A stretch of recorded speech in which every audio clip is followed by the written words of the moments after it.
Yeah.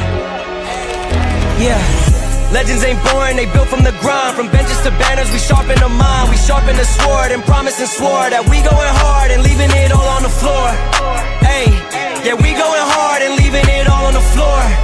Ayy, yeah, we going hard and leaving it all on the floor. Legends ain't born, they built from the grind. From benches to banners, we sharpen the mind. We sharpen the sword and promise and swore that we going hard and leaving it all on the floor.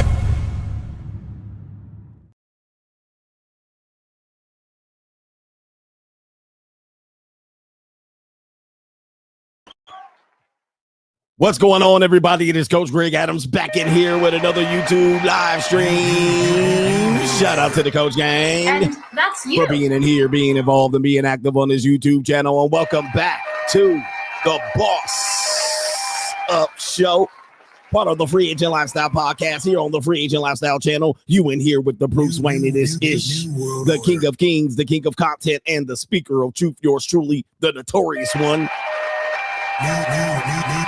AKA Mr. Coach Olini, better known as the prognosticator, Coach Stradamus, and you're in the Desert Storm bunker with Hollywood CGA, also known as EWF.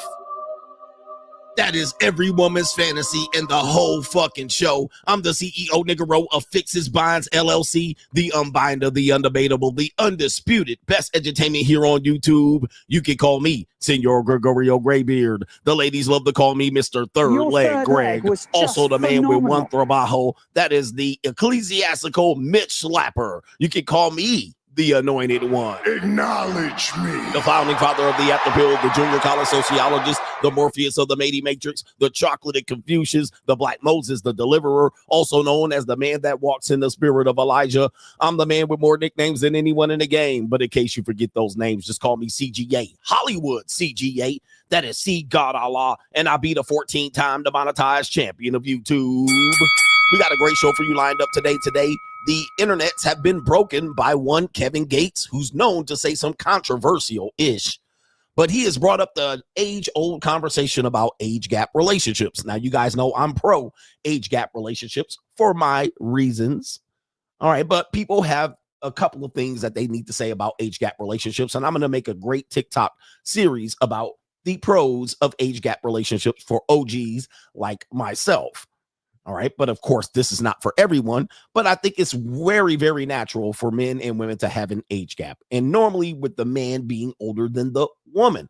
Of course, we now see more cougars going after YNs, and they're enjoying the thrills of attraction and probably some good bedroom sessions. But of course, now we have the age-old conversation of what value does the person bring other than the sexual experience in the age gap relationship. Now, if you guys don't know who Kevin Gates is, he's a controversial rapper, all right, which I cannot name one song of Kevin Gates, but I typically will agree with him on this particular point of view. He's got a nice Dominicana mamacita, all right, and she's not a Spanish-speaking strag, all right, but anyway, he's debuted his new girlfriend, who I believe is in her mid-20s. Kevin Gates is in his late 30s, almost in his 40s. And Kevin Gates is basically saying, well, I prefer younger women. Now, you know, previously he was married to a woman named Dreka, who they're going to come up, or Dreka, they're going to come up midway through the show. But he also was in a engagement with Brittany Renner. All right. And Brittany Renner, I believe, is in her late 20s or in her early 30s or mid 30s herself. But this woman is in her 20s. And Kevin Gates basically is going live on his social media program. It looks like it's Instagram, and people took exception with him saying that she can be her daughter or his daughter. Yes. But they only have a 13-year age gap, which is crazy to me because I've had 30-year age gaps and they were all legal. All right. But 13 years is not an age gap to me. I mean, I don't know how people get bent out of shape on a 13-year age gap because my typical age gap is 20 years. All right. And I've had it up to 30 years. But yes, I'm 50 years old. All right. I'm an old grandpapa. But he's debuted this relationship. But he pretty much threw gasoline on the fire when he says, don't no nigga want no washed up ass bitch. Don't no nigga want no washed up ass bitch. All right. Essentially saying older women are washed up. Now, I do have some some opinions about this on pros and cons of Kevin Gates talking about this situation. But of course, when you hear the typical male point of view, they're going to say yes. All right. Yes, obviously, don't nobody want no washed up beach. But of course, you will have men, typically men that can't get, they're in a different situation. They typically was like they prefer older women. All right. They prefer older women. So I put up a poll for you guys to vote on here as the show gets started. Should men over 35 years old date women in their 20s? All right. And that includes as young as 20 years old. And he's in his mid 30s. And I said 35 and up. That could be 60 years old. Should they be able to safely date a woman in their 20s? And right now it's 96%. We got 400 and some odd votes going on here. 96% of the people who have voted says yes, men in their mid 30s should date women in their 20s. They should be able to comfortably date women in their 20s. Now, of course, people are going to say, what about the women dating men in their 20s? Well, we don't care. At this particular point, we don't care, but we could talk about it later on in the show. It's not important what they do, because listen, if they're in their mid 20s, mid 30s and 40s, they can date whoever they want, but I ain't dating them. I'm certainly not going to take them seriously. And the reality is they're not going to get what they really want out of that guy other than some deals, Nick. All right. So right now, 4% of men say no. Typically, younger men say, hey, these men are dating these women because they want to manipulate them. This is a classic comeback, which I think is not seen from the eyes of the older man. It's not about manipulation. And we'll talk about what it's about right now. But you can vote on that one right now. It will be up for the next probably 20 minutes or so. And we'll continue on with the main part of the show here because we got other subject matters that we need to talk about. We have ecclesiastical marriages back in the subject matter here because Kevin Gates was involved in a ecclesiastical marriage. Well, not necessarily an ecclesiastical marriage, all right, but it's similar to an ecclesiastical marriage in which he was not married on the record. Did that stop him from getting taken to divorce court? It didn't. All right, we're going to cover that later on in the show because Kevin Gates is the conversation. The woman in this case named Drika is seeking $70,000 in child support in his ecclesiastical marriage. Nope. All right. Yep. Yep. So you can't avoid the family court at the end of the day. We also have why brothers are struggling with their black women. All right, we got that coming up because a guy has a conversation. We also have North Carolina back on the menu, where a man has his wife has sued his lover for alienation of affection in a marriage and won $1.7 million judgment. The side chick got levied on her $1.75 million. We also have a woman said she's caught in limbo, that she's too old to get a job and too young to retire. All right. Women over 50 stuck in limbo in the job marketplace. All right, we got that coming up. Plus, 80% of women say they won't date a man that doesn't have a car or an apartment. Is that a surprise? All right, this shouldn't be a surprise, but the normies are barely just catching up. And Donald Trump wants to trump the 50-year mortgage by putting out an auto loan program that gets you to finance a vehicle for X amount of years. Donald Trump looking crazy at this particular point. I don't know who his advisors are, but Donald Trump, bruh. Look at my African-American over here. All right. Look at him. Are you the greatest? Do you know what I'm talking about? I'm a Donald Trump fan. I'm not necessarily a fan of his politics. I'm a fan of Donald Trump, but bruh. Straight jacket. All right. Your latest two things have not been looking good for you. I'm going to tell you that. Well, it's been looking good for me. All right, I'm going to tell you something. It's going to look good for me. And it's also going to look good for the you-know-who-ish bankers in here. I'm not going to say what race, what people. We know I can't say that. All right, but he wants you to finance a car for 11 years and Trump. Come on, bro. I mean, you really trying to torpedo the American people, apparently financially handcuff them into slavery forever. All right, and, well, I told you were going to be a slave, but Donald Trump out here putting the clamps on you guys financially. New world order. Oh my goodness. And I love it. All right. I love it. Anyway, to contribute to today's show, $ the Notorious CGA is on the Cash App. It is Venmo. Coach Greg Adams TV. It is PayPal. PayPal.me/Coach Greg Adams. And that is near the top of the description box on the Free Agent Lifestyle channel, when you can super chat by clicking the link on the top of the live chat on the Free Agent Lifestyle channel. How about that new Hollywood Hogan? That Hollywood CGA intro If you missed it, I know people tune in. They're like, we're not going to watch the intro and him talking that shit. All right. Did you like the new intro? All right. It is season 8. I told you. It is the epic evolution of CGA. All right. The manosphere done kick me out. All right. So they don't want me. They don't like me. Them jealous of me. But we're evolving. We told you this evolution was going to be here. We got the Mitch slappers in here. We're getting rid of the Mitches. All right, the red pill ragers, get the fuck out of here. This show is not for you. This is purely edutainment. All right, this is not for you to come over here and sulk, you incel, because you can't get no pussy. All right, we don't want to hear from the players in the max who get pussy for free. We don't want to hear none of that shit over here. This is the real greatest edutainment you can find in this space. And the new intro is litty. I'm going to play it a couple times during the show because not a lot of people tune in during the beginning of the show. So we'll go ahead. All right. All right. We'll go ahead and line up that intro for everybody to see. And there's various versions of the intro that you'll see in some of the videos, my outro, my intro coming up soon. We have some people that have contributed to today's show. Blue Baggins. He says, white dudes in America never wanted to work.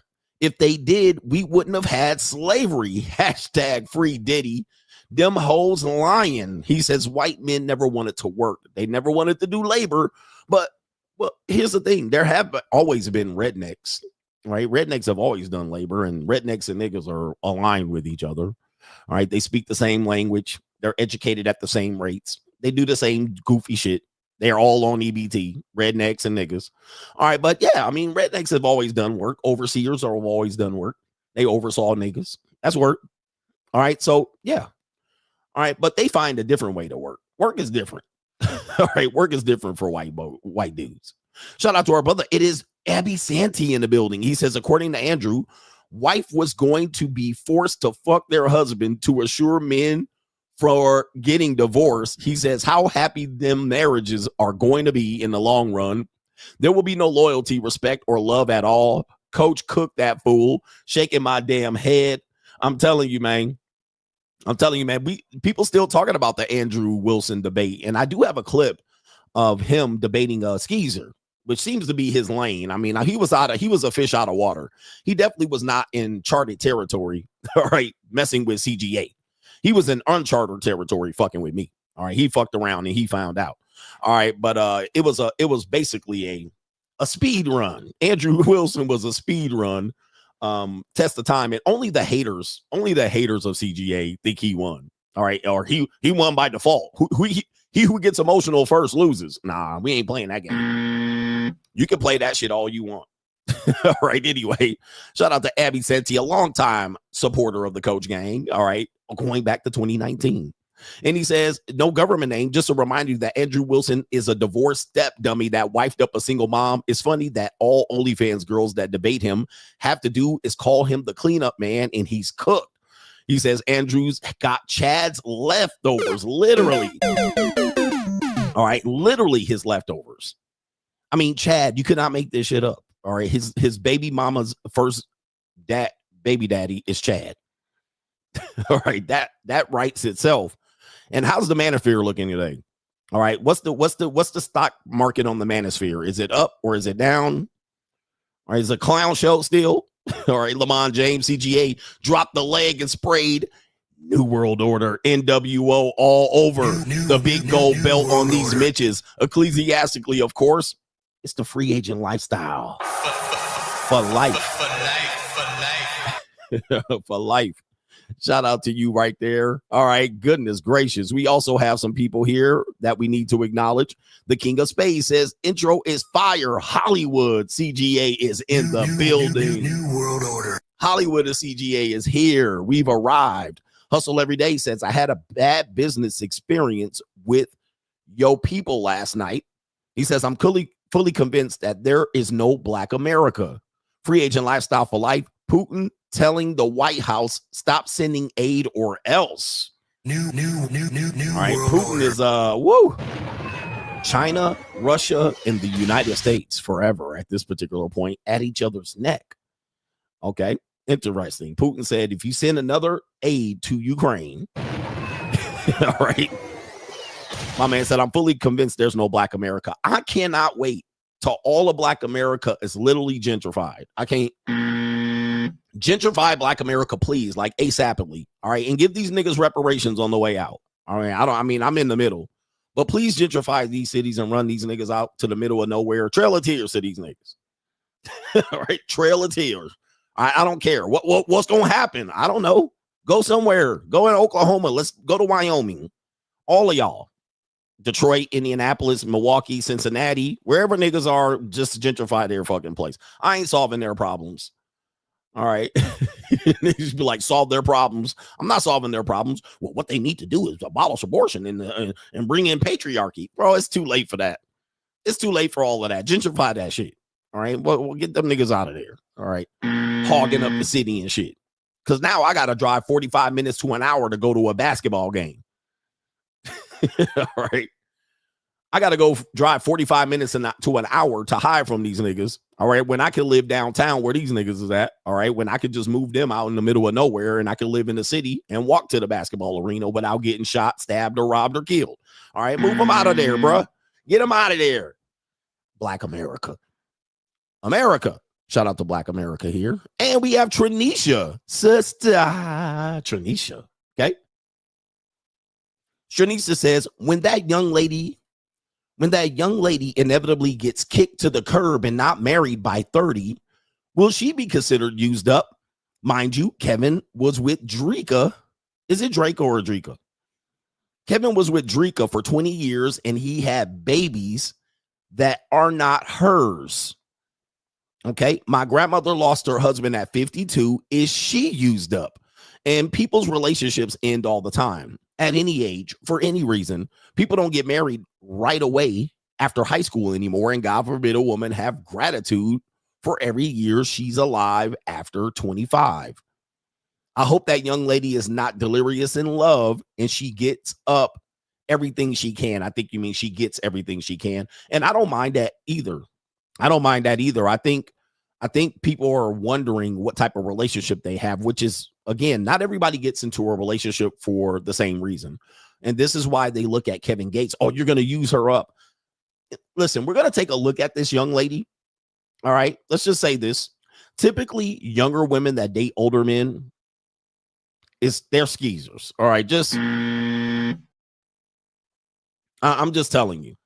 They're never like the up and up, righteous citizen, 22 years old, ready to get married and have a family. They're usually skeezers that have been fucked by a lot of NBA young boy niggas. And I don't know anything about her, but I'm just going to pull up her Instagram. She basically is a woman that is in her curiosity age. That's what she is. She's curious. She's curious because she's done dealing with young boy niggas. And now she's got an older guy who she perceives as probably not going to be doing what these NBA young boy niggas be doing. So she thinks that this is going to be a next stage for her, a comfort zone. So typically of this age, I deal with women this age. They're curious. They're never virgins that come over to Sugar Daddy CGA. They're never virgins. Get him, daddy. They're just basically skeezers, all right, that came over here to see what's going on over here. Let me see what these old niggas now. They're going to either come over here for a variety of reasons, and we'll talk about it later, but they're curious as to if this is a better place for them. Now, they don't have any intentions of marrying anybody during these ages. He's 26. She's not trying to marry anybody. She's not trying to marry Kevin Gates. We know this. So for her to say, or for people to say, well, he's going to manipulate her and make her waste her years, she ain't trying to get married either. Trust me. Trust me, I know. Anyway, but that's a good point, and we'll bring that up later on in the day show. But anyway, shout out to you brothers, man. Do me a favor, hit the like button. We're going to get into Straggle and Sniggle Theater, come back and hit the PayPal and check up on the other contributors to today's show. But until then, we have a great Straggle and Sniggle Theater. So do me a favor, man, hit that like button and let's roll that intro. Like, ride with me if you ride with me, you can slide with me if you feel like 550 on the 5 sticky, come get high with me, that's a deal, right? Straggle and Sniggle Theater, let's go. Let's tune in. Let's get warmed up. We got a great show for you today. We're going to do 5 hours regardless, nigga. So buckle your seatbelt. We're going to get you through your day. And we got some clown shit going on here on the internet. We're going to talk about the clown shit and the skits of the internet. First item up for bid is going to be this woman out here, a skeezer and a pog. All right. Apparently, somebody broke her heart. All right. It happens. It happens. And she says she lost her best eater. How it feels to lose your favorite eater. All right. So this is a schizoid. She has a rotation. She been in these streets. Okay. In these streets. But her best eater, I actually did this to a woman recently in the last 6 months. I was her best, well, not an eater, but you know, I was her best lay, but she was still fucking around and finding out there. But let's see what happens when you lose your favorite eater. I don't wish this pain on nobody. This shit is rough out here in these motherfucking streets. Y'all fucking gay. Y'all fucking, you can't trust nobody. So when you get your favorite eater, you keep the motherfuckers. Oh. But now I lost mine, so fuck all y'all. Oh. Did you eat that cat? All right. You know, because you can be a woman's, you know, these women all got rotations out here and they all got the guy that they really want, but they can't stay out these streets. Did you eat that cat? All right. And so it'd be a guy that be putting that dick on them the best, the guy that be out there munching that carpet the best and licking her and making her feel good, possibly tricking on her. But they still be out here fucking around, right? They still be out here trying to get their shit off the side, all right? But guess what? Now her best eater done dipped on her. In the streets. And she gonna spin the block. All right, but what happened is her ego got the best of her. All right, and he probably was feeding her, fucking her, and making her nut on his dick and all that shit, ate the booty out, all that. And she probably was like, you still ain't shit, you know, because women will do this, especially at a young age, because I'm like, I got options out here. All right, and then he was like, go in and exercise those options. And then she realized she ain't got shit out here. She got a whole bunch of NBA young boy ass niggas. All right. But somebody was clapping his pog's cheeks, licking and eating the groceries and making her nut on the dick, all of that shit and paying for her bills. All right. And guess what? He gone and she got her heart broken. All right. And she say, fuck everybody. Your options aren't as good as you thought. All right. Ain't nothing out there but dick and weed. Don't talk to me for a week. Don't talk to me for a week. All right, after a week, she'll clear that shit up. She need about a week, all right, to let her punani heal. All right. He said, don't talk to me for a week. Even them other bum ass niggas she had in her rotation, them niggas can't talk to her for a week either. All right. Give her about a week. She'll be back out there in these streets. All right. Yep. In these streets. Give her about a week. She'll be back out here hoeing. All right, but I'm going to the streets. End of story. She'll never get the number one guy back. It'll be years and years and years. All right. She'll be like, I just want what that other guy has. All right. And look at this big fat. Look at this. All right. Look at them fingers, bro. Look at them fingers. And of course, it was a nigga. You already know it was a black guy eating the groceries out. All right. But she is definitely broken up here. I don't wish this pain on nobody. This shit is rough out here in these motherfucking streets. Y'all fucking gay. Why they gay? Ooh, she hurt. Y'all fucking, you can't trust nobody. So when you get your favorite eater, you keep the motherfuckers. But now I lost mine, so fuck all y'all. Oh, no.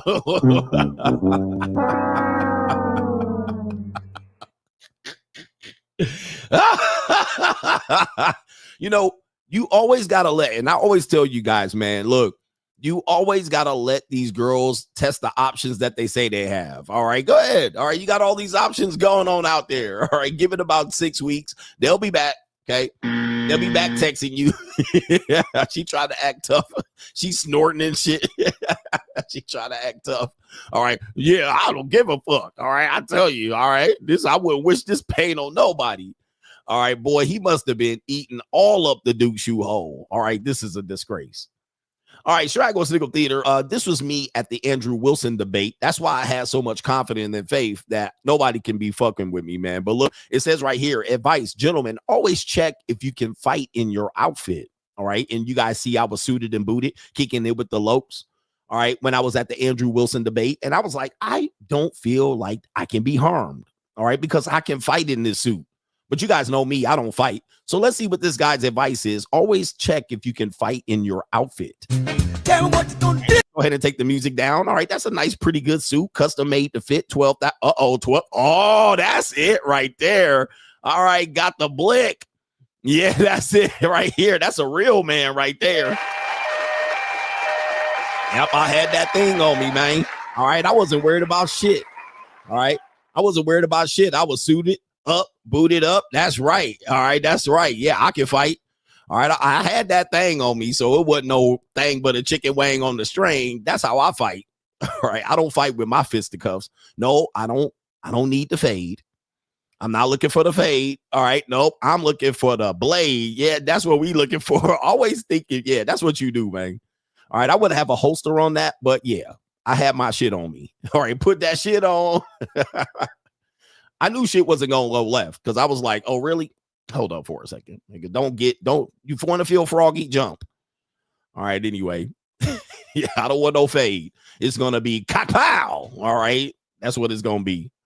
All right. Let's see here. So always check if you can fight in your outfit.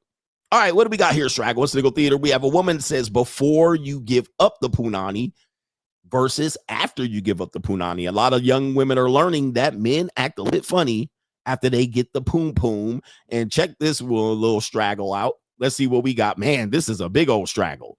She got red and green hair, red tights with blue shoes on. Oh, and a halter top or a midriff. This is crazy. All right, so here we go. All right, so it says before you give up the cat. So basically he's talking on the phone, eating it up, you know, giving her a cupcaking, all right, making her laugh and sniggle, calling on her, returning her text messages all over the uh-oh, after you give up the punani. Oh, yep, he gone.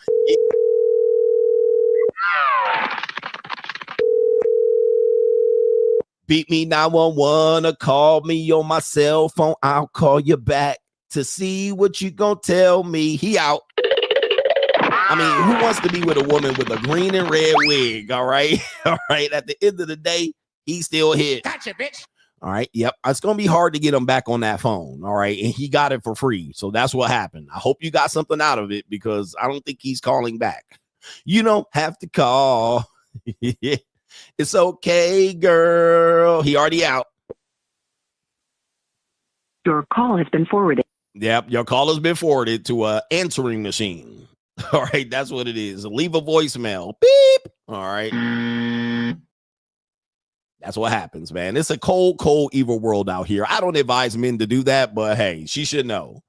And it says, and what did we say? So what did we learn, class? Ass, gas, or cash? All right, you come out here.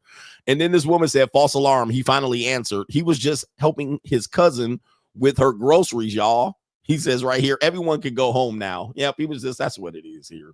All right, just terrible individuals out here. You guys are horrible individuals. All right, what about this here? Terrible individuals. This woman says right here, she hated her body until she went to a sex party. Trying.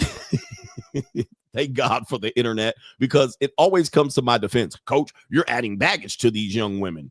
All right, this woman says right here, I hated my body until I went to a sex party. I cannot wait to hear this. All right, so here we go right here. This is your young daughters. I'm getting nearly naked in front of strangers since I was 22 years old, and I've learned a lot about bodies by going to play parties incredibly frequently. Specifically that we live in the most body-phobic society possible. We do not like to talk about bodies. We feel ashamed when we're around naked bodies. We feel ashamed about our bodies, even while we live in a society that so vehemently upholds white hegemonic beauty standards. Because we do not see bodies regularly, or that the bodies that we usually consume visually are ones that are hyper curated on the internet, we have a very skewed sense of what bodies actually look like, what it looks like to inhabit a body. But I have never felt sexier than when I've gone to play parties, and I realized that not only is my body worthy of adornment, worthy of celebration and attention, but that I actually feel far more comfortable in my body than I ever gave myself credit for. I was just in spaces constantly where I felt judged and shamed or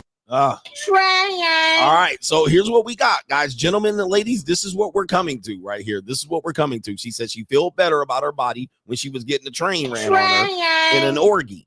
All right, an orgy. Yes, I said that right. So she said what happened was she was getting worshipped and she had multiple men gratifying themselves all down her throat. But she said 22 years old, 22. And of course, no woman is ugly at an orgy. There's no ugly women at an orgy. All right, there's just an available women. All right, all there is available holes. to defile, by the way. And she found this out, that people then, she experienced a sense of euphoria getting the orgy ran on her. All right, this is what she's saying. And of course, we always tell you, man, when by the time a woman's 28, she didn't had all the opportunities and options she can explore. Now she's in her manipulation phase, typically what trad cons do to these goofy ass ecclesiastical virgins.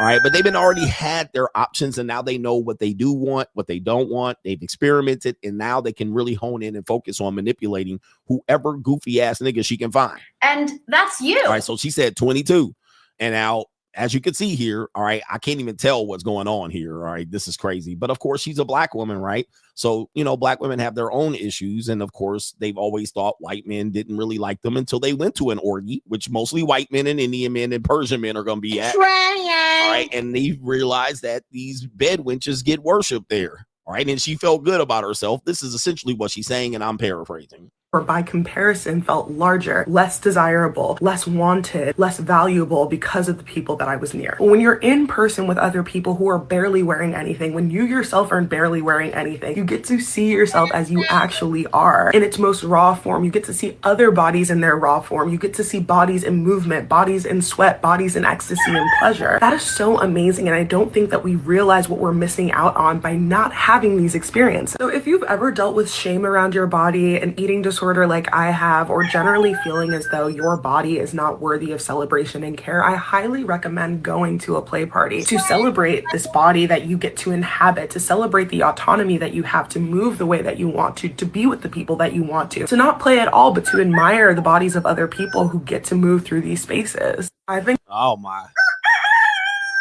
All right. Essentially, she's saying white men like to pleasure themselves to her black body and those black areolas. And they inhabited her body, and I'm sure they skied it all over her, but this is a family show.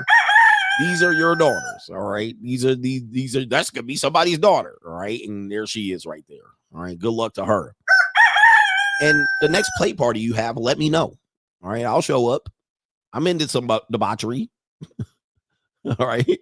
We got Straggle Sniggle Theater. We have one woman that says right here, she says right here, they playing the game.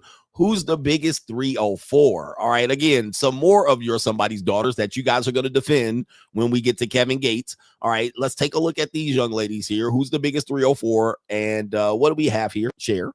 There they go right there. These are the young ladies that we're going to talk about. I'm going to say none of these women are older than 22, 25 years old.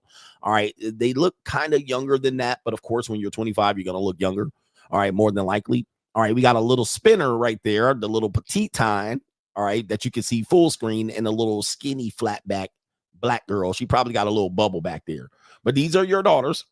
And yes, I heard about Akasha. I don't know what the fuck it is. Send me a better video. I don't got nothing to say about him. All right.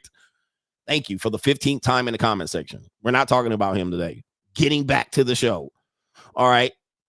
What do we got here? We got two young women here. They're going to play a game of who's the biggest 304. And it says put a finger down edition, except I pretend I've done all of them. Okay, so this woman's going to say she pretends to do all of them. All right, so here we go. Let's see if we got the volume up. Here we go.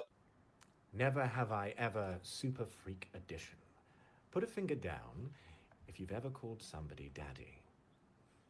Put a finger down if you've ever been tied up. Put a finger down if you've ever been handcuffed. Put a finger down if you've ever been blindfolded. Put a finger down if you've ever been whipped. Put a finger down if you like being choked. Put a finger down if you've worn a leash. Put a finger down if you swallow. Put a finger down if you like something up your butt. And put a finger down if you've begged for it. Okay. All right, shout out to them. Now, the one on it seems like the one in the glasses is pretending that she's done all of them. The other woman is not pretending, and she still has 6 fingers down. She still has 6 fingers down. So the one in the glasses is so-called pretending. All right, but even the other one had 6 fingers down. All right, I know you can barely hear it. So what I'll do is I'll go ahead and replay it, and they're just basically seeing who's the biggest 304.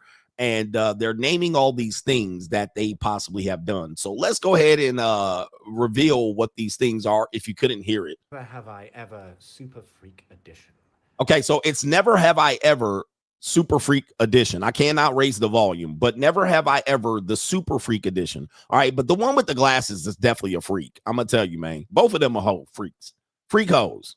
Put a finger down if you've ever called somebody daddy. Okay, so we got put a finger down if you've ever called somebody daddy. Get him, daddy. All right. Okay, daddy. All right. So now listen. I don't know if you guys know, and a lot of young men don't know. A lot of women, not all of them, but a lot of women really like the daddy thing. All right. And it's not a daddy issue thing, but they like calling a man daddy. In fact, it's pretty much been a thing of the past where people have called men daddy, even though that they were the husband, they call them daddy. So put a finger down if you've ever called a man daddy. All right. And I get a lot of women that like that daddy shit. All right. They love it. All right. I never even have to ask them to call me that. So they love to call me that. Actually, I remember I had this one JUCO who, you know, my son would be around and he'd be in the house. She'd be cooking dinner and she would be like daddy. That's what she would say. And my son never even said anything. All right. But that's what she called me. She'd be like, daddy, this, daddy, daddy. That. Anytime she addressed me, she'd be like, hi, daddy. Hey, daddy. So even my son's watching this and like, wow. All right. And she's 24 years old. So they do like that. It's something that they do like. Now, I don't dislike it at all. So put a finger down if you ever called a man daddy. Put a finger down if you've ever been tied up.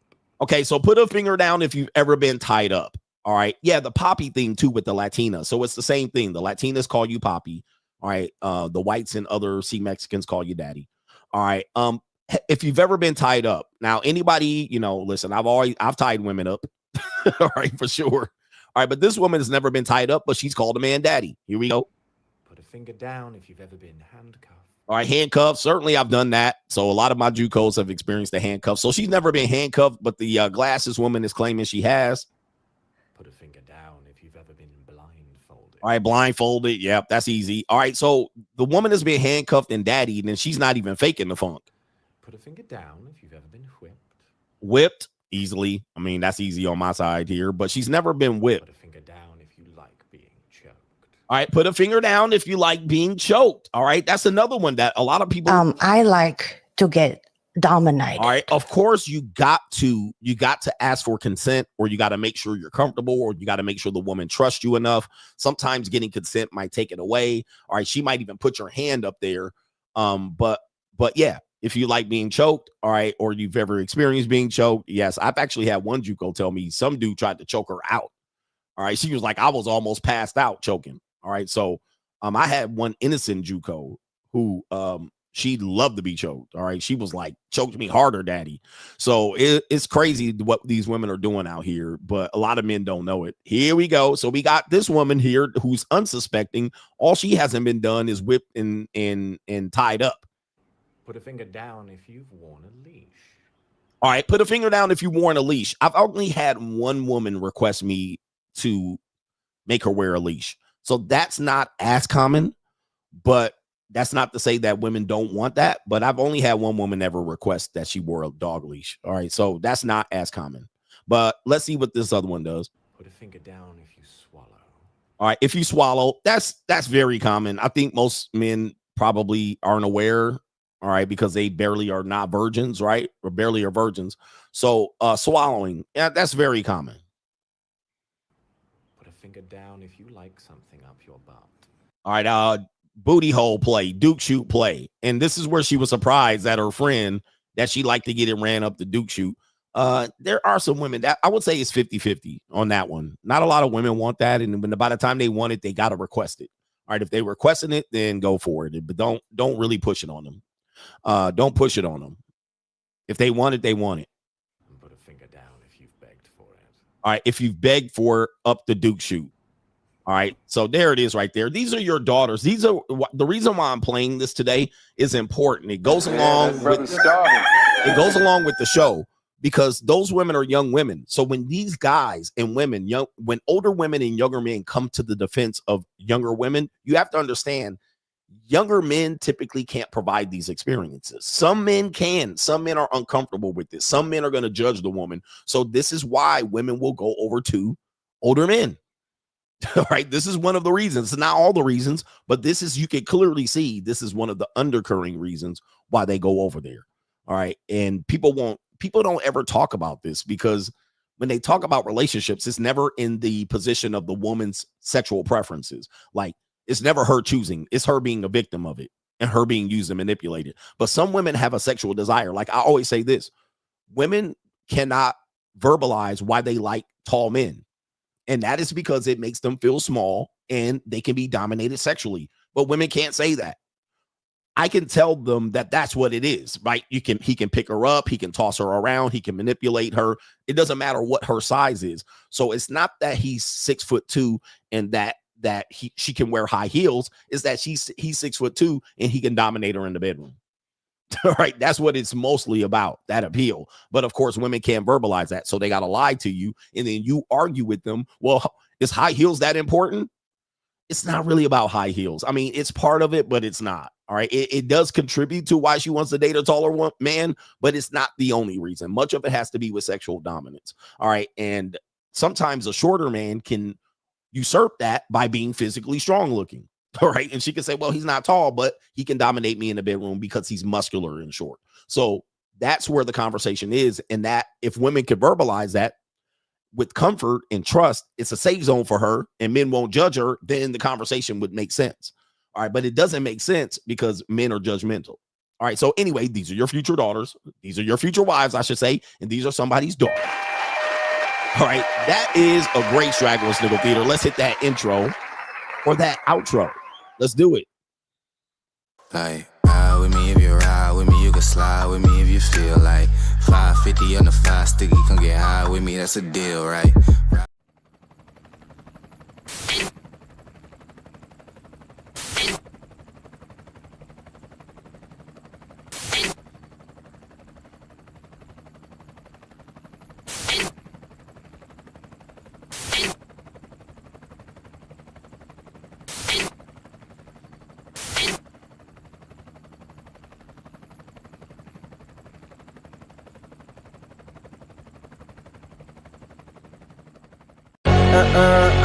Yeah.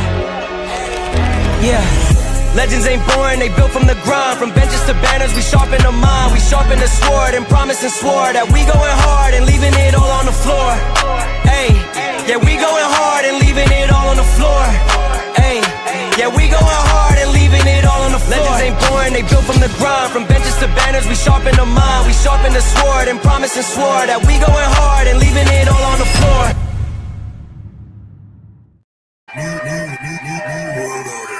Let's go. Yo, that was Straggle Sniggle Theater, man. Do me a favor, man. Hit the like button on today's show and hit the like button if you like the Hollywood. New world CGA order in the building. Hollywood CGA is here. And we back. Let's get over to PayPal. And we are in season 8. Let's be great. Fuck the rest and the red pill ragers and the manosphere. Fuck the manosphere. Fuck the rest of these loser ass niggas. We coming here to win. All right. And we want you to win too. All right. We gonna win. I'm gonna win. You gonna win. Let's do it. What are we doing here? We got our brother here. This was from yesterday. It was from yesterday. Okay. Yeah. It was Reggie. Shout out to Reggie S. He says Vanessa Del Rio converted as well. All right. But the bitch is worse than Vanessa Del Rio. And if she decided to call, great, I got the little hooker on tape. Shout out to our brother LL Cool C. I find it backwards that PUAs advocate for men to be humiliated, to be confident instead of self-improvement and having a life outside of women. I find that interesting too. Okay, because my rivals in the manosphere, all right, they want to sell you pickup artistry, right? But pickup artistry has been dead. All right. But what they'll do is they'll repackage it. They'll find younger men to push it on you and they'll hide behind these younger men. And potentially they'll keep pushing them to sell their pickup artistry, which is funny to me because they're advocating for you to build your confidence up through humiliation, which is weird. All right. Which is weird to keep advocating for that because there's easier ways. Right. You can self-improve. You can improve yourself, get confidence about other areas of your life, get some at-bats, get some ups and downs. All right. But to constantly beg women for vagina in public, free vagina at that, all right, is a weird thing. And it's weird. All right. But anyway, these are weirdos. Trust me. Shout out to our brother Omar, the no government name, says that AW debate desperately needed your legendary timeless sound effects. Nope, the buzzer, and that's you. And he says that show would have been hilarious indeed. And shout out to those guys. If those guys, and I haven't heard from the Andrew Wilson camp anymore. I think they've been throwing shots. I've been throwing shots post debate. Even Rachel Wilson was holding some sort of camp there with 52 people watching her. All right. Talking about me, and it's all good. I don't mind these things, but I haven't heard from the camp. The whatever podcast had reached out to me to see if I wanted to rush into a second debate on that Tuesday. All right, to rush up to their camp. All right, with Andrew Wilson, go right into their trap house. All right, like I was fiending for a debate, a second round. They were the ones fiending for a second round because they lost the first round. But I found it absolutely weird that they haven't answered my request for that $25,000. And as a matter of fact, I'll do them a favor. It's now $50,000 for the second debate. Okay. All right. It's $50,000 for the second debate. And I'm not fiending for a second debate because I won. So why do I need a second time to prove myself right? But if you guys want to go ahead and throw another shot, all right, go ahead. Whatever podcast. All right. You guys can host it on your channel, but it won't be on your studio. $50,000. All right, and CGA will be here on the debate. And let it be known, anybody that wants to collab with me, y'all gonna have to pay up. All right, it's the Notorious one. New world order. Pay up, man. All right. I'm not doing this for fun. I'm doing this for funds. All right, so let's do it. Shout out to G says, I think I'm jaded forever from relationships, mostly due to knocking off women, not knowing that they were married. The latest example was scrolling Facebook and seeing a reel of a married couple. And only a few weeks ago, my tool was in her mouth with video proof. Send it. All right. That happens. Guys, that happens. That is one of those things, man. I'm telling you, man, like post-divorce for me, I realized that these women are animals out here. And shout out to the ladies being sexual animals and beasts. It's one thing our society has not cut up on. Men cannot admit that women are sexual beasts. In Alan Roger Curry's book, The Possibility of Sex, he talked about in the antebellum society, it was actually women in Victorian age. It was actually women that were more pushy towards sex. Men were not as pushy and aggressive towards sex. We don't know if this is historically accurate, but he made that demonstration in his book that we've been taught all wrong, that women are virgins. And these were white women, white antebellum teenage women who were called mistresses, aka the plantation mistress, which was the wife that the plantation owner took on as a second wife or whatever, his young wife. All right. These women were typically featured as not wanting to be sexually promiscuous. All right. And that was demonstrated in the movie Mandingo, which the white husband wanted to deal with the bed wenches, and the white wife, who was a teenage mistress, he looked at her as not a woman that wants to be sexually pleasured. All right. He looked at her like, you shouldn't want to be sexually pleasured. You're my wife. And therefore, then she went to the slave quarters and got that nigga. And then, yeah, it was a shit show after that. All right. So she wanted to be sexually pleasured, which in our society, we still haven't caught up that women like sex. All right. One of the things I tell you on Locals is that what men have to understand is that women like sex, bro. They like to be fucked, dominated, bent over, like all the things you think that you think they lose. Like women lost. She got nutted on and she slurped them up and she got her cheeks clapped. They wanted their cheeks clapped. She wanted to slurp them up, right? It wasn't like she did something she didn't want to do. She did exactly what she wanted to do. She wanted to do that. She wanted to get ran up the Duke chute. She wanted the dick slapped against her cheek. This is a family show. So a lot of men have not caught up to that. That's why they cannot deal with the current woman. They're like, these women are all 304s. Well, they all. Like, that's what they made for. I don't know if you understand, because they be like, what if your daughter is out here doing that? That's what they do. Like, what do you think the daughter's going to not do? Get fucked? They all get fucked. All women get fucked. Like, this is what, but these virgins and these incels and these red pill ragers and rangers, these guys act like that when a woman has sex, she lost. It's like, no, she didn't. That's what she wanted. Now, she might not have wanted the outcome. That's what I was trying to explain to Andrew Wilson. The outcome. Maybe she wanted to have a relationship. Maybe she wanted to not have a relationship. The outcome is what she didn't want. She probably wanted you to trust her a little bit more, or she wanted you to be faithful to her after the fact. That's what she wanted. She's mad about the outcome. As a matter of fact, those Straggle and Sniggle videos proved it. The outcome is what she wanted to be different. So this is where I tell you on CoachGregAdams.locals.com, where men have to really grow up and mature on what women do and what they don't do, because this is why you lose with women that believe in that they don't want to be sexually I'm trying to find a pleasure, right? Sexually pleasure. All right. So anyway, shout out to our brother there. And then once you realize that, this will explain the stuff that they're doing. It's going to explain it so you can understand it. This is why when dudes say, oh man, you know, I did this and I did that and I got her to give up the sex. I'm like, no, you didn't. She knew she was going to, she knew that's what you didn't get her to give up nothing. She knew she was going to fuck you. Like, you didn't do nothing. Like, she decided long before you did your little tricks and manipulation and crafty language. She knew all before that she was going to give up the pussy. Okay. She knew that. She chose you. She selected you. You didn't do nothing, bro. I mean, you did something. You didn't fuck it up. All right. You didn't fuck it up and have her run.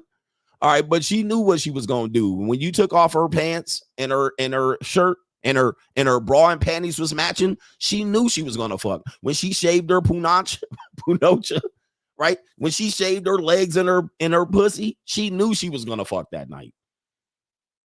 Okay. She planned it out. You gave her 2 days in advance. She shaved her legs. She shaved her punani up. It was nice and bald, ready to go. All right. She done did this and greased up her legs. She knew what was about to happen, bro. She knew.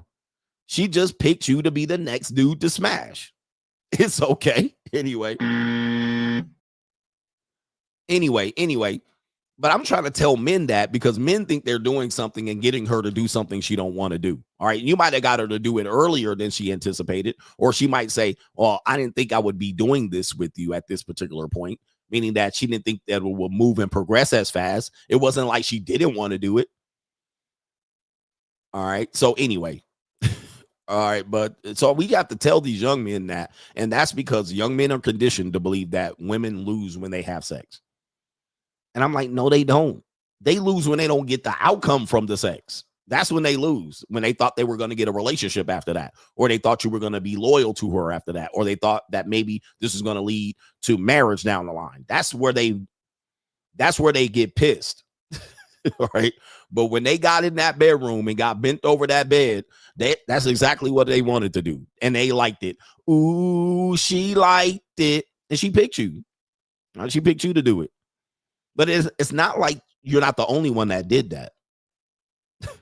I was listening to Skylar the other day. Shout out to 1MT Skylar. I can never pronounce your last name. It's something like Derulin.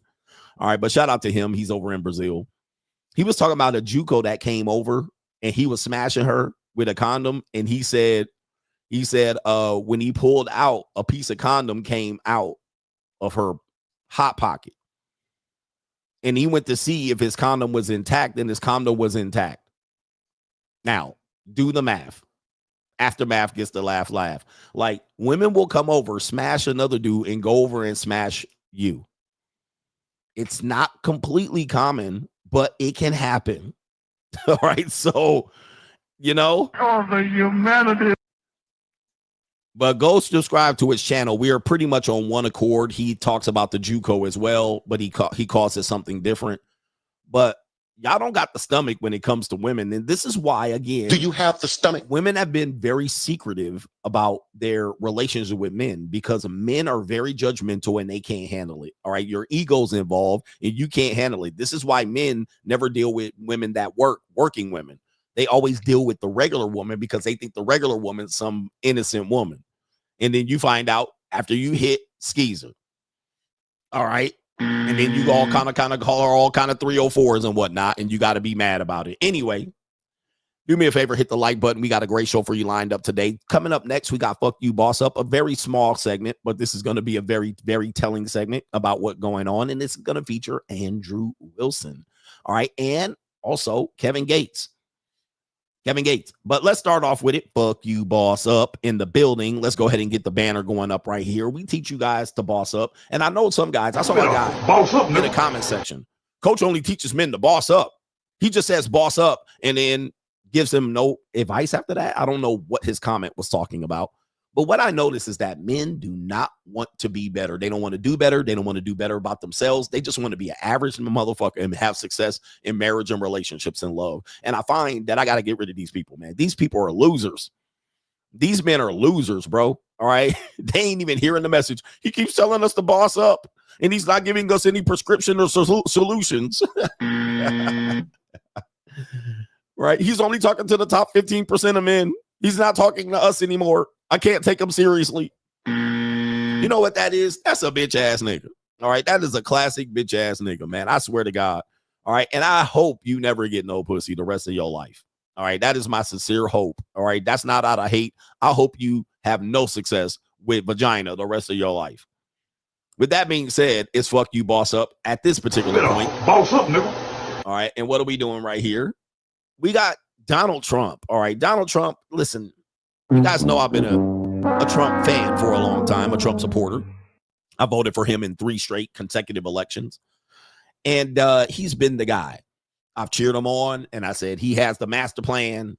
But unfortunately, recently, Donald Trump's been taking some classic L's. All right. It's been like,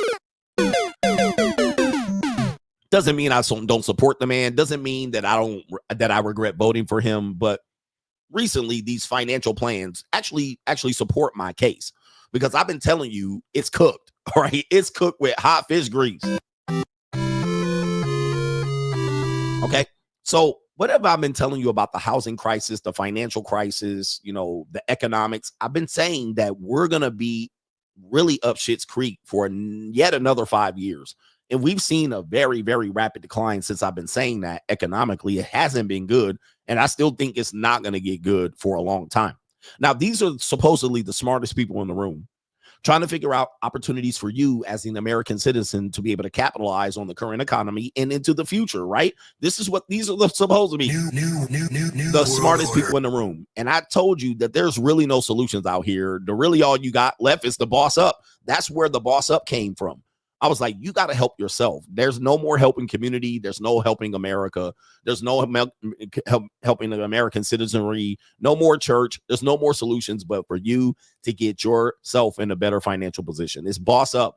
That's where boss up came from because you guys are looking for solutions outside of with politicians and fixing the black community. It's over.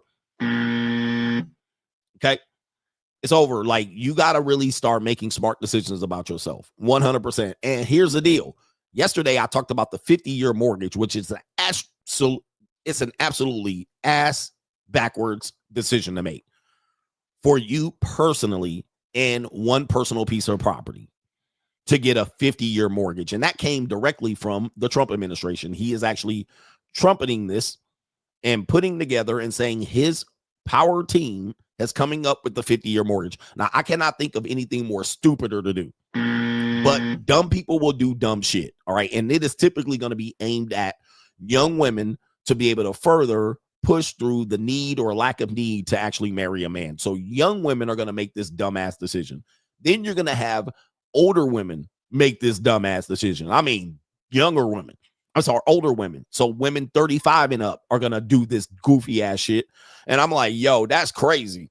Okay. Slavery forever. All right. So we're going to have mostly women are going to take advantage of this particular loan product. And it's going to be limited to a certain amount of people. And there's going to be some caveats that people are not going to be able to qualify for. But typically this is who it's aimed after. Okay. It's crazy, but it gets worse. All right. And I got to ring the bell. Here's the allegedly. I'm going to have to say allegedly. All right. Okay. Allegedly, the Trump administration has said from the White House. Now, again, I'm going to say allegedly, as we continue to work hard to make the American dream accessible to everyone, President Trump has asked the Department of Transportation and Commerce to make vehicle ownership for all a reality by introducing the 15-year car loan. Secretaries Duffy and Lutnick are already working on it, delivering for America. Now, I cannot believe this. New world order. I don't believe this is true. I believe people made this up in response to the 15-year mortgage. All right. I mean, the 50-year mortgage. I believe that this is some sort of meme. All right. I'm hoping it's a meme because, boy, all right, we're cooked. What the hell? Oh my God, no way. When I said that we're cooked economically, you guys call me doom and gloom. All right, you guys call me insane. You call me a nihilist. This pretty much proves that we're doomed economically as a country. All right, not as an individual. I got to keep ringing the bell on this one because 50-year mortgage on top of a 15-year car loan, it cannot be possible. I know I'm not seeing what I'm seeing, but still, if these are the smartest people in the room, our elected politicians, our congress people, our individuals that are the power team, the cabinet. All right, if all they can come up with is 50-year mortgage and 15-year car loan, we're cooked. In a variety of ways. That's not even acknowledging the corruption that's taking place related to this. Not even the banks being brought into this and making money on top of money. It's a meme. It's got to be a meme. There's no way this is true, but let's just say it is true. We are already at the 7, 8 year, and 9 year more car loan. We're already at the 7, 8 year, and 9 year car loan. Let me see here. What's the highest car loan what you can get now? What's the highest? Let me see here. Hey, car loan term available today. All right, so let's look. It's 8 years. All right, so we got the highest loan term at 8 years now. All right, so 96 months. Okay, that's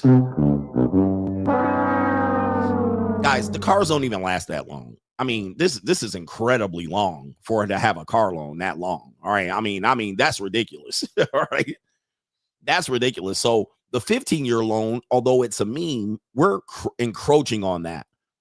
Sooner or later, it's going to be in the hundreds. 96 payments on a vehicle is insanity. But I saw that back in, I think the first time I saw something like that was a 7-year car loan, and that was in 2005, 2004. So 2005, 2006, I've seen it. All right, I've seen it. So I've seen people do it. In a piece of shit car, he got a Pontiac. All right, that a 7-year loan term. A Pontiac. I was like 84 months on a Pontiac. Bro, there ain't no. Now, if you are in a better position, if you bossed up, you will avoid these things. But if you haven't bossed up, this is an example. To me, this is nothing but either slavery or socialism. Slavery or socialism, take your pick. I don't know what it would be. This is not good for the American people if you need to depend on one of these loan vehicles, the 50-year mortgage, and add on that the 15-year car loan. There's no way that I would advise anybody to do that. I would tell you to boss up, but boss up is not a solution. All right. All right. Boss up is not a solution, apparently, to a lot of these loser males out here. So I would say good luck to everybody to figure out solutions other than the solutions that I'm giving you. Okay. We have fuck you, boss up. This is an interesting thing off the heels of the house and the car loan here. It says 80% of women say that they will not date a man without a car or an apartment, even if he has potential. This is the monetized dating marketplace. I've been telling you. All right. And this is not a surprise. This should not be a surprise to anybody. All right. At all. But this is where we are. This is how far off base we are in our economics. Certainly, women aren't looking to be with you. Certainly not looking for ecclesiastical marriages. Certainly, as I said, if you're the average guy, you're going to lose. There's no talking them out of it. If you're the average guy, you're gonna lose. All right, your potential to lose is much greater. There are going to be a few average Joes that win, but do they really win? Right? You got to really determine what their relationship is underneath, because you really don't know. He could be a whole cuck. Right? She could have OnlyFans. You never know. Right? They could have an open relationship at that point. Or he could be marrying a traditional conservative skeezer. He could be a stepdad and he got a little girlfriend, and you think, well, he got a relationship. But yeah, this is not a surprise, and this goes along with what I've been saying. It's fuck you boss up time. You got to really get into a position to position yourself, boss up, not just for women, but position yourself in the greater aspects of life, or else you're going to be on the outside looking in. All right, it's going to be hard for you to do it, especially after the age of 25. It's going to be very hard for you to actually have any level of social success beyond that. And forget about this whole idea I'm going to live off less and minimalize. That's going to be no. You can't minimalize, not when rent's going up. And of course, the hard conversation is, Coach, you're telling people not to get a mortgage, but rents are going up. Yeah, that's a hard conversation. But I never told you that you needed to only depend on renting. All right. There's ways to get involved in real estate investing and by bossing up so where you do not have to be beholden by the 50-year mortgage. You can own property, but you might not live in that property that you live in. All right, you might be renting that property, but you get your rent paid through ownership of property and land. There's a whole bunch of things that we talk about, but I ain't gonna give you the whole goddamn secret sauce on here, you broke bitch ass niggas. All right, we do it on the Money Mindset. All right, we do it on the Money Mindset, and we do it every Sunday over there on Patreon. All right, so there's ways for you to do it. There's ways for you to do it, but there's got to be some thinking outside of the box. And I ain't giving you the answers for free, although you can find it on YouTube for free if you want. All right, or you can invest in me, and we can get the answers over there. Well, yep, the average guy's cooked. The average guy's cooked. We got Fuck You Boss Up. We got this is Andrew Wilson. And the reason why we're going to play a clip of him is because I've done figured out who this guy is. All right. If you don't know, I debated Andrew Wilson recently here. So last Monday, and people are still doing breakdowns and talking about it. I saw Donovan Sharp talking about it. All right. Shout out to Donovan Sharp talking about it and appreciate it. He said, I won by a country ass mile. Everybody knew I won that debate. It's not that hard to figure out. But Scooby-Doo episode is coming up. They've apparently been doing an episode of the particular debate as well. And they have the coverage on the debate right here. And zoinks. All right. Zoinks. Apparently, I'm Fred from Scooby-Doo in this one, and Andrew Wilson is the villain in this one right here. He's the zombie, and apparently, yep, I discovered he's just a divorced stepdaddy. Shout out to Scooby-Doo coming out with their latest, and they said he's staring ecclesiastically right here. But enough about that. Apparently, I really now have found out who this guy is, and we do have a OnlyFans 304 from the Whatever Ever What podcast. All right, calling him out on this one. So shout out to her with her cardigan sweatshirt and she's dressing very conservatively right here. And there's your boy, Andrew Wilson, your king. Is this your king? Huh? Is this your king? Now, again, I didn't watch many debates that he was in, but apparently somebody sent me this clip of him debating her right after my debate with him. And this is what the Whatever podcast wanted to bring me on. Apparently his wife was there too. So that was a whole ambush. Why do these red pill bitch ass niggas are crazy? You red pill content creators are some bitches.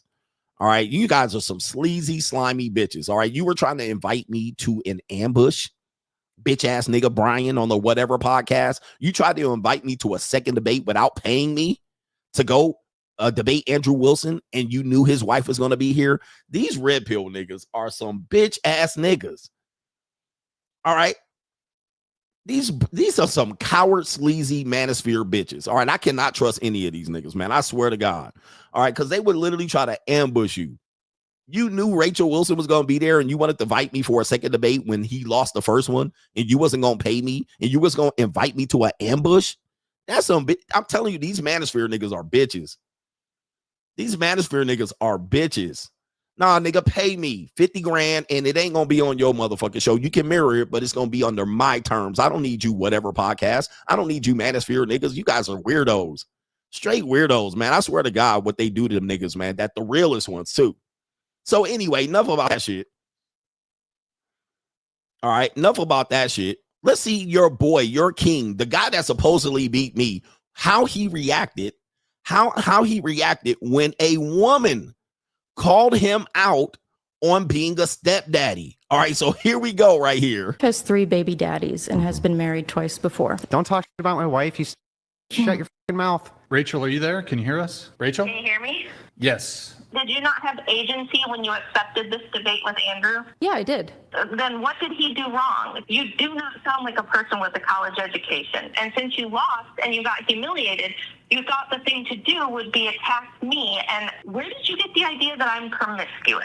I've spent my entire adult life only in 3 long-term committed relationships, one of which is a, almost 20-year relationship with Andrew. Now we're like 18 years in. I did one. All right. So as you can see, this is their thing. All right. So now I can take it less personal to what they did. You attacked them. This one says she insulted Andrew's wife. And by the way, the comment section is really supporting the Andrew Wilson on this one because it's posted on the Everwhat podcast, that lame ass motherfucking podcast that I would never go on if they paid me 50 grand. All right. But that's neither here nor there. All right. So their whole thing is that that's what they do. So that's exactly what he did to me. All right. And I'm going to tell you, he probably was pretty prepared for me to call out the fact that he was a step dummy ass nigga. So, and he could play the defense card and then she can jump right on and call in. So this sounds like a plan that they know that people are going to use this particular piece of information against them to call them out on their hypocrisy. And then they play the victim. They play the victim.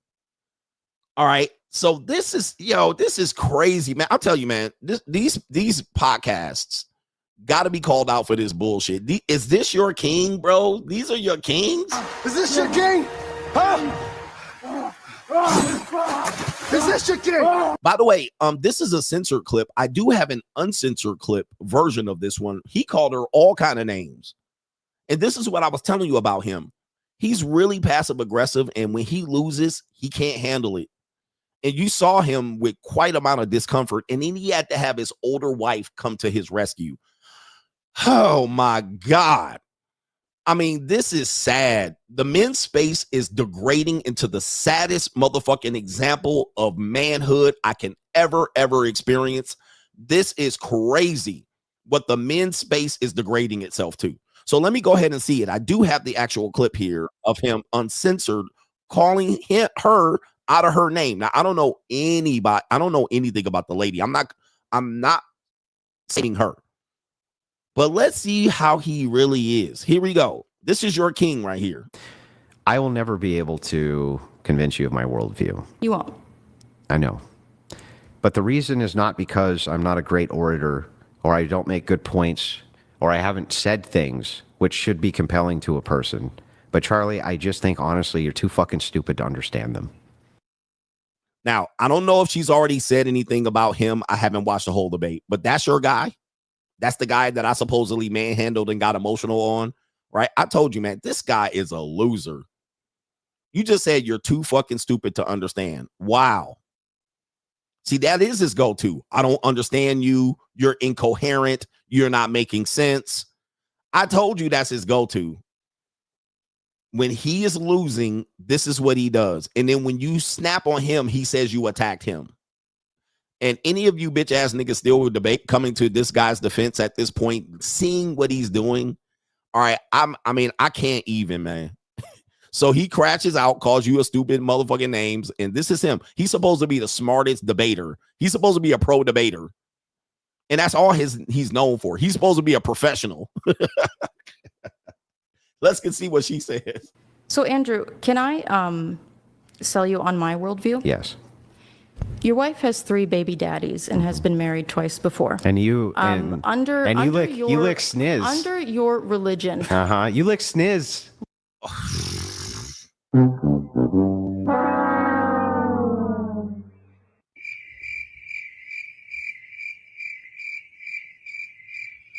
Is this your king? Huh? Is this your king? I can't believe y'all put me on par with this guy. I'm actually humiliated that I actually even accept you lick sniz. Really, nigga? Wow. You lick sniz. Is this nigga in the 8th grade? This is supposed to be the smartest guy to ever debate me. This is supposed to be my hardest debate. Is this your king? Huh? Hey, by the way, I thought when you get emotional, you lose the debate. That's not what the comment section is. They're saying he crushed her. I thought when you get emotional, you lose the debate automatically. But when she called him out on that baby daddy shit, look at how he crashing out. All right, you lick sniz. What is that? You're a fucking dyke. Don't talk shit about my wife, you stupid bitch. Shut your fucking mouth. Shut your stupid bitch mouth. Your wife with the 3 baby What did I daddies? just say? Your Dyke? wife with the 3 baby I'm sorry, daddies? dyke. Is she? This is supposed to be the smartest nigga in the manosphere. This is all you had.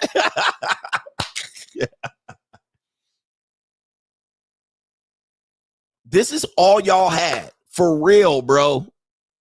And by the way, I want you to know, did he do this to me? No, he went and cried. So he didn't do this to me. Notice that.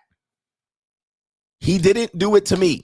All of this shit, putting your hands up, he did not do this to me because he knew it would have been time, nigga. It would have been time, nigga. It would have been, yeah, we exercising our demons today. This is supposed to be the most smartest guy to debate. This is crazy. He can only do this to OnlyFans girls. Man, this is insane. This is insanity. I feel bad for any of you guys that support this guy. This is crazy. Morally inconsequential in comparison to your ditch licking? Do the men that you try to... Do the women that you try to... I thought he didn't cut people off too. Oh, CGA was cutting them off. She's literally cutting her off every time she tries to talk. But this was supposed to be me because I was cutting him off and not letting him get his shit off. He got frustrated, but he cutting her off every single minute. This was literally 2 days after or 3 days after our debate. I told you this guy is the loser, man.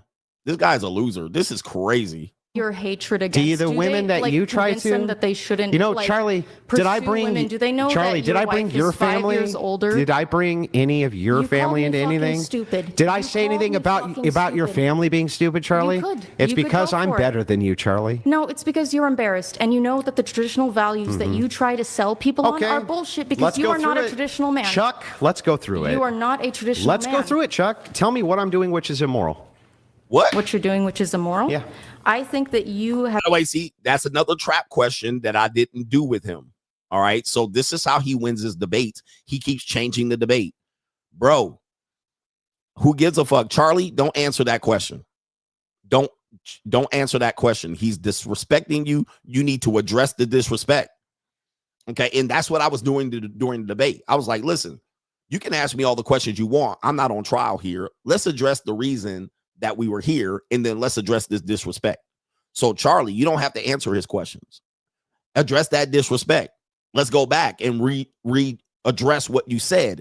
How are you ecclesiastically Christian when you just call me out of my name? Address that disrespect. How are you ecclesiastically Christian when you're over here with 3 baby daddies, or you got a whore wife? You need to go back and rephrase that. Do not answer his question. And what you guys do is you start answering this guy's question to throw off the whole goddamn debate. And then that's how he wins, because then she gets stumbled over here trying to answer this bullshit. Have been complicit in convincing young men that... No. My family dynamic. What am I doing? Being married to my wife. It's immoral. Then why? So then... Under my So all worldview, you did... that's Hypocritical. This is the guy right here that y'all said I was cutting off. You see, this is why I didn't let him talk. This is why I had to cut him off. Because I didn't let him do that deflect redirect bullshit. See, look at the confidence he has.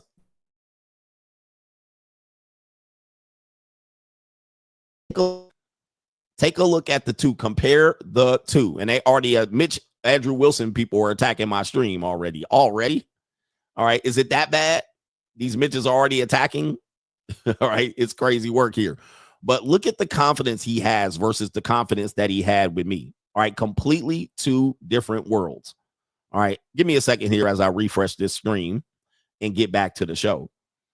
All right. So what happens? Yep. They try to report the stream. Andrew Wilson, Mitch ass niggas. And this is Christian. This is Christian behavior. All right. Is this Christian behavior? This your king? Like, this is sad. Is this your king? I feel sad for you guys in the male space. So desperate to cling on to hope. Is this your king? This was the guy that you was going to hope you to do what? Get out of the marriage contract. sad. Y'all need to boss up. You guys are sad at this point, going out fucking sad. All right, anyway, what do we got here? Is this should be on Boss Up? Oh, yes, it should be, because this follows suit to what we were talking about it. All right, this is the person that we're going to talk about later on in the show. This is Kevin Gates. Apparently, you guys don't know that he is a Muslim in traditional Islam. I don't know if he really is, but that's what he does. He married this woman named Drika, and I think he had other wives. I'm not sure. All right, but this is the woman he married, and they were married ecclesiastically, meaning that they did not have a state marital contract, something that this debate was trying to cover. And I was like, it doesn't matter if he had a state contract or not. If she so happens to go to court and you have to defend it, you have to prove that you were not married. I was trying to explain it, but nobody wanted to hear me. All right, but this is true. So for everybody that thinks you're going to avoid family court, that's wrong. Now, the reason why his philosophy works is that because he said he was going to prevent her from going to the family court through social pressure in the pulpit. So we have this guy, Kevin Gates, whose wife, Draka. What happens when you have a marriage that is not state sanctioned, the damage she can still do in a non-state sanctioned marriage. So here we go. Exposed hidden secrets about Kevin Gates and his $70,000 monthly child support, but what she revealed in court was even more disturbing. Draka just hit Kevin Gates hard with this new filing, and the language moves like a hook that will not leave your head. She is telling the court the family foundation got shaken in late 2021, right when, according to her, Kevin stopped paying basic obligations like property taxes and the kids' private school tuition while he kept up appearances. The paperwork talks about 18 luxury vehicles and a $4.7 million Calabasas estate, all allegedly stacked while household bills went quiet. And that contrast is the whole point of her opening bar. From there, she lays out the monthly math with precision. She wants $27,193 for child support and $46,274 for spousal support, a total north of 70 grand. Let me stop it right here because it's a 2.5-minute video. Let me tell you guys, I told you about this. I tried to say this during the debate, and he kept making things a problem. What she went in there is she went in there with a whole financial Rolodex. She went in there with the finances. All right. So yeah, we're not married, but look at these finances. Okay. Look at what he did in supporting us in our unconventional non-state sanctioned marriage. So it didn't prevent her from filing for a divorce or filing to the fact that there was an expenses being paid that he's not paying anymore. Then she did what? Went in on that child support. Okay, so we're not state sanctioned married, but we're going in on the child support because we have children. You can't avoid it. So you might be able to avoid dicing up assets in a divorce. You might be able to say with proof that we weren't physically married by the state. Okay, but these two things she's bringing to the court has nothing to do with it. She said, okay, cool, we ecclesiastically married. Now, what about this child support? What about these things that you were paying for the kids the last 4 years? That has nothing to do with ecclesiastical marriage or whether you were legally married to the state or not. Okay, at all. So you guys have been sold a bill of goods saying that you can avoid this. No, you can't, not, especially if there's children. And she's saying those expenses are specifically tied into the children, which has nothing to do with the marriage. Right? It has nothing to do whether you were legally married or not. Yeah, it mitigates the divorce statistics, but you're still going to family court, especially if you have kids. Still going. All right, let's continue here. That she frames as the price of keeping the world steady for two kids who already know a certain level of life. In the same breath, she tells the court the children have spent about 95% of their time with her since 2023. If the judge buys that timeline, it leans heavy in the calculus. Primary custody means primary costs. And child support is not only groceries and backpacks, it is stability, schedules, private school continuity, activities, and a roof that matches what they are used to. So let me now check this out. So I said this during the debate. I said, guys, if you're going to say you're not married to the woman, you're going to lose more custody in the custody case because you literally told the court you weren't married to this woman. So she may get primary custody. She may or may not. Some states are now saying 50-50 is going to be assumed at the beginning unless she can prove otherwise. And so some women prove otherwise by saying that there was some sort of abuse or abandonment. All right, which means you're still fighting in court, even in an ecclesiastical marriage. All right, you're still fighting. You're still duking it out. So now custody comes up, which has nothing to do with the marriage. It has very little to do, especially that it can be used against you if you're not married to her. Okay, so you're still duking it out. So now you got child support. On top of that, there's an incentive for her to fight for more custody so she can get more child support. That's $70K. And then she's going to say the kids have a certain standard of living. We don't want to reduce that. We don't want to move down away from Calabasas. They go to school. I don't want them to change school. I don't want them to leave the house in the middle of the week to go to his house. He's got a 26-year-old girlfriend. Now, I was trying to move this conversation in the debate to this, and he didn't want to do it. And this is why. He eventually had to relent and say, yeah, that's true. But I was trying to move that conversation 15, 20 minutes in, and he didn't want to. He wanted to keep it in his ecclesiastic marriage here. I'm like, yeah, that sounds great. You're still going to be in court. You still have the potential to be in court unless you can literally stop that woman from going down and filing due to social pressure or the pulpit preacher. So he was lying to you. He was lying to you. All right. He was lying to you. And he says right here, it is what it is. Yo, it is what it is. Money fight is not an abstract scoreboard. It shows up on their land, too. Their Mississippi farm is staring down foreclosure after the IRS dropped a levy for $7 million in unpaid taxes. On custody, she is asking the court to call her the primary physical custodian, at least while the divorce works through its phases. And anything he does anything he does in terms of what he does on social media can be used against him. So what we're going to review later can be used against him. She can be like, he out here with these young hoes.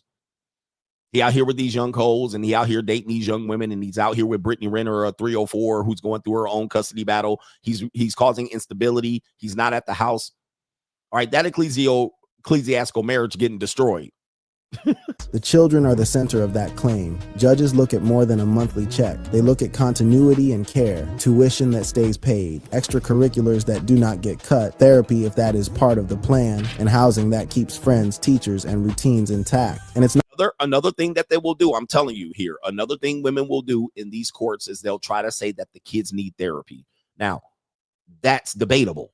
All right. It could be that because of the conditions the two co-parents are creating around the children can be a need for therapy. But one tool she will use to bring in another referee to potentially discredit you as a father that you cannot prevent ecclesiastically is that if she says we have a toxic relationship, a toxic marriage, or a toxic cohabitation, a toxic co-parenting, she's going to say the kids need therapy. That's going to put a referee in between you and your parentage. Okay.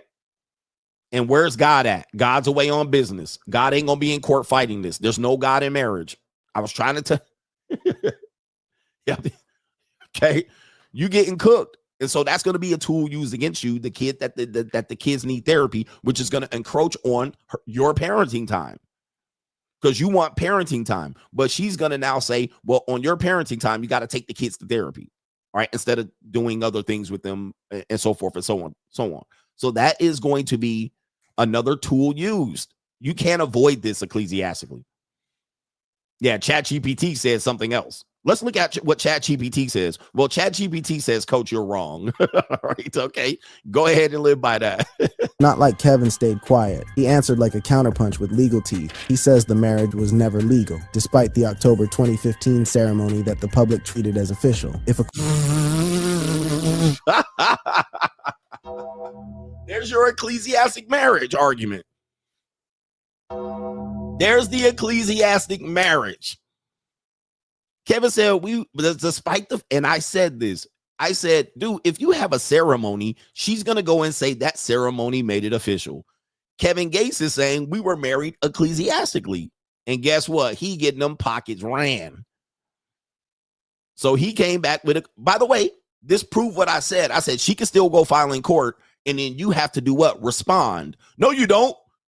Look, pull up ChatGPT. It says you're not married, so you can't get divorced. I said, so what? She can still file. You still have to respond.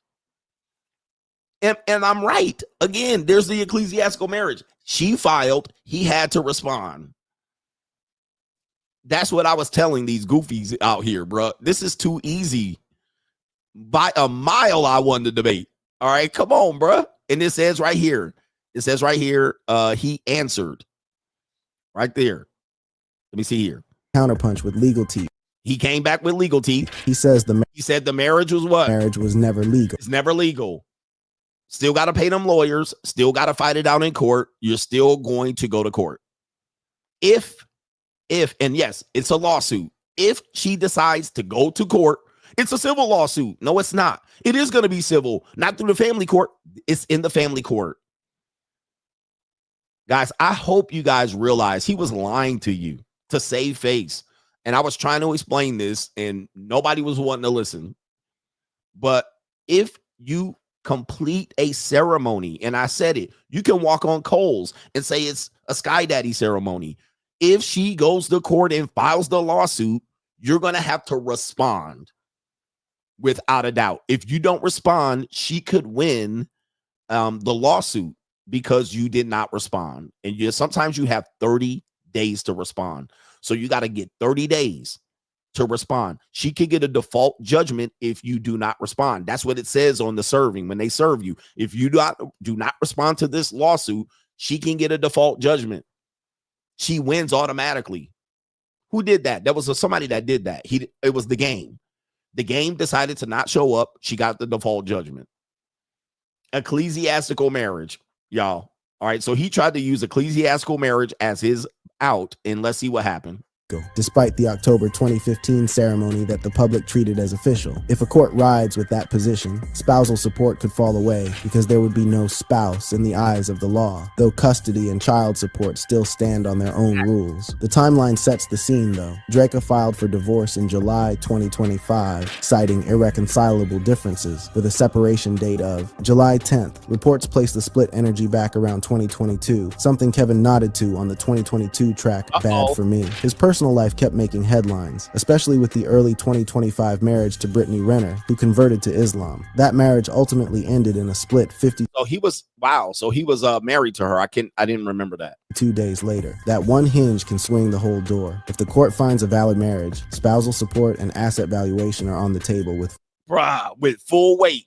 Again, ecclesiastic marriage. I want you to listen to this. If the court finds this valid, and there it is. What is that? What do you see? And all they got to do is find any level of validation of wedding photo, a honeymoon, an acknowledgement that that's your wife, you calling her your wife, tax documents, which you've already had the land document in Mississippi, which he got levied by the IRS. All right. You also have, cohabitation. Some states have common law, including Texas. All right. You're literally got to respond to this. If he loses, then he's in trouble. He's got spousal support. If he wins, he still got child support. He still has to fight, which was my point. And then, of course, if he's married to multiple women, now he's married to Brittany Renner at the same time he's married to Dreka. He's got another problem, which is an illegal marriage to two women, which is called bigamy. Okay, he's got a problem here. Plus, his social media behavior is not helping him. All right, and then it's a disaster. So this is what I was telling you guys. I was trying to tell y'all that. Okay, this is the rule. This is how it works. You can say I'm not legally married. All right, anyway. Swing the whole door. If the court finds a valid marriage, spousal support and asset valuation are on the table with full weight. All right. This is too easy. It's too easy. Anyway, shout out to y'all, man. Good luck. All right. Good luck. It's boss up time here. Let's get to these super chats out here. Boss up, nigga. Ooh-wee. All right. Good luck. Good luck. Listen to whoever you want to listen to in this situation, man. So anyway, there's no saving you, especially if you have family and kids. There's no saving you. You're going to get ran over. All right, we got some people over here on the PayPal that we need to acknowledge, do we? Yes, we do. Yes, we do. Shout out to Caitlin. Caitlin says, so if women don't get the outcome they want after they have sex, then men aren't getting the outcome they want after getting married. They want a relationship from sex. We want sex in a relationship. Both sides are getting disappointed. Nope, normally the case. Because some women can marry you and then withdraw from sex. Or you can get social pressure or the priest can make you to do it. But I think women do use sex to get relationships, aka love bombing. Okay. So there's a whole bunch of examples of that. Shout out to our brother Thomas the Tank T says, thank you, CGA. I recently bossed up, started multiple businesses. I'm running for governor in Wisconsin in 2026. He says, I'm going to fight in an MMA cage event, singing the national anthem at sporting events, and I finally cut off my ex-wife for good. It's boss up. 2026 is my year. Free agent lifestyle for life. And shout out to him. What an incredible example of the free agent lifestyle, because that's what we're telling you. Dude, there's so many things you can do other than chase women. Like, and you will find that women will be that much easier to talk to, because then you can judge them where you don't have the desperation or need to actually need them. That's an example of bossing up. All right. Getting your priorities, like following things that you're interested in, doing the things you need to do. All right. You're working on your fitness. You're doing some political stuff. You started your businesses. You're singing the national anthem. Congratulations. That's an example of bossing up. It ain't that hard. And then he cut that ex-wife out. All right. Shout out to the ex-wife getting cut off. Gotcha, bitch. By the way, DoorDash. She'll be doing DoorDash in the future. 100%. We got some cash is apps in the building. All right. No, we don't. We don't got no cash is apps. All right. We got 2,000 people in here. So is the demise of CGA. All right. Hollywood CGA. All right. New world. Shout out to Overly Kendall says, shout out to the coach gang. I watched Donovan Sharp's stream yesterday, and he said that you won the debate by a wide margin. He was cooking that ecclesiastical structure, Mitch. And the Mitches. He says, get them weak men off the internet. It's time to boss up, man. Boss up, man. By the way, I support men that try to get married in the absence of a state contract. I actually approve of that. I'm not against that, but I'm against the way he presented it. So shout out to Donovan Sharp. And I actually supported Donovan Sharp yesterday. And I said, bro, why Donovan Sharp should be pissed off at the manosphere? Because how the hell did he get judged by something that they're supporting Andrew Wilson for doing? Like, that's crazy to me. Absolutely insanity. All right. And he got kind of destroyed for that. And people say he lied about it for years. So did Andrew Wilson. All right. Years. I mean, Andrew Wilson did it 10 years ago, 12 years ago. Shout out to Jay says, not a red pill talk, just curious. If modern women are such in high alert, how come most of them become single mothers or experience so much trauma? Yes. All right. What typically happens is that women do experience an advantage in dating and relationships. So what they'll do is they'll typically say during these years, they'll go after their type. Not the type that's the best for them, the type that they're attracted by. But because they are, highly desired and people go after them, they typically think that they can choose who they want long term and it turn out right.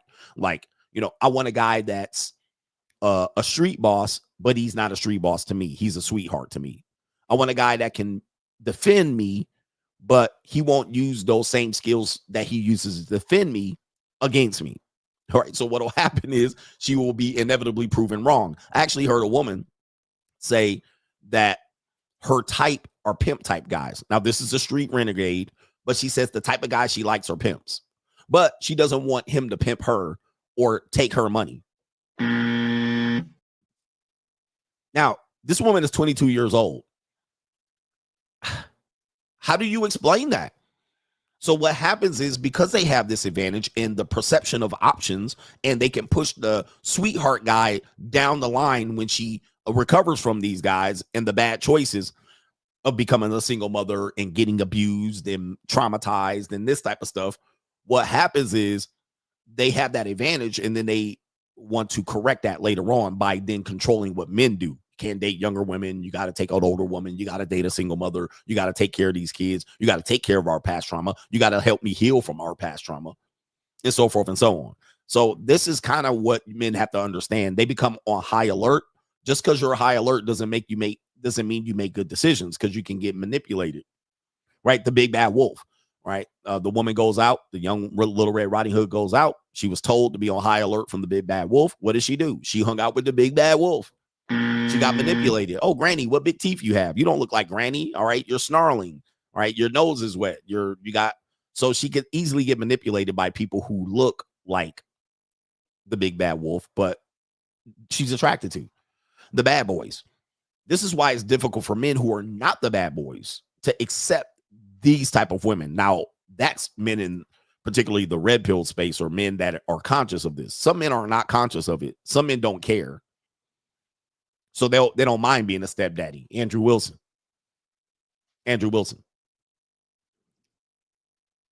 But just because you're paying attention doesn't mean you're going to make good decisions. Shout out to the Prince of Dubai. She fornicated over 1,000 times with her boyfriend out of wedlock for 5 years straight. God says that is promiscuity. That's promiscuous. He says he does not count that as just one fornication, but it is with one person. So she keeps saying she wasn't promiscuous. Well, she had 2 kids by 2 men that she wasn't married to. And she had a lot of sex with both of them. In fact, Andrew Wilson didn't marry her until after he created the second kid. That's promiscuity. You don't have to have 100 body count to be promiscuous.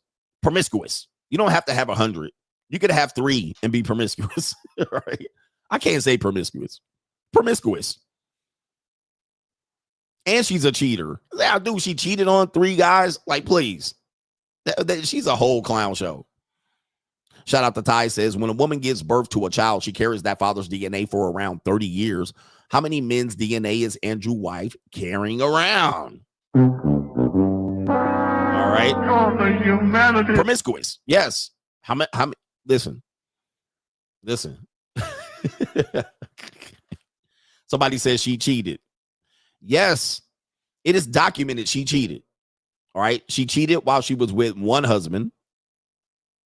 Then she cheated with Andrew Wilson when she was with one husband. Then Andrew Wilson was married and they had 2 babies while he was married, or at least one baby while he was married and the other one while he was living with another woman that he eventually married. Like crazy, like crazy shit that they're running around here thumping their Bible out here and waggling their finger at people. Like, this is insanity and in pure denial too. Just sick.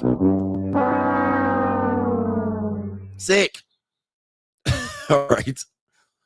Steven says the real reason for the 50-year mortgage is to prop up the value of the boomers' favorite asset, their homes. He says to keep them sellable, to pay for their assisted living. If you buy a Mac mansion, don't forget to budget in repairs, big utility bills, taxes, insurance, which most people don't. All right. The argument that mortgages, and it used to be a little bit more easier to argue this, but mortgages used to be highly cheaper than rent, but that's just the mortgage. I don't count the maintenance, the taxes, and the insurance and shit like that. All right. They never factor that in. And this is why I think people have been misled. And then you have like 67% of people report that they regret their home purchase. All right. But they got to do something here. Iggy says, when all those OF girls started watching CGA, they'll easily be able to drop kick Andrew Wilson in the slimy debate, shuffling, distractions, diversions, and decoy tricks right out of the air. Hollywood CGA gave them the blueprint to bury Andrew Wilson's dumbass. Yes, he did. New world order. All right. And here's the thing about that what I'm seeing here, and this is something that I don't know. Anybody that will literally debate this fool like it's a real debate, you're an idiot. Okay.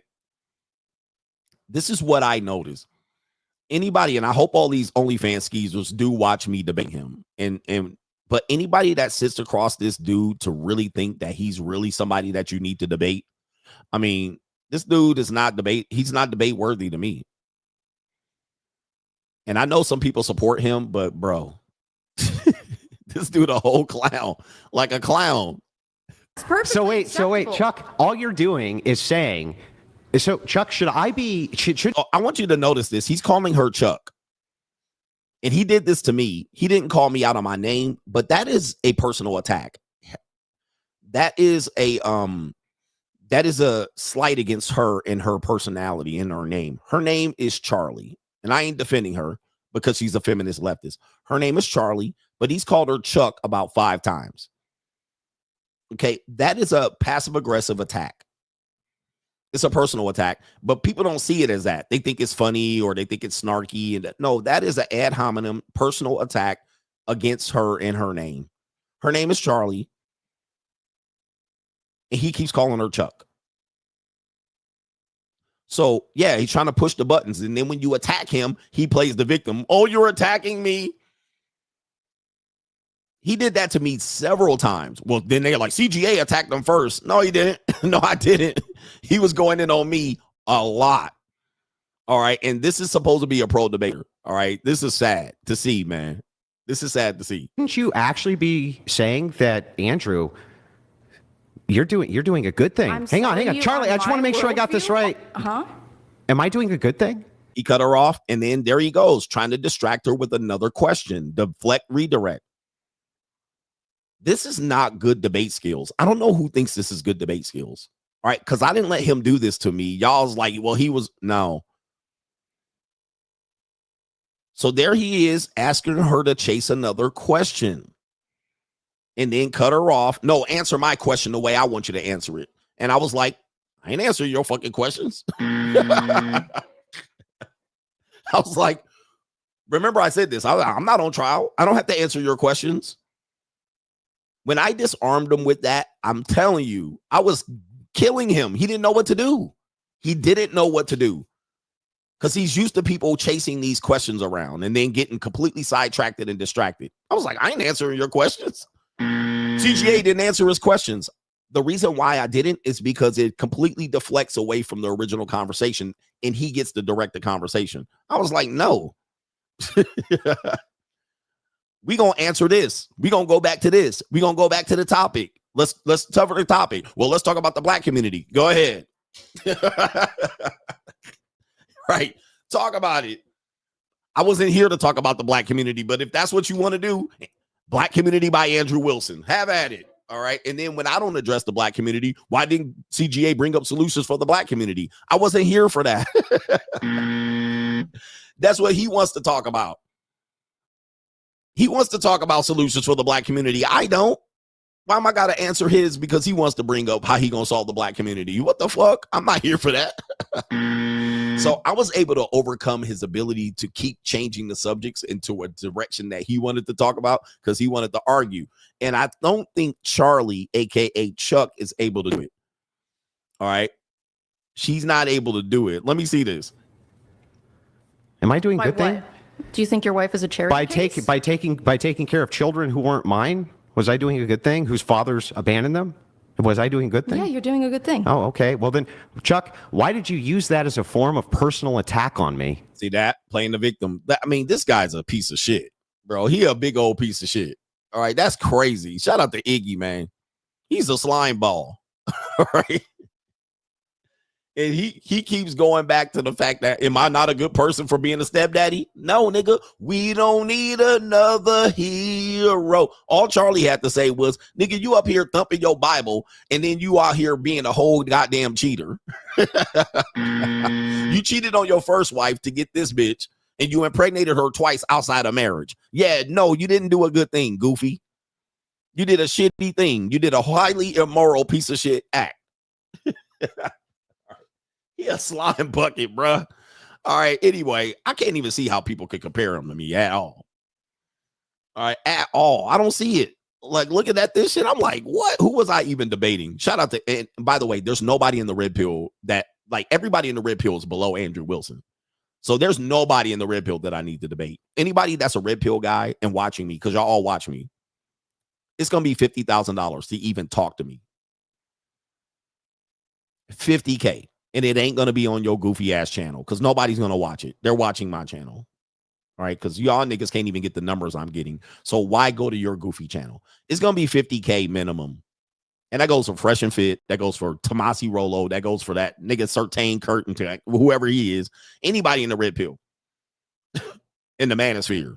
$50K to talk to me, nigga. Don't ever talk to me. Don't ever text me. Don't ever ask me for a debate, bro. I don't want it. $50K, nigga. Andrew Wilson is now $75K. Just looking at this shit, $75K for the second debate, or shut the fuck up. All right, that's what we doing. All right, already doing. Because them niggas are goofies at this point, man. It's a clown show. Infamous NYC says, Caesar, is it Caesar? Caesar will still extract his pound of flesh. To think otherwise in America is foolish. By the way, did you see the article? A man who was dating a woman and left her. Now she's 34 and suing him for support, saying he took her most fertile years. She wants in vitro and egg frozen payments. I covered that yesterday. I think you meant Caesar. Yes, that's what you said, Caesar. Caesar will still extract its pound of flesh. Okay, but yes, I did cover that yesterday. He took my most fertile years. Shout out to you. But yeah, man, shout out to Infamous NYC. But it's crazy, guys. Look, man, you know, if you think you have a better situation to really disarm women in America, it doesn't exist. Like, some men will be able to disarm women and get by and get away with things. And most of these guys are pooky and broke. All right. At best, those guys will serve jail time and they'll be able to get out of it. And sometimes you'll escape it. But no. Sorry, it's not happening, dude. The system is already set up against mostly men and certainly the breadwinner. You're not getting away with it. All right. Some of y'all might get away with it, but no, it's not going to happen. Sorry. There's no hope related to that. I would just tell you guys to avoid. And by the way, he kept twisting my words. You said marriage is good. That's what I said at the beginning of my statement. Then I went to say I wouldn't advise men get married. It's like, well, let's go back to what you said. You said right here, marriage is good. I said I did say that at the beginning of my statement. Then at the end of my statement, I said it was bad because of X, Y, and Z. Again, man, this guy's a sleazy lawyer. All right, a sleazy broke ass lawyer too. All right, what do we got here? We got boss up season. That's what we got right here. So let's get some boss up activities going.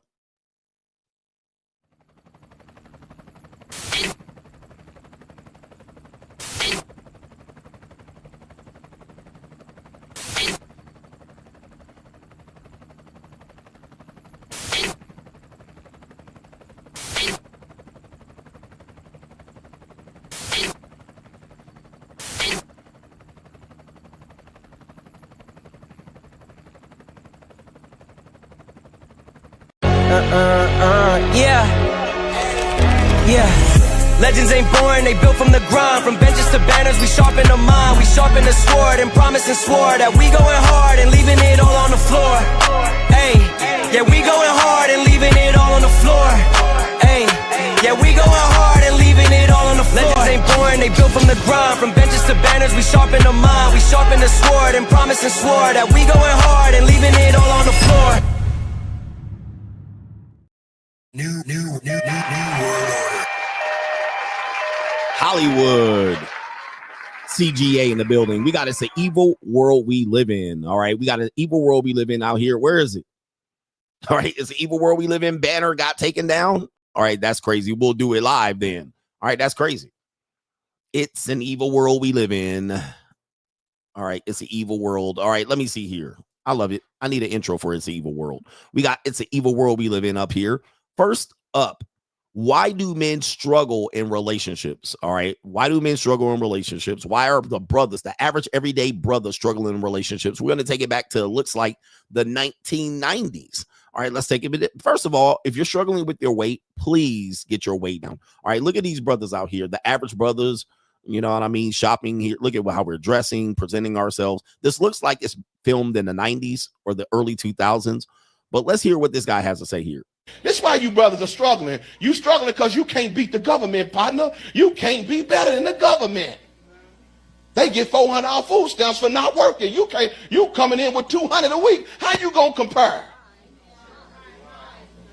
They can lay on their butt and get free health care. You can't even pay a clinic bill. So they making you feel less than, as if they have worked for this stuff when they have gotten it from a system that wants you to be separated. They only giving it to her to keep you out the picture because they ain't scared of her. They empowering her, they just empowering her so you and her can't get together so you can rise. Because you can't rise without your woman. They figured that out a long time ago. And you sisters got a nerve to walk with outstretched necks like y'all done something. All you got to do to get something is have a baby. That's it. Yep. Go somewhere, lay in some dirty couch or some old car and get a seed, and the door of life is open for you. All the empowerment in the world, every program to get you on your feet. And you ain't realize why. You got a nerve to look back at these men that have been in your life and you call them nothing, but you ain't realizing that you was trained to look at them that way because you wouldn't even have nothing if it wasn't for the seed he gave you. You was broke before you got a baby. Oh my God. It's an evil world we live in. Oh, you was broke before you got a baby. Somebody said they know who this guy is. All right. And this is the things I'll be telling you about. I'm telling you now, shout out to the women. They progressed and they got jobs and all that. You was broke before you got that baby. A lot of women are broke before they got that baby. Now they can use that. They can use the state where the man can't compete against the state. Somebody called him out, Pastor Derby. I'm going to go ahead. Stephen Darby is who you say he is. I'm going to go ahead and give him a shout out. People say he recently died too. All right. So rest in peace to Pastor Stephen Darby. All right. I do see him here. Stephen Darby Ministries. All right. And can't see much about him there. Okay. He just recently passed. Rest in peace to him. He passed in 2017. All right. 2017. Young guy too, man. 1972 to 2017. Man, let's take care of our health, man. Let's take care of our health. All right. But shout out to this. This clip is true. It's telling you where the divide is. And everybody knows this divide is there, but people are trying to figure out how to fix this divide. And I'm telling you, it's already kind of the damage is done. And it's not worth fixing as a group. It's worth fixing as an individual. All right. And that's my whole approach. People wanted to fix it all at once. And I'm like, no, each one teach one. All right. You do you first. You fix your backyard first. And then you have that woman fix her backyard. And everybody have responsibility and accountability. You can't just be like, we'll install patriarchy. We'll get back to Christianity. We'll just turn people away from abortions. We'll just take away women's right to vote. Nah, bruh. That ain't gonna do anything. Those are all pipe dreams. Those aren't solutions. Those are pipe dreams. Okay. So he's telling people the truth of where the divide is and where you have to realize where you're cooked. Okay. And you even have to be more extreme to change this as a unit immediately. All right. But I would say it would take 2 generations to change. If you started with the YNs, you got to get the YNs to change, which I don't think is going to change. The boomers and the Generation X changing it doesn't mean anything. Okay. Busted with nothing before you had a child. The child provided for you that man's seed. And you got a nerve to say that no good Negro won't take care of his kids. His kids are taking care of you. Oh my gosh. All right. His kids are taking care of you. Woo. All right. And shout out to everybody. People will deny this. And there will be a woman that's like, not me. My baby daddy was a bum. All right. But even if she's getting child support, EBT, WIC, we already seen the women out here coming out saying they're getting EBT. They're getting levels of child support. That's true. That child is taking care of you. That's his seed. His child is taking care of you. So in essence, even if the government's still involved, that's the case. But it's the evil world we live in. Rest in peace. It's the evil world we live in. To Pastor Stephen Darby. All right. Rest in peace to him. That was a great piece of footage there. All right. And he got that King of Kings. King of Kings in the middle right there. I like that. All right. And you know who the true King of Kings is, right? The King of Kings. All right. Right there in the middle there. All right. Wearing the crown. Okay. Shout out to Pastor Darby here. And we have this situation here. Boy, more issues here related to this. We have this woman saying, oh, no. All right. People still now catching up. The normies will still catch up to CGA. Woman says everybody's selling box. All right. Everybody's selling box, aka I got the pussy for the money. If you got the money for the here pussy. We go. It's just been made aware to me that the girls who are selling cooch are telling people that they're in real estate, that as like a cover up because they selling cooch. I knew it. I knew it. I said it, and you all called me mammoth. I told y'all everybody out here is selling box. Because how are you making this much money in regular old real estate in this current market? Like in like 2021, 2, 3, I'd be like, all right, that was the time to make the bread. But in current times, these real estate agents and these new home salespeople are struggling because the economy's bad and people are afraid to buy homes. Or they just can't afford it. Just simply can't afford it. So how are there so many successful real estate agents? And I don't really see you posting about how many homes you've closed. But you're making so much money. How is this happening? Because you know, a real estate agent, they gonna post when they close. But y'all not posting your closings. Everybody's selling box. Bottle girls, bartenders, scrippers, real estate, nurses, anybody on a yacht, they just selling box. Anybody that travels outside the country, they're selling box. Anytime you can't tell what that woman does for a living, she's selling box. You seen her in Vegas, box. You seen her in Dubai, box. You seen her in the Mediterranean, box. I knew it. And what's even crazier is you're probably thinking these claims are unsubstantiated. No, because the women who aren't embarrassed about the fact that they sell box have commented under my videos multiple times. One, thinking it was funny, and two, being like, yeah, these are the signs of a woman selling box. And these are women who sell box and they're open about it and they're like, yes, I'm selling box and these are the signs. Signs of the times? Hey man, listen, shout out to people waking up. I've been told y'all the monetized dating marketplace is here. Now what men will think is, coach, the girl I know gives it up free for Pookie. All right. They keep using that as if women are one dimensional. And that's why I keep trying to tell men, guys, women are not one dimensional. Just because you know she with a Pookie who broke doesn't mean she's not monetized. That's just when you see her with Pookie. She could have a whole sugar daddy, a manager that she fucking. She could have a whole husband. You don't know. Women live on a spectrum. And I've been telling you that these women that have these professions, this is not hard to even rationalize. You got to understand what I'm saying. They have these professions on the internet. Trust me, I knew these women in person and they are monetized. That doesn't mean they sell pussy for money, but the monetization is important. Even their dating, who they're trying to date, who they're trying to social climb, hypergamy, who they're exposed to, celebrities, entertainers, athletes. Okay. And they will date those guys. I knew women that had a very basic Instagram profile and they massage NBA and NFL players, AKA fuck them. Okay. For money. All right. So, but they'll never say it and neither will they admit it. By the way, take a look at this comment section. This is all you need to know. He even says it right here. Broke men worried about women's pockets. Interesting. That's a deflect away from what we're talking about. That's her admitting it. All right, that's her admitting it. But just because you don't see her doing it doesn't mean that she ain't doing it. There's a girl that you're out here trying to text and get her number. Like you seen her. She's a young skeezer. You seen her at the mall and you thought, you know, yeah, I could go get in there and get some freebies. Well, that doesn't mean she ain't hitting up the fig. She ain't hitting up the fig afterwards. Okay. Because she can still hit up the figs. All right. And somebody said my talking points are getting hijacked in real time. They are. I mean, I've told you, what did I tell you? In 3 years, everybody will sound like CGA. When I started talking about the JUCO, it was a risk for me. Please understand, it was a major risk for me to pivot my content to expose and explore that type of the world because I was already doing it off in the members. And I was like, how do I bring this to YouTube in a way where people will understand it? So I started showing you and exposing it. And I said, in 3 years, everybody will sound like me. I've heard Myron Cooper Rich. I've heard Andrew Tate say the same goddamn thing I was saying. Jacket. All right. Word for word, bar for bar. And they're supposed to be pickup artists. Now the regular world is catching up. All right. And now again, just like I caught everybody up to the regular world of dating and relationships. Now everybody sounds like me from 2022 to 2026. Now everybody gonna sound like me from 2026 to 2029. Okay.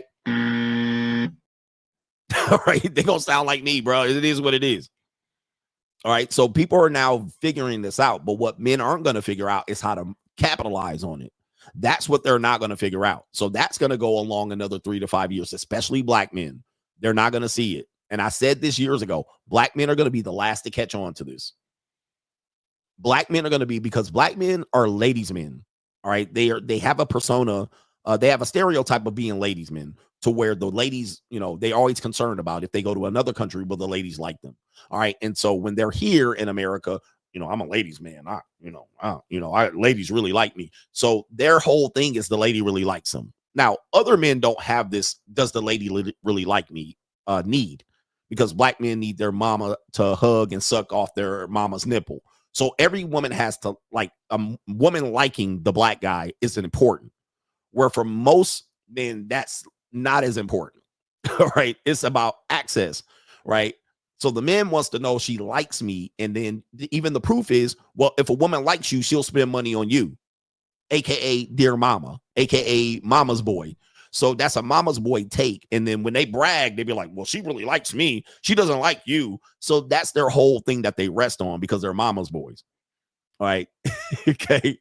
So for them, I said 3 years ago, they're going to be the last one to catch on and they're going to be the last ones to adopt, but they're also going to be the last ones to fuck. All right. By the time they figure it out, they're going to be the last ones to catch on. It's going to be way too late for them. And they'll continue to argue against me. And I'll be like, why are you arguing? It's very simple what I'm saying. You don't have to argue against me. It's plain and simple what I'm saying is real. Now, do all women sell? I would beg to say in a direct or indirect way, yes. All right. I don't know if they sell directly. I can't say. But you will be surprised who is. And you will always know that there's a 6 degree separation between who is and who isn't. Okay. Because all women know a woman that's selling. Okay. In fact, I had a young woman telling me she has a woman that is a carpet walker in Las Vegas. And she said she hung out with her all Saturday night and they walked the carpet all the way to 2 a.m. And I was like, what was you doing? And she was like, I wasn't doing nothing, but they was walking the carpet with the hoe. Okay. I was like, you were walking the carpet, not turning tricks. And so I was like, you're lying. I was like, whatever. No, I was just walking and hanging out with her while she walked the carpet to look for tricks. Oh, okay. Got it. Tricks are for kids, bitch. I was like, but they'll tell you anything. They'll tell you anything. But that's an example of literally 1 degree separation from her knowing a woman who's a renegade. I was like, whatever, bitch. But again, you're going to be the last to catch on. In Las Vegas, do not come to Las Vegas. All right, Jesus. All right, anyway. That was crazy. Yeah, bring her friend to work day. Well, we was talking to the tricks, and we was walking around looking for tricks, and we didn't go up to the hotel room, but I wasn't turning tricks. I was like, so she was teaching you how to walk the carpets? Oh, by the way, she said the girl got arrested by hotel security in Metro. So they was waiting to bail her out of jail. I was like this.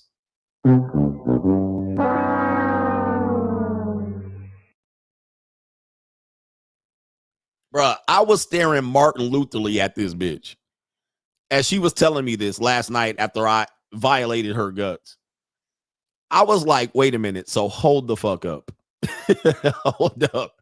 What you're telling me, and yes, she's 24. She graduated from university. Honors. I was like, what? She was like, yeah, she got picked up and they got walked around and they took her to the back room and we waited for her to come out. I was like, bro, send it, man. All right, that means you got picked up and arrested too. All right, that's what happened. All right, then y'all both got released. This shit is incredible. Incredible. So it's an evil world we live in. It's an evil world we live in. Shit is wild out here, man. Don't come to Vegas out here, bro. Do not come dating out here in Vegas. It's a shit show. All right, what do we got here? We got it's the evil world we live in. We have a TikToker. This is marriage and divorce. A TikToker who is, you see the guy middle here, cheesing and showing his teeth. Niggas always gotta show their teeth. All right, there she is here. He's married to this big black woman right here. All right, that he's in the picture with. But this light-skinned bitch right here is his side chick. Now there he is. He's married to him. He looking kind of pooky, all right, and he's married to a big fat chocolatey hairdresser looking woman with them big ass. Look at these titties. Bra can't even fit. I bet you these are some saggy titties. All right, so we have a side chick, the light-skinned butter pecan looking chick. And in North Carolina, you do have to wonder. There's no ecclesiastical marriage in North Carolina. In North Carolina, they have one of the worst outcomes that you can have if you have an affair on your wife. So Andrew Wilson, if he lived in North Carolina, he could have got this work too, which means that if you have an affair, and we've covered this before, the person who is married to the person who is the cheater, the person who is married can sue the side chick or the side husband for alienation of affection. They don't sue the spouse, they sue the side chick. They sue the side dude. And we've shown you cases of this happening in North Carolina. So if you're married and you cheat and your spouse finds out, they can sue the side person for alienation of affection. And we showed you cases of the spouse winning. Now, the other spouse who was the cheater, they're not affected. All right. They're not affected other than if they get a divorce. So this law has been on the book for a long time. All right. It's been, the homewrecker law. And this woman used this law against the side chick. And let's let the news media talk about it here. Let's see if we can have them talk about it so I don't have to read. TikToker will have to pay $1.75 million after a jury found her guilty of destroying a Durham couple's marriage.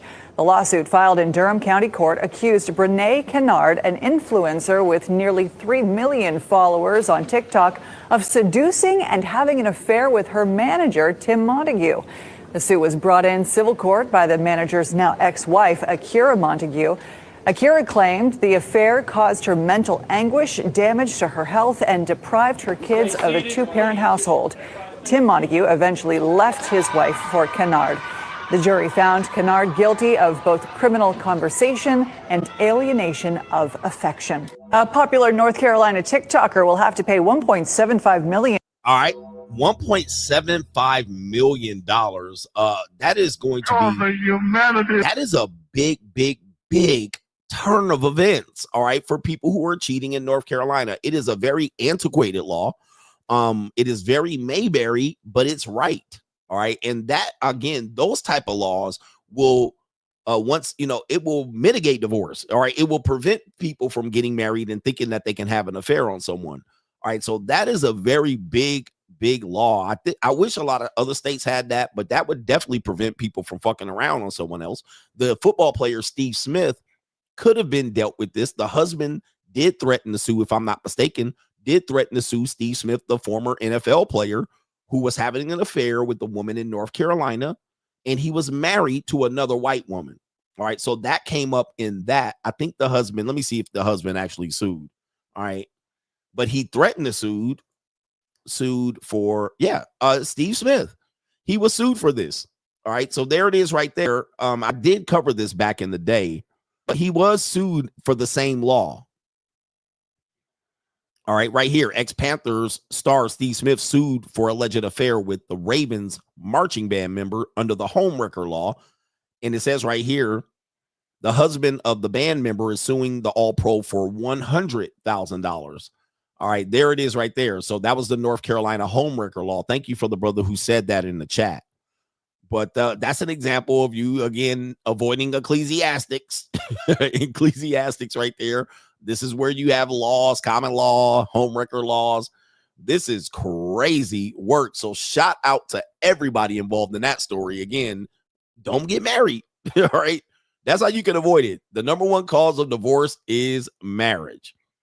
And all men pay. He was getting it for free, huh? All right. Somebody said Fantasia got sued. Okay. Shout out to you guys. So Fantasia, the singer, got sued under the homewrecker law. Let's see that. Fantasia sued for adultery. Okay, but the judge did rule in her favor, but you're right. She did get sued. By the way, getting sued doesn't mean you lose or win. That means there's a lawsuit filed. I was trying to explain that to Andrew Wilson. All right. All right. They can still sue you. Divorce is a lawsuit. No, it's not. ChatGPT says it's not. Okay, Jesus. All right. Just because you get sued doesn't mean you lose. So you can get sued and win. And it says right here, judge rules Fantasia did not break up Cook's marriage. And it ends officially ends 2011 on a good note. A North Carolina judge has ruled in favor of Antoine Cook, stating that he was legally separated from his wife, Paula, at the time the relationship started with Fantasia. Shout out to the chat here for bringing these things up here, but that was North Carolina as well. All right, so wow. So watch out in North Carolina if you live there and you plan on having an affair. Well, I guess you can actually blame the side person. There was another man that sued under the alienation of affection, and I believe something happened to him. Let me see here. Man sues man, alienation of affection. Something happened in that one. I think it was something violent. Let me see if I can remember what it is. Okay, the TikToker thing is, oh, here it is right here. This is the one. Another North Carolina man won $750,000 lawsuit after suing his wife's lover. So that's on the other side. There he is right there. There's the guy. And yeah, we can see why he got cheated on, but at least, all right, he won right here $750,000. His name is Kevin Howard. He recently won a judgment against ex-wife's lover for alienation of affection, a claim that exists in just a handful of states across the country. And it's the homewrecker law. Where's the wife? All right. Alienation. I think alienation of affection could be sexless marriage. Like if a wife's having no sex in the marriage, or a husband, that could be alienation of affection too. I think that should be alienation of affection. All right. By God. It's an evil world we live in. Protect yourselves, man. Marriage is not a joke. The laws in the states are always going to be in play here.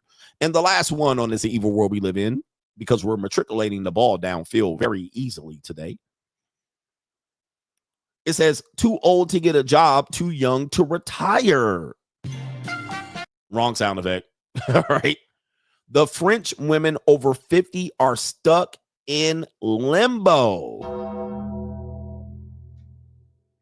Okay.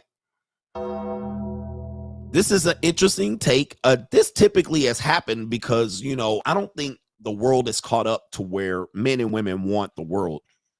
And one thing that hasn't been addressed is women of advanced age, right? So once they get to 50 and 55 and 60, we know typically it is not the norm for them to want to continue being ambitious and make more money. If they do, it's kind of going to be through someone else. We also know that this is the retirement plan. If women are, as we know, this is going into segueing into the conversation we're going to have next in the main event. What they want is they're typically washed up. They typically don't have as much value to bring to a relationship. Even though they might believe that they have value, they don't have as much value as from the man's perspective. So they're almost unmarriageable across the board to most men. They're not the most sought after people. Then you have the fact that you have people that don't save well, they don't invest well, then they're stuck. Then depending on the state, they become dependent on the state. And then in other areas where feminism hasn't done well to prepare these women for this particular life-changing role, they don't have grandkids, they never married, or they divorced, they don't have anyone to nurture. They're typically stuck like the woman who created Sex and the City. She didn't have any kids or grandkids, but all of her friends and mates had kids and grandkids. Even though that they were divorced or they were single, they were able to have holidays. Well, these women are left out with nothing. And nobody has a solution for them other than telling men who made it in their 40s and 50s to marry those women. Why don't you marry her? Basically taking a L instead of dating a younger woman. All right. So now you see these women on DoorDash. All right. You see these. So it's a sad reality. All right. It's a sad reality. But this woman we're going to call Gwen Chauvin, she had announced it on LinkedIn. She was not able to find a job and had ran out of money. And she said she had just moved back to Brittany to live with her mother, a.k.a. the boomerang boomers. I've covered this a long time. Now, she's not a boomer, but this is an example of moving back with the mother. So you'll see them move into communes with other women, other single women, moving back in with their mother. It was a huge step backwards for the energetic 55-year-old.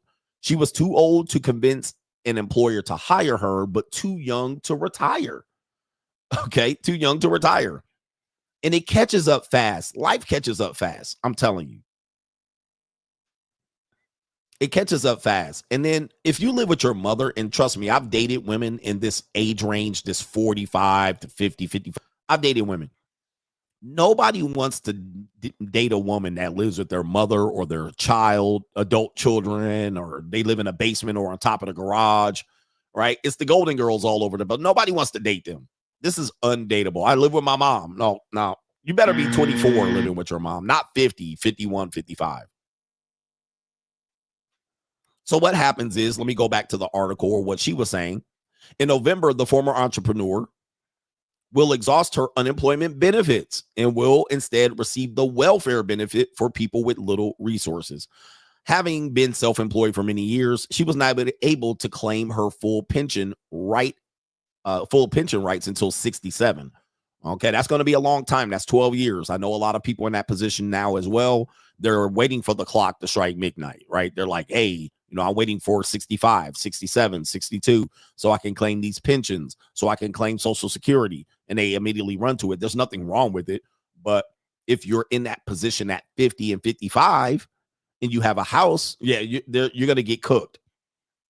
She has now entered a status of rather lack of status that is increasingly affecting older adults in France, mostly women, which are called NER, which is neither employed nor retired.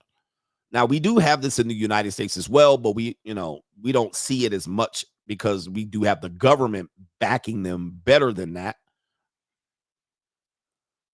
And it says, while the fate for the young people are the NEETs, the neither in employed nor in education or training, the NERs, the neither employed nor retired, have remained relatively invisible. Yes, that's the other part of it. You're going to remain invisible.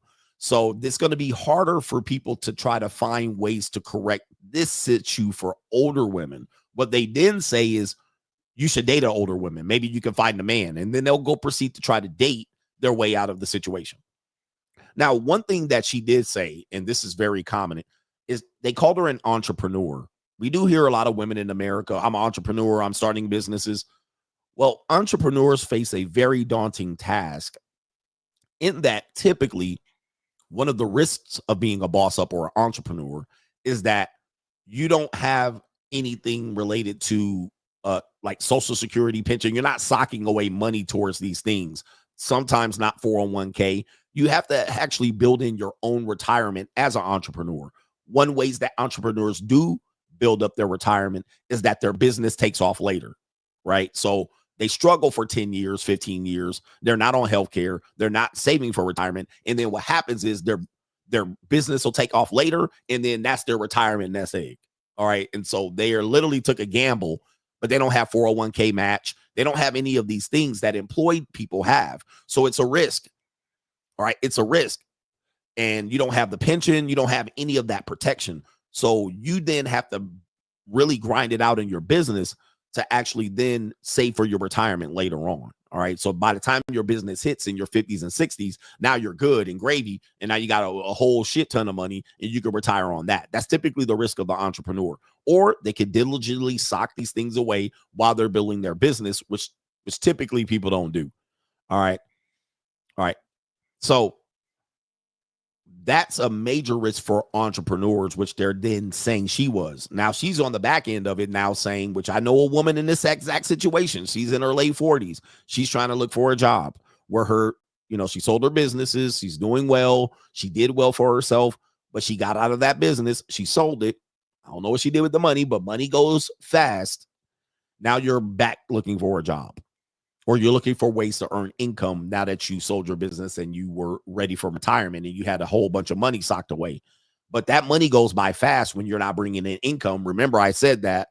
And somebody said my uncle says otherwise. And I said, fuck your uncle. I don't care how much money you have in an account. Every month you do not bring in money, you're going to go broke relatively fast.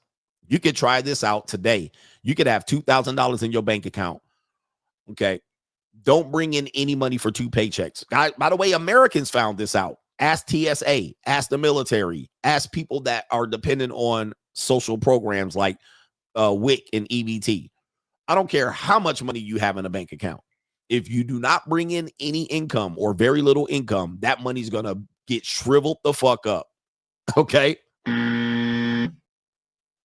It's going to go fast burn. It's going to burn a hole in your pocket. So even if you get into a position, you win a lawsuit, your business takes off, you sell a business, it's going to burn a hole in your pocket if you don't continue to bring income in. And some people think they're going to just sit back and chill. But what's even worse is that you're out of the job market. You have a gap in your resume. And then also you got to get back to the work grind, which you can't because you're used to being 2 or 3 years taking off, being lazy and doing whatever the fuck you want to do. So then when you even go back and get a job, it's hard for you to even adjust to working and then working under someone, being a subordinate. So now you don't want to take orders. So you do have to always be on the grind because when the money stops, you're going to go broke. I don't care how much money's in there, right? It's going to go fast because expenses. And then sometimes you even think you got extra money. Oh, I can spend this and I can do that and I can buy a new car. I can remodel the house. That money's going to go up in flames. And then you had $600K in your bank account. You look up a year and a half later, it's down to $100K.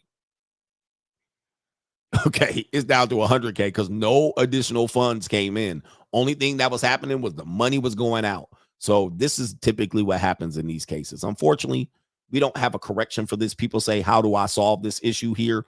Well, the problem is you have to unwind what happened the last 20 years for this lady.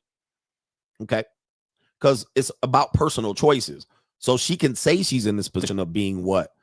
Neither young enough to retire or what is it? Too old to get a job and too young to retire. Well, let's see what those choices were.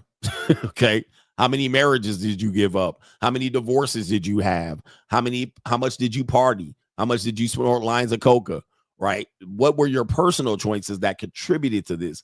Did you take a hit in the tax department or did you gamble somewhere you shouldn't have gambled?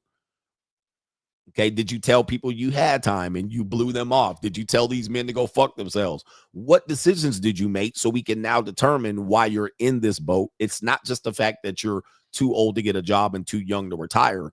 There were personal decisions that you made that led up to this. All right, and possibly some sort of personal irresponsibility, and not only personal irresponsibility, social irresponsibility that led to that. And that's the conversation people don't want to have. By the time you get down to this conversation, they go full Andrew Wilson on you and go berserk. All right. They go berserk. But it's an evil world we live in. Take my advice with a grain of salt. Tell me I ain't got no solutions. I don't have solutions for losers. It's an evil world we live in. Okay. He said, how much Hennessy did you drink? All right. That's funny. Yeah. How much? So people think that I'm supposed to give you solutions for everybody. All right. And I'm not here to give solutions for everybody, solve everybody's dumbass problems. I don't know. I mean, I'm not an elected person. I'm certainly not political. I'm not a lawyer. I'm not a community activist.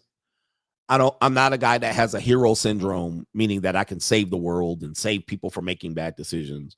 I'm not trying to heal the world and correct the world for everybody to have a utopia. And I never have been. I've never proceeded to say, all I've said is here's the mirror. This is where we're going to go. And I've been good at doing that.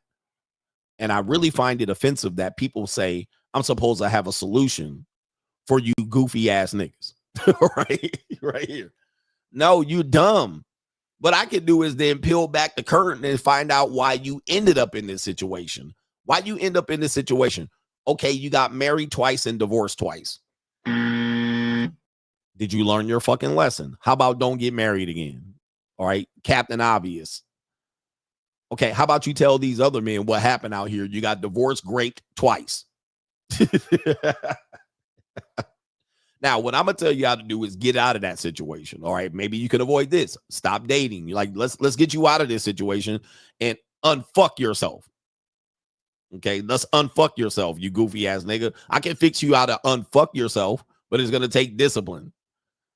But what I know is losers don't have discipline. They don't have consistency or discipline. Like, listen, social media can literally make you thousands and thousands of dollars a month. Like, could you use an extra $2,000 a month? Some of y'all niggas can make $2,000 a month, but y'all too busy trying to make $200,000 a month. Well, not everybody can get rich off of social media. No, nigga, you ain't supposed to get rich. All right, that would be nice. All right, but you want $2,000, but yo, this is what you have to do. Y'all shit, you won't do it. All right, you won't even do it. And I'm like, okay, stupid. You will come up with every other reason not to do it. Well, I don't want to put my face on the screen, and I don't like my voice. Okay, I don't got time. It ain't for everybody. Business ain't for everybody. But consider be watching and posting for no other fucking reason. I'm like, man, people are really in their own way. By the way, there's a great book by John Perry called Refuse to Win. It's a very own book. The one first thing you got to do is get out of your own way. That's the one. Even for me, the one thing you will find is that you're in your own way. Not the world, not the white man, not black fatigue, not the community, not Dr. Umar, not CGA, not Andrew Wilson. Nobody's in your way. Not even President Trump, Barack Obama. You're in your own way. You're stopping yourself from getting where you want by making dumb decisions about your life over and over again, shooting yourself in the foot, then trying to fix it to where you need a miracle. I need a miracle at this point. Save the black community, a miracle. That's a miracle. That would be something miraculous if the black community can heal itself in my lifetime, which I'm damn near more than halfway through with it, and I ain't seen no signs or symptoms of that happening. You would need a miracle. You would need Jesus to walk. You would need Jesus to turn water into wine to get you out of that. Miracles. Right. And what people then try to do is who has the best solutions to solve miracles. All right. These are miraculous things. These are pipe dreams. Well, if God came down and saw, this is a miracle. All right. What can you do today that you can do repetitively over and over again like a fucking monkey? All right. To get you to do something to bring you in an extra $2,000 in a month. Ladies, you can sell some pussy. Okay, that's something listen, it's a temporary time. But all you have to do is have sex with some ugly niggas or some old niggas. Now, you already done this. You've already done this, ladies. It's not like you've never had sex with ugly, bum-ass niggas and old men. You've already done this. It's not like you haven't done it. All you have to do is get some money. Ask them for some money. Like, do it for money now. Like, don't do it unless there's money. Like, that's the solution, nigga. Like, well, pride and it's a crime and morality. You're already fucking these guys. You've already fucked these guys. So I don't know what the morality. You're still going to fuck these guys. Like, you're still going to do it. Why don't you get paid for it? Like, what the fuck? This is a starting point. You don't have to do this forever. We're just trying to get you out of the hole. Remember, I'm going to try to unfuck yourself for a second. We just need to get you over the hump. You know what I mean? We're just trying to get you over the hump. Like, you're already doing it. Like, might as well get paid. All right, what the fuck? I'm trying to look. Cause I got the pussy for the money. If you got the money for the pussy. Now you could just, we can smooth that shit out later on. All right, we'll get that. We'll fix that problem later. Right? All right, guys, what can you do? What do I always tell you? Stop broke dating. First thing you do is stop going on dates. You're going to be amazed at how that changes the complete direction of your financial picture. But what do? You go out on dates, 5 dates a month, frustrated by 4 out of the 5, shooting yourself in the foot. Most of our problems can be solved in the relationship category, relationship or dating. What are we doing in relationship or dating that is fucking us over? Because most of you guys think these are free. All right. It's a free activity. It's free. It should work. It can happen. I'm just swiping. I just loaded up this app. I just met this person. I just had dinner with this person. I just fucked this person. Like, you guys think this is free, but this is a very, very big investment that you're making. Money, energy, attention, and time. You're literally distracted by this, male or female. This is costing you. And this is when dudes say it's free. I'm like, no, it ain't. Literally is preventing you from becoming wealthy. But you want to argue it with me because you want to feel better about you if you paid or not. This is literally a hemorrhaging your greatest resources, which are money and time. It's hemorrhaging. What is the word? It is literally the biggest thing that is, I cannot change it. It's causing a hemorrhage. It's causing a hemorrhage.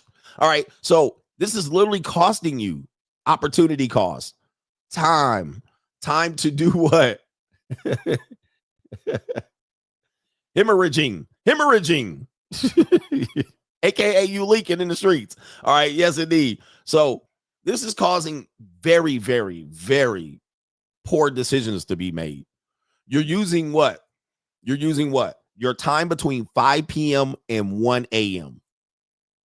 That is the time that you literally need to be doing what? Decompressing, recovering from work, like working on your side hustle, working on consistency. Like this is damage. You're damaging yourself. Then you're having conversations. These conversations are not free. These are paid. You're getting literally paying by the minute and the second, having conversations, text messages, cupcaking, parking lot pimping, right? This is a very, very, very bad thing that you're doing that people think is free.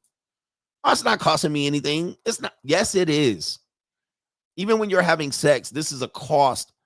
All right. There is a cost associated with it.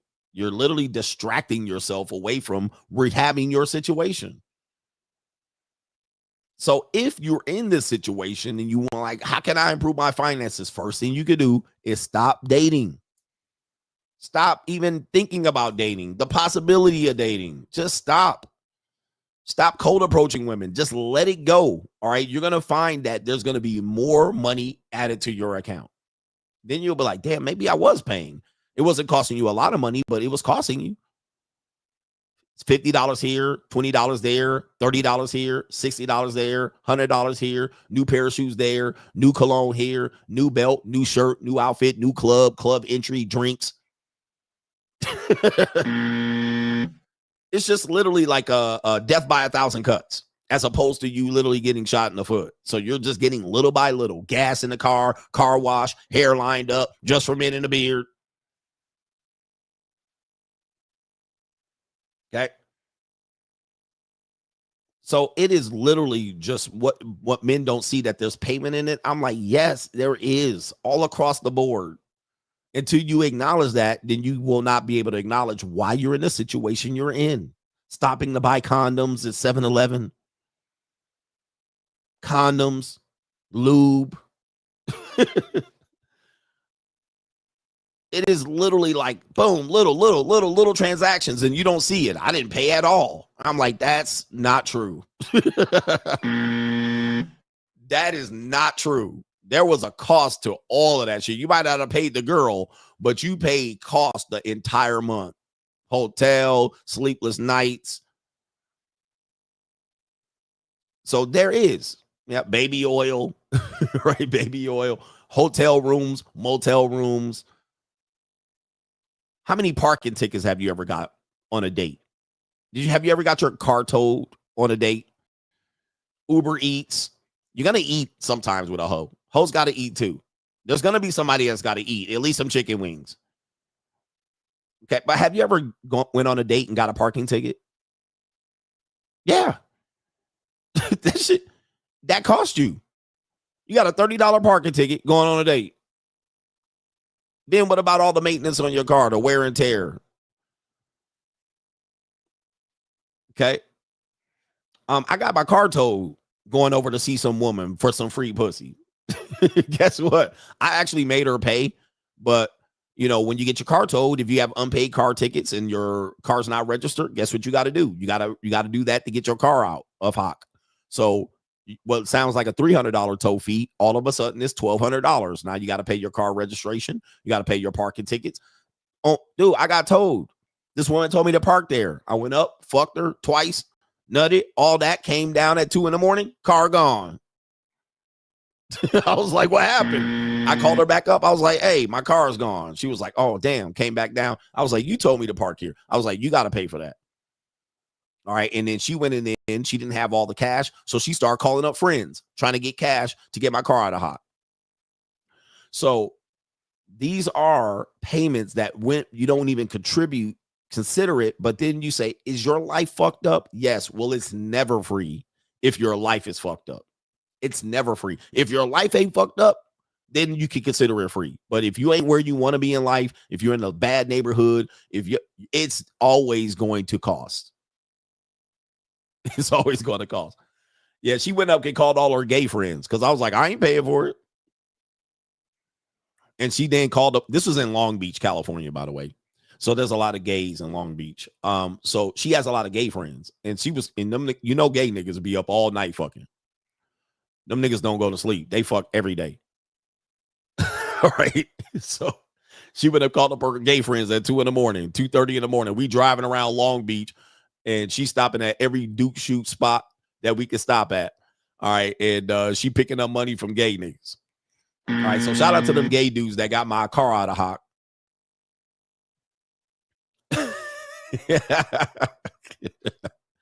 But we was driving around in all the gay spots, her picking up money. All right. Anyway, that was a funny story. But again, and I had all kind of guns in my trunk because we came from the firearm range.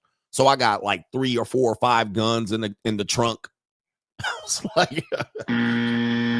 like, because that could cause collateral damage. It could cause collateral damage because now what if there's an issue with my car and the guns in the car? And now I got a ticket. Now I got to go to court because some person said he found a lot of guns in the car. So you see how one date, one hookup, one piece of sex can cause all kind of damage. And then I was going through a custody battle. I didn't need to go into any court cases. All right. So if I had a court case in the middle of my custody battle, I could have lost custody of my kids. All right. Over some pussy. It cost. Dude, there's always a cost to something. There's never nothing for free. Anyway, let me get to these super chats. Just because you didn't pay doesn't mean there wasn't a cost. That's my main point. But dudes will still argue otherwise. All right, it is what it is. All right, let me see here. I'm closing up some windows. All right, we're almost at the main event. Yes, indeed. We got our brother. It is B. Jizzle says men completely underestimate women's cunning. Yes, they do. Women are shapeshifters that perform in order to accomplish a goal. Much like the X-Men character Mystique, once the mission is accomplished, they often show their true form. Soft girl error equals he's paying her enough to keep up the act.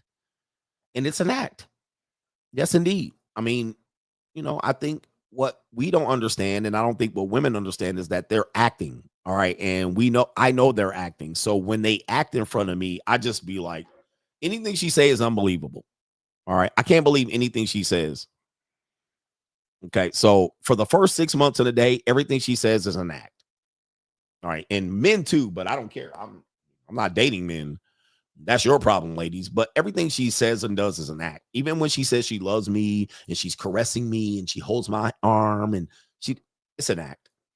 I don't mind it being an act, though, but I'm not going to believe it. Don't you trust me? Don't you believe me? Look, I'm caressing your arm. Look, I'm having sex with you. Look, no. It's an act. And I don't mind it, but don't manipulate me with this act.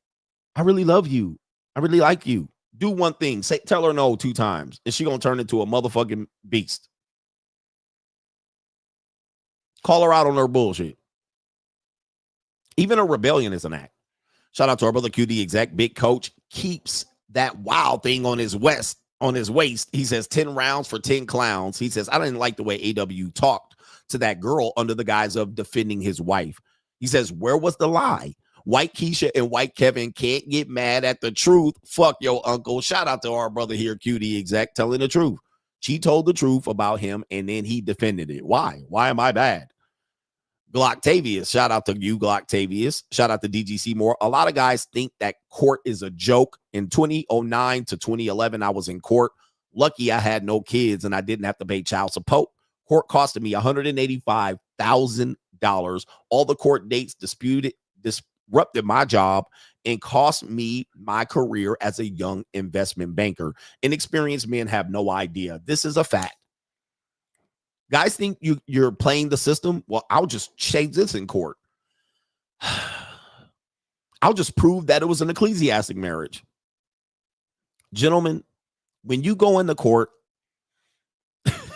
I'm telling you, as a man that had my ex-wife took me to court every year since our divorce. All right.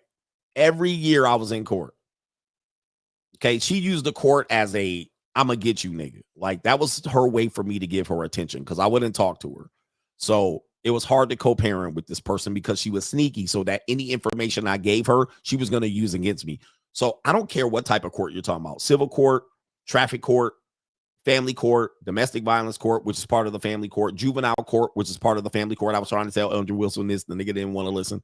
All right. I don't care what type of court. Criminal court, stay out of court. Stay out of court. It's not what you think it is. It's not the court you see on the internet. It's not the people's court. Okay. You don't get to say what you want to say. You don't get to have a whole diatribe. You don't get to plan out what you want to talk about. They're going to fuck you over in there. At best, you're going to have about 15 to 45 seconds to say what you got to say. And I've seen many men in court since my ex-wife kept taking me to court. We got separated in 2013. We broke up in 2012. Our official separation date was February 2013, the day before my daughter's birthday. And then we got finalized our divorce in 2015. Okay. So it took that long. It literally took 2.5, 3 years. All right. And we both were broke. So I don't even know why it took that long. But of course, then after that, from the time of the separation, we were in court 2013, 2014, 2015, 2016, 2017, 2018, 2019, 2020, 2021, 2022, 2023, and 2024 until both of my kids turned adults. We were in court every year. So I've seen more court than lawyers have seen because most lawyers settle. They don't even go to court. I've seen more court than you can imagine. Okay. When I tell you, you don't want to be in there, you don't want to be in there. Do not take your ass in there thinking that you're going to be able to talk about this ecclesiastic marriage. You ain't going to be able to. You better tell it to the motherfucker. You better type it in your court paperwork. You're not going to be able to just talk to that judge. And that includes traffic court. You go into traffic court thinking you about to explain this and do that and say this, they're going to cut your ass off. One of the reasons why is because they got 20 court cases they got to get through. One thing a judge hates is you going on a long diatribe and causing a 10-minute case to go to 30 and 40 minutes. Okay, that's what they hate because they don't give a fuck about you. They're trying to get through 20 cases and get to the motherfucking country club and play golf by lunch. And you're disrupting that. You're disrupting that. They got to get out of here by 2:00. They got an appointment. They got some kids to traffic. They got some teenage girls to buy pussy from. They got a country club membership. They got a right that they got a gala they got to get to. They got some fundraising to do. The last thing they want your ass to do up in there is come in there with that ecclesiastic and that motherfucking sovereign citizenship. They got tea time at 3 with the lawyers that are in the courtroom. Okay. So the one thing they ain't going to do is take a 5 to 10 minute case and turn it into a 30-minute case.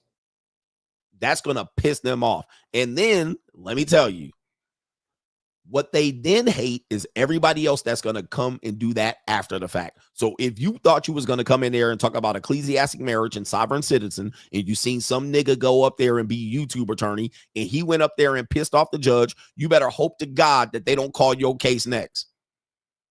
That happened to me. A nigga went up there and he went up there with the I don't speak no English and interpreter shit. And that 3-minute case turned into 30 minutes. The judge was frustrated.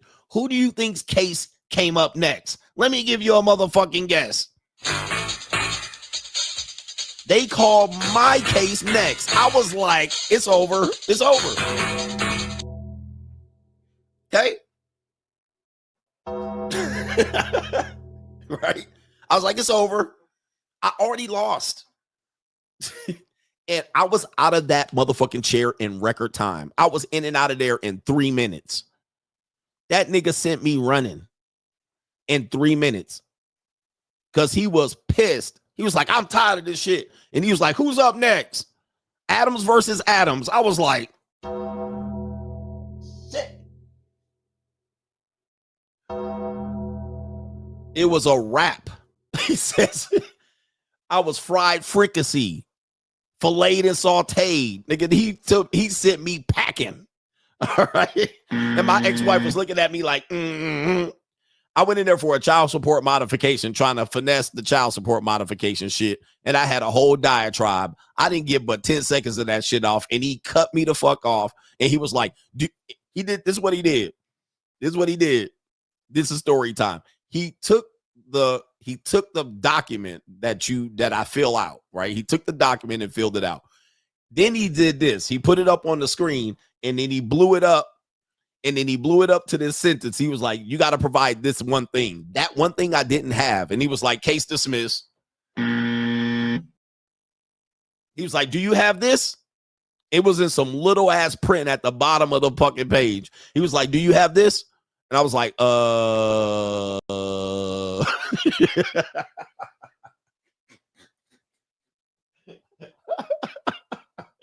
case dismissed.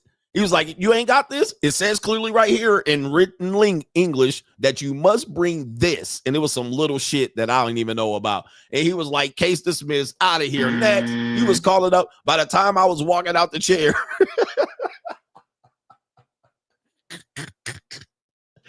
I was like, God damn. And I was looking at that Mexican nigga like, you motherfucker.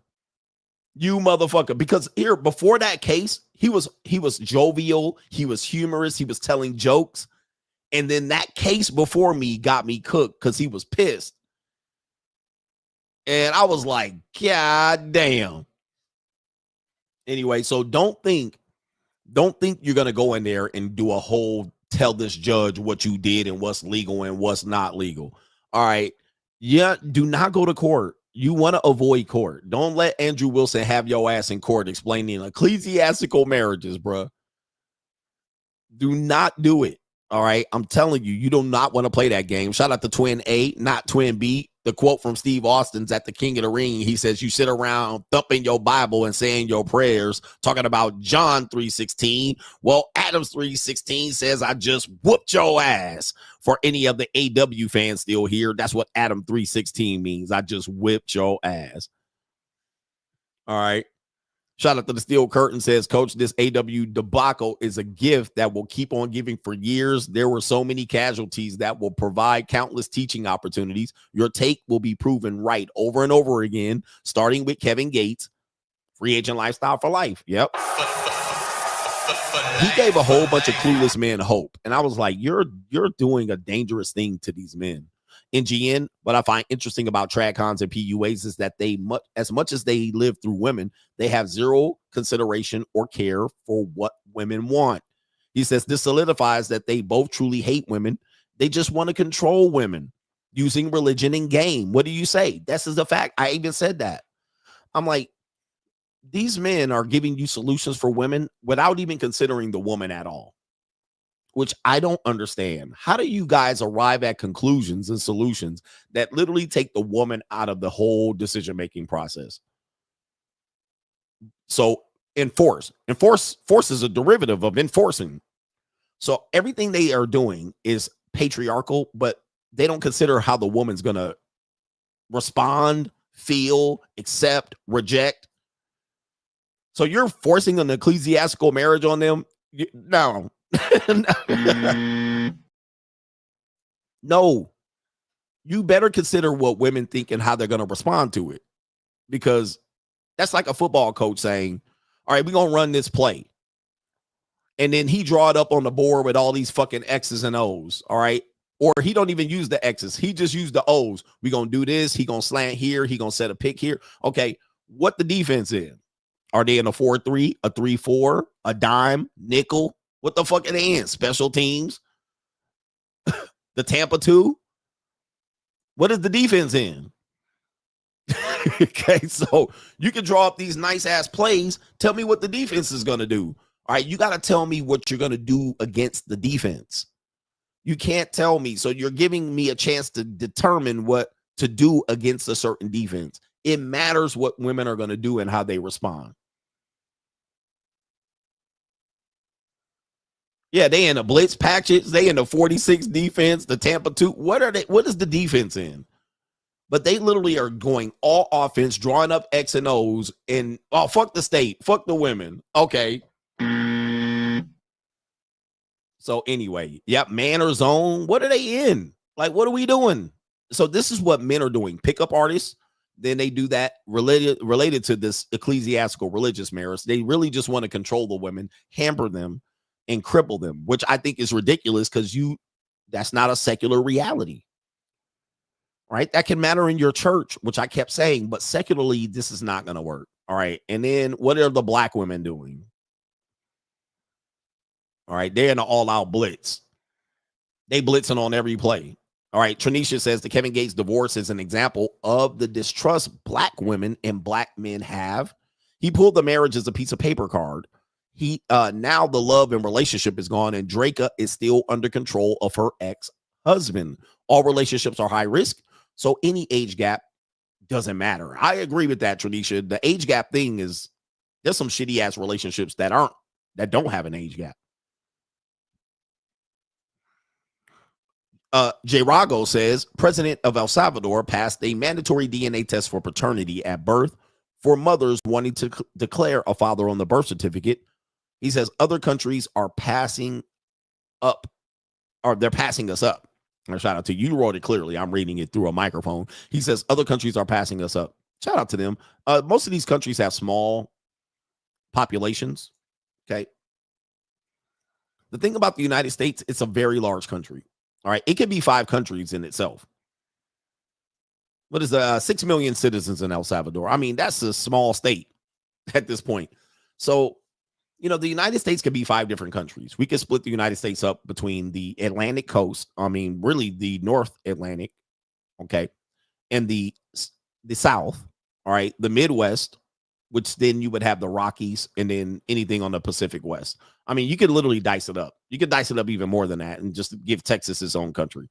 So the United States is so large that it's hard to rival and see what other countries are doing because it affects such small people. Where in the United States, we're talking about 300 million people and growing. Okay. 300 million people and growing, which then the sad part, the hard part is that every state has their own rules. Like we have the federal government that somewhat trumps the states, but the states have their own government, which is they're really their own country. Right. So how do you then govern that? You can make a state law, but it only affects that state. But then the federal law would have to trump that state to change it. So I just don't see it's us being able to do it. All right. I just don't see us able to do it because we have so many different things that even El Salvador or Poland or Sweden, whatever people try to compare us to, it's not comparable. We don't have the same structure as to be able to affect with law as they're able to determine and affect by law. So yeah, they're passing us up, but how do you get 50 states plus any of the other states, the territories, to be in agreement to help men in this situation? I mean, it's not going to happen. Yeah, the United States is definitely it's an anomaly. It's an anomaly. For sure. So you will have one state that will have DNA mandatory, but then the other 49 could not. So you better have kids in that state. Okay. Yeah, you got to start one state at a time, which again, good luck. I mean, listen, I ain't gonna sit around for it, but you do it at the state, one state at a time. And other states follow other states, like New York will follow California. California will follow New York, right? The blue states will follow the blue states. The red states will follow the red states. People will flee those states and cause other purple states, all right, which will make it tougher, right? It'll make it tougher. So say New York does something and then everybody runs to Florida. Okay, now Florida becomes purple. Like certain areas of Florida will become purple. Californians don't like California. They'll run to Nevada. Nevada then turns purple, a swing state. And then those Californians that left California to go to Nevada, they bring California politics to Nevada. So you adjusted for California. You went to Nevada to adjust for it. And then the next election cycle, they bring California bullshit to Nevada. And then those Californians leave Nevada 4 to 8 years later. And then Nevada's is stuck with the bullshit that the Californians brought in.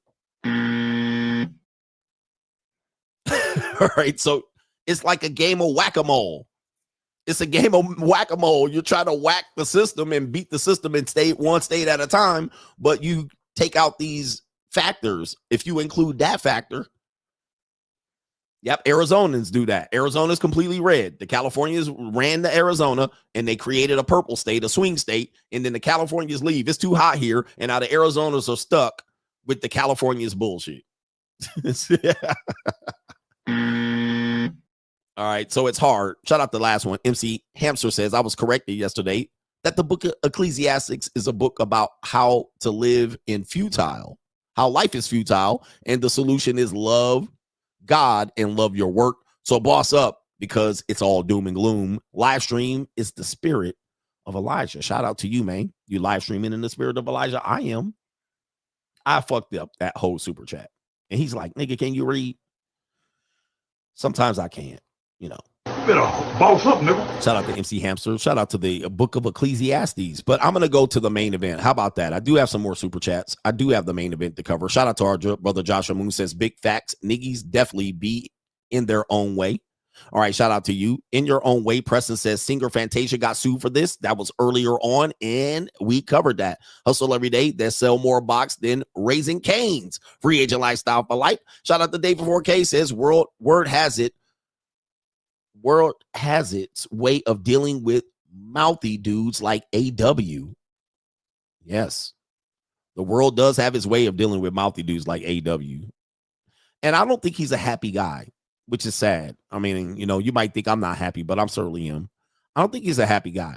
I don't think he's happy with how his life turned out. I don't think he's happy about his marital situation. Sometimes married men who have bad relationships and marriages take it out on the world. All right. And it sounds like that's what's happening. And it sounds like his wife is very overbearing and somewhat, they got some little thing going. So it could be that too. He doesn't seem like he has, and he's also probably dealing with some substance abuse, alcohol, certainly tobacco. Mr. Travolta says a friend married a devout scarf wearing Muslim woman without the state. It didn't stop her from taking his ass to child support court when she wanted to get back to them streets. The marriage didn't even last 5 months. Sky Daddy can't save you. Shout out to you. Okay. Yes. Facts. You still going to child support with your ecclesiastic marriage. All right. And then when people say, well, I just won't have kids. Okay. Pipe dream. And last one says, when a woman has sex with more than one man, she's promiscuous. A woman can have sex 100 times with one man only and not be labeled a 304. But if having sex with more than one man, just one at a time each, she opens Pandora's box to slut shaming. Andrew's wife is promiscuous. Shout out to you. All right, we got the main event here. Do me a favor, man. Hit the like button here. Let me go ahead and refresh the tank, empty the tank, so that I'm ready for today's show. The Money Mindset 2025. Join us if you are looking to elevate your mindset to the next level and get your financial information and game back to where it needs to be. This is the Blue Chip Mindset on steroids. We have 80 plus episodes from the last 2 years that you missed available via playback. You can get all of those episodes. Also, every live stream on Sunday night with all of our great contributors with subjects, cryptocurrency, investment, Money 101, Money 201. Also, if you're looking to become a social media content creator, this is the group for you. 2 times a month, we give you content creator information about how much money you can make via content creation what are the most popular forms of content creation coming forward in the next few years and how you can capitalize on an opportunity to be a content creator. Join patreon.com/Coach Greg Adams to find the Money Mindset link. Let's get our blue chip mindset on. The window is still open.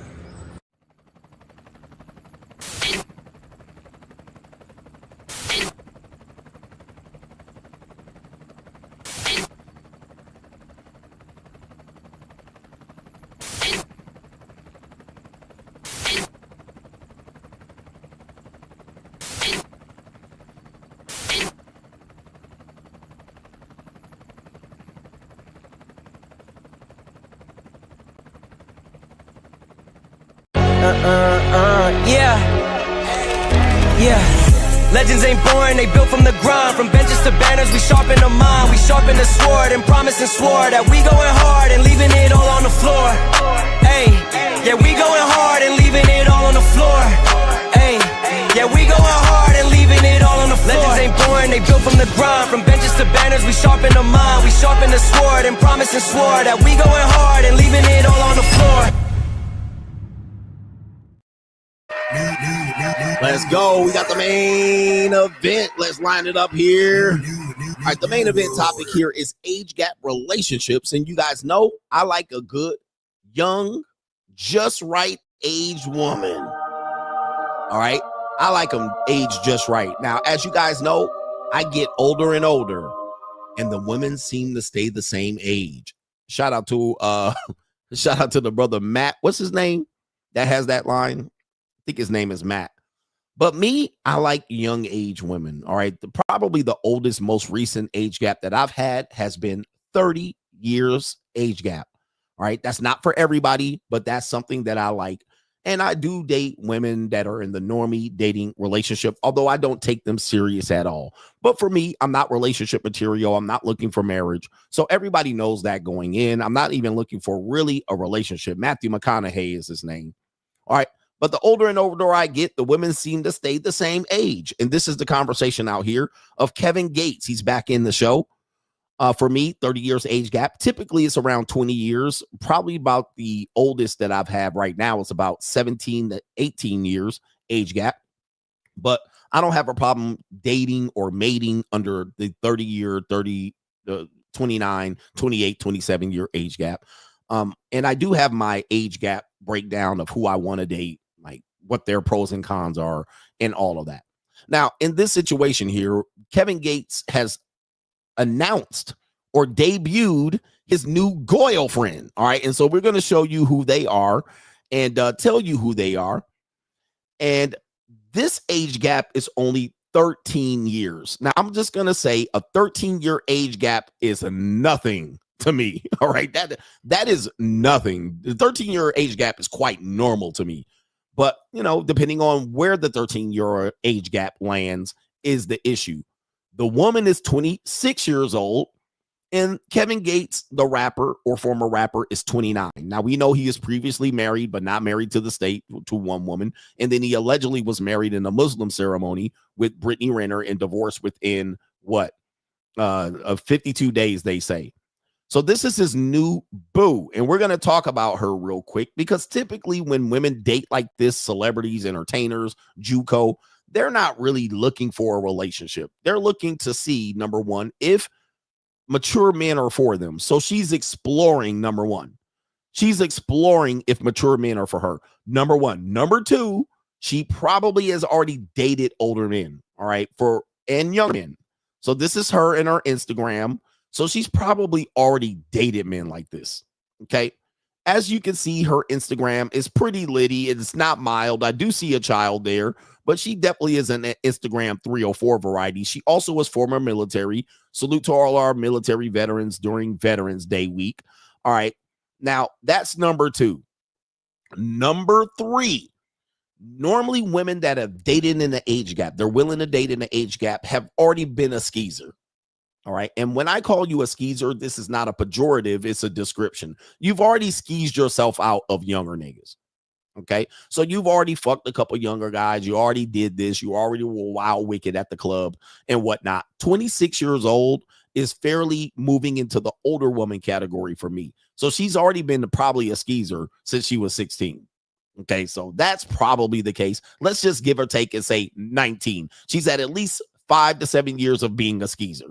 By the time she jumps into seeing if older men are for her, she probably was in some monetized dating situations or some thought culture. So I don't feel bad for a woman going in at that point of her life to going in to be with an older man, because she already skeezed out in the younger man category. She's already dated multiple younger men here and there. All right, don't tell me that ain't the case. Probably also dated already older men and celebrities. Okay. So this is not a young, innocent woman. All right. Now, if this woman was like 18, just graduated from high school, she was a normal, regular normie, she didn't know what the fuck was going to come. Okay, that would be a little bit different. You want to give her time to breathe and get into the situation here before you get her into the situation. If it's a regular relationship, in which I'm going to tell you, this is not a regular relationship. This woman has been playing around and fucked around and tossed and whatnot from here to there and to and fro. So I don't feel that there's a need to defend this minor 13-year age gap. Now, a 26-year-old woman to me is an older woman. It's getting towards the older woman. For me, 32-year-old woman. Okay. Just based on how we're presented with life. Okay. Now, 26 is getting into that age of where she can manipulate. All right. Kevin Gates more than he can manipulate her. He has the power over her. He has the money and the leverage over her, but she can highly manipulate him in many ways. All right. We've seen this with Shannon Sharp. So there is a risk of dating younger women because, yeah, if they're in a regular relationship, she could get fractured and hurt and long-term traumatized by this, but no more different than when she's dating these young niggas. All right. She already experienced trauma already. Now, let's play the video that is going around the internets. And she is Dominican. I believe she's a Dominican woman, which we call them Spanish-speaking strags. Okay. And she's former military, red ass flag. I'm going to just let you guys know I'm making a lot of assumptions about this individual, but women in the military, listen, all military women are whores. Okay. Let's just get it straight. All military women are skeezers. All right. There's no exception to this rule. All right. Now, most people join the military at about 18 or 19. Trust me, there's about most of these military, you go to basic training. It's like 90-10, maybe 95-5. It's mostly men in these situations. So any woman that puts herself in that 95% men, 5% women is going to get defiled and ran through. So I'm not hearing no bullshit. And they go in there at 18 and 19 with a room full of horny ass young men and they going to fucking fuck. Okay.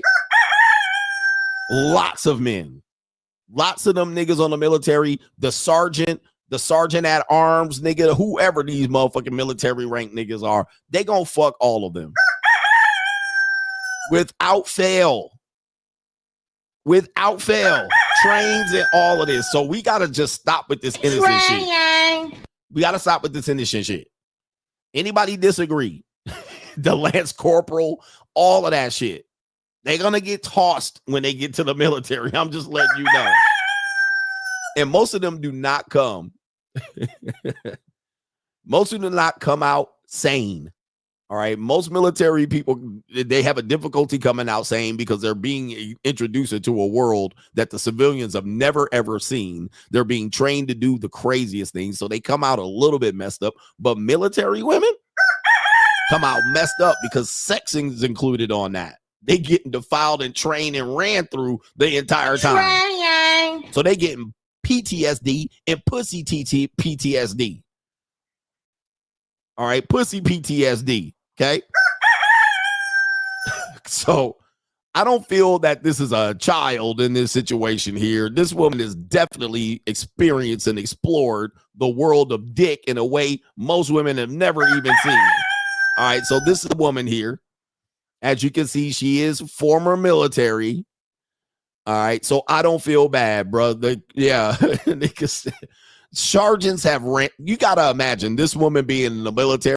The sergeants definitely took her to Pound Town. Or they tried. They try. You can't tell me the sergeants ain't trying to fuck. Huh? You tell me the sergeants ain't trying to run through this in the... What is she doing in the military, bruh? Why is she in the military? You can't tell me she wasn't getting tossed on a regular basis, all right?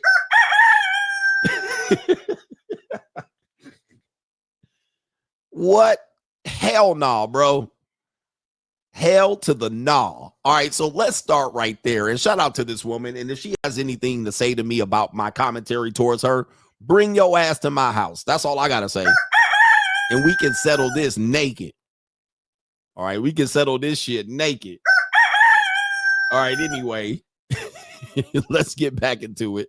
Here's the video of her in a video here that was streamed on Kevin Gates's rapper, Kevin Gates's Instagram, it looks like. Okay, where he says, don't, I guess his fans were criticizing him for being with this young woman. And they were saying she's young enough to be your daughter. Well, the 13-year age gap is not, I mean, in the hood is young enough to be a daughter, but no, that's not daughter-father age. All right, it shouldn't be appropriate daughter-father age, that's for sure. And then he defends it, and this is what he says. Man, don't no nigga want no old washed up ass bitch, man. What nigga don't want a young hoe, man? Huh? You don't like it, eat my dick, man. Straight up. You heard me? The fuck? What nigga wants something that been, you heard me? Don't nobody go, man, nigga have emotion. We ain't going to the used car line, man. What the fuck? But see, that don't be nothing but that washed up shit on that, like, man, hey, bitch, yeah. Nigga damn near, yeah. Nigga old enough to be your daddy, yeah. Of course. Yeah, nigga want some, yeah. The fuck? Got more sense than, hey. Got sense enough to know how to listen. Man, don't no nigga want no old washed up ass bitch, man. All right. All right, so this is an example of right message, wrong messenger. Okay. She's like, wait a minute here. I'm gonna be washed up old bitch too. Oh, the humanity. All right, so right message, wrong messenger, or maybe he could have rephrased it a little bit different, but you know, sometimes you got to be graphic the way you say things. Pretty much, yeah, who wants a washed up old bitch? I agree. I agree with him. I mean, because who really does? Now, there are some guys that do, and some guys find this relationship predatory. Some men who are younger find this relationship predatory because they believe that that woman is an appropriate age for them. But age is interesting because when a woman's 26 and a man's 26, she has a far more leverage over him. All right. Even if he has the finances, she's far more experienced, especially this woman right here. So this is not an appropriate age gap, being that if you close the age gap, she would have the advantage clearly. Now he has the advantage because he has status and money, apparently, allegedly, and she's there for that. So now they think if she's using him, and yes, she can manipulate him. She can even do the whole Shannon Sharp, $25K a cheek. But saying that this is an inappropriate age gap is ridiculous to me. And I'm going to break it down. We do have some other footage of them. I do kind of want to react to this piece of footage. All right. Because yeah, she is definitely like, oh man. Oh, the humanity. All right. She's like, wow. And man, what nigga don't want a young hoe, man? All right. So you can see one thing here that she's lacking is her ability to stand up for herself for several reasons. He has the leverage. He's larger. She's not in a position to fight back, which older women would have fought back on that one and stood up for herself. She's not in a position to do that for a variety of reasons, leverage, money, all right, size. So she's taking it to the head, okay? And she's not going to say anything back. She's got to act in submission to play the role. All right, and so you can see by her reactions that, you know, you can see her kind of leaning away, looking side-eye towards him. I don't think she really trusts him, all right? Certainly she doesn't have the power dynamic there as she would have over a 26-year-old. Over a 26-year-old male, she'll have a power dynamic. She would have snapped back, but he's very aggressive. Sounds like he's from Baton Rouge or New Orleans or Louisiana for sure. And she don't know quite what to say. All right. But she ain't going to mess up the bag neither. All right. She ain't going to mess up the bag. So she's going to sit in there and take it. And she ain't even co-signing what he's saying. He's from Alabama or Baton Rouge. Somebody saying Mobile. He from the Rouge? He does sound like he from the Rouge. All right, Baton Rouge nigga. Yeah, he definitely is. Sound like he's from I lived in Baton Rouge for a year, so I definitely detect that New Orleans or Baton Rouge accent. But take a look at this facial expression as she leans away. I don't think she trusts him very much. Huh? You don't like it? And you can see her eyes light up. Get eat my dick, man, straight up. Yeah, the fuck? What? And you can tell she ain't with what he's saying. She's not with it, but she ain't gonna mess up the bag. Well, now here's what I believe. Then I think what's gonna happen is because people are looking her up, you're gonna have a lot of guys dirty macking her. All right, she is gonna get more status because of this. People are talking about her. She's gonna get more exposure, and then she won't need Kevin Gates. And this is where that's where he played his cards wrong by coming off like this. And people are gonna come with the hero dirty macking. They're gonna come with the hero's cape. And then you're going to have another guy with bigger pockets, bigger money, take her. So she gone. Let's just say this. She's as good as gone. And she hops around. So she's gone. I even looked her Instagram up. So I might even put in a bid. But she was smart to not say anything back. But she could tell by her body language and her reactions. You can even hear her. You can even say that she's gone. She's not with this shit, but let's continue. Nigga want something that been, you heard me? Don't nobody go, man, nigga have emotion. We ain't going to the used car line, man. What the fuck? Now, every time he makes eye contact with her, she does make eye contact with him, and then she raises her eyebrows and whatnot. Yep, he inadvertently raised her sexual marketplace value, which is a Greg the Guru commandment. You can inadvertently raise her marketplace value, and you can tell she's just going along with it. And there she is covering her face in embarrassment, possibly that his breath stinks. I don't know what it is. All right. But she definitely is like, wow. All right. I don't want to be here.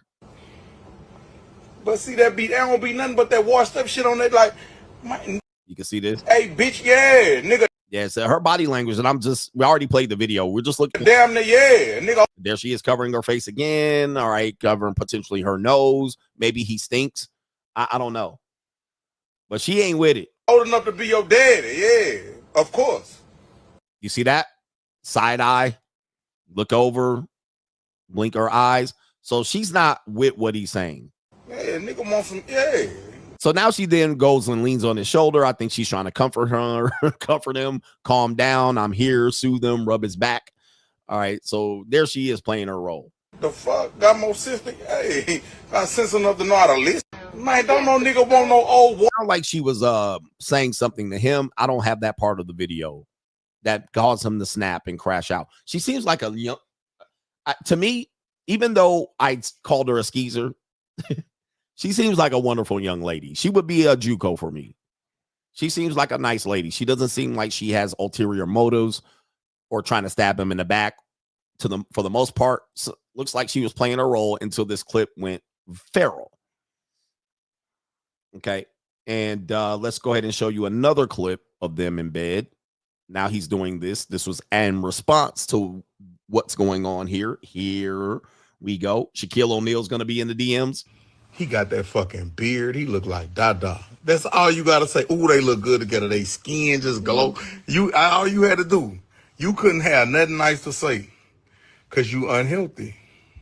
When you unhealthy and you have an unhealthy heart, you say unhealthy things. She just look. You just finished eating a donut. She just look. You ain't say beautiful. You ain't say nothing. Look young. She look too young for him. So I guess you look the right age for me. I guess the world want to see me miserable. You heard me? Y'all want to see me with Rasputia. That's what y'all want to see. Okay, so there he is. He's responding to this, and there she is. All right, there she is there. I mean, that's a nice, pretty young Dominican calico right there. She top notch. He got a good one there, but he ain't going to have her for long. Trust me, mark my words. And so he's going in there, and he's also Native American, I believe.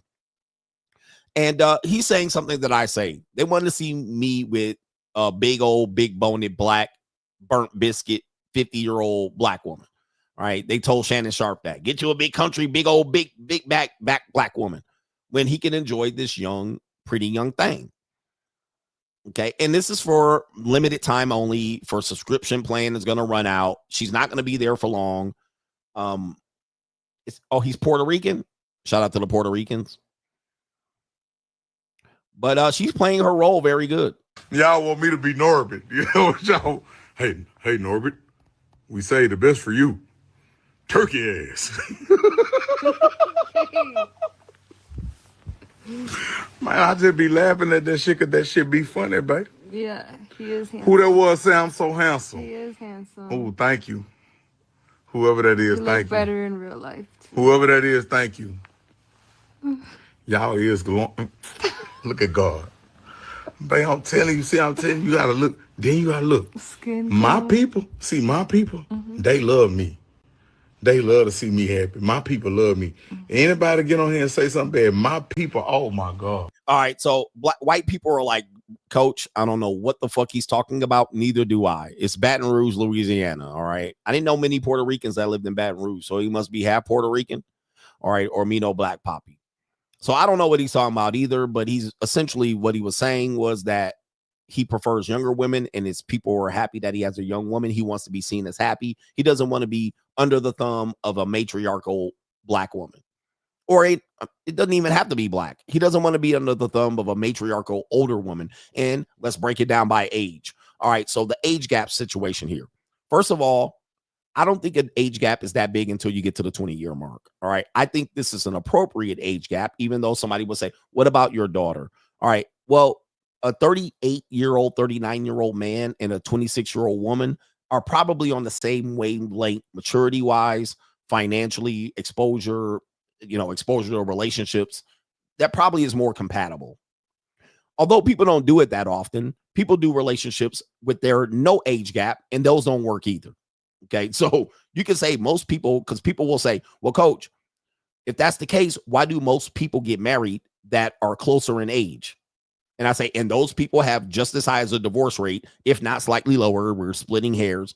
They have a divorce rate just as unsuccessful. Go back and look at your relationships. Most of your relationships that didn't work did not have an age gap. That's significant. 3 years, 4 years, 2 years, 1 year, same age. She was older. Those didn't work either. Relationships are hard as it is. They're hard already. Now, you can make it harder by doing things like age gap, interracial relationships, right? You can make them harder if you need to, long distance relationships. And yes, it does make it harder to maintain those relationships. But for men in today's world, we're constantly told not to do something, keep away from that. Well, that's what we desire. So they make it creepy. They make it predatory. They make it about a balance, power dynamic. They make it about they're easy to manipulate. Or is it that we don't want to deal with bitchy women, bitchy older women that are looking for a retirement plan? When men are successful, they've always wanted younger women. In fact, one of the motivations of success is to achieve younger women, legally and illegally, unfortunately. But yes, that's the case. So successful men are probably not going to go to that, especially if they've gone through breakup, divorce, and stuff like that. If they haven't gone through marriage, they probably will deal with somebody in their age range. Or that woman is with him as he ascends to success. So Denzel Washington probably is close in age with his wife, but she was there from the beginning. So it makes sense. So you're like, what about Denzel Washington? Well, his wife was there the entire ride, and they're together for loyalty. Does that mean he doesn't desire young women? No. But let's say Denzel Washington went through a divorce. Is he going to date a woman like his wife currently? No. We know that.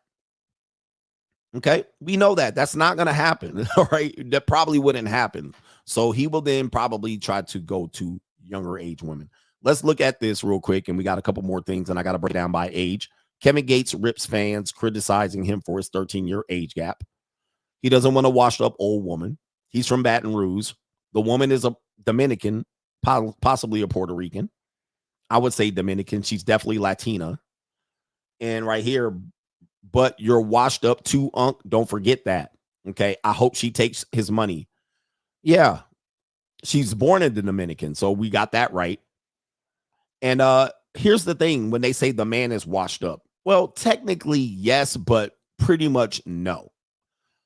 A man is not washed up because men do not most of the desire for men is not going to be physical alone, especially if he's older.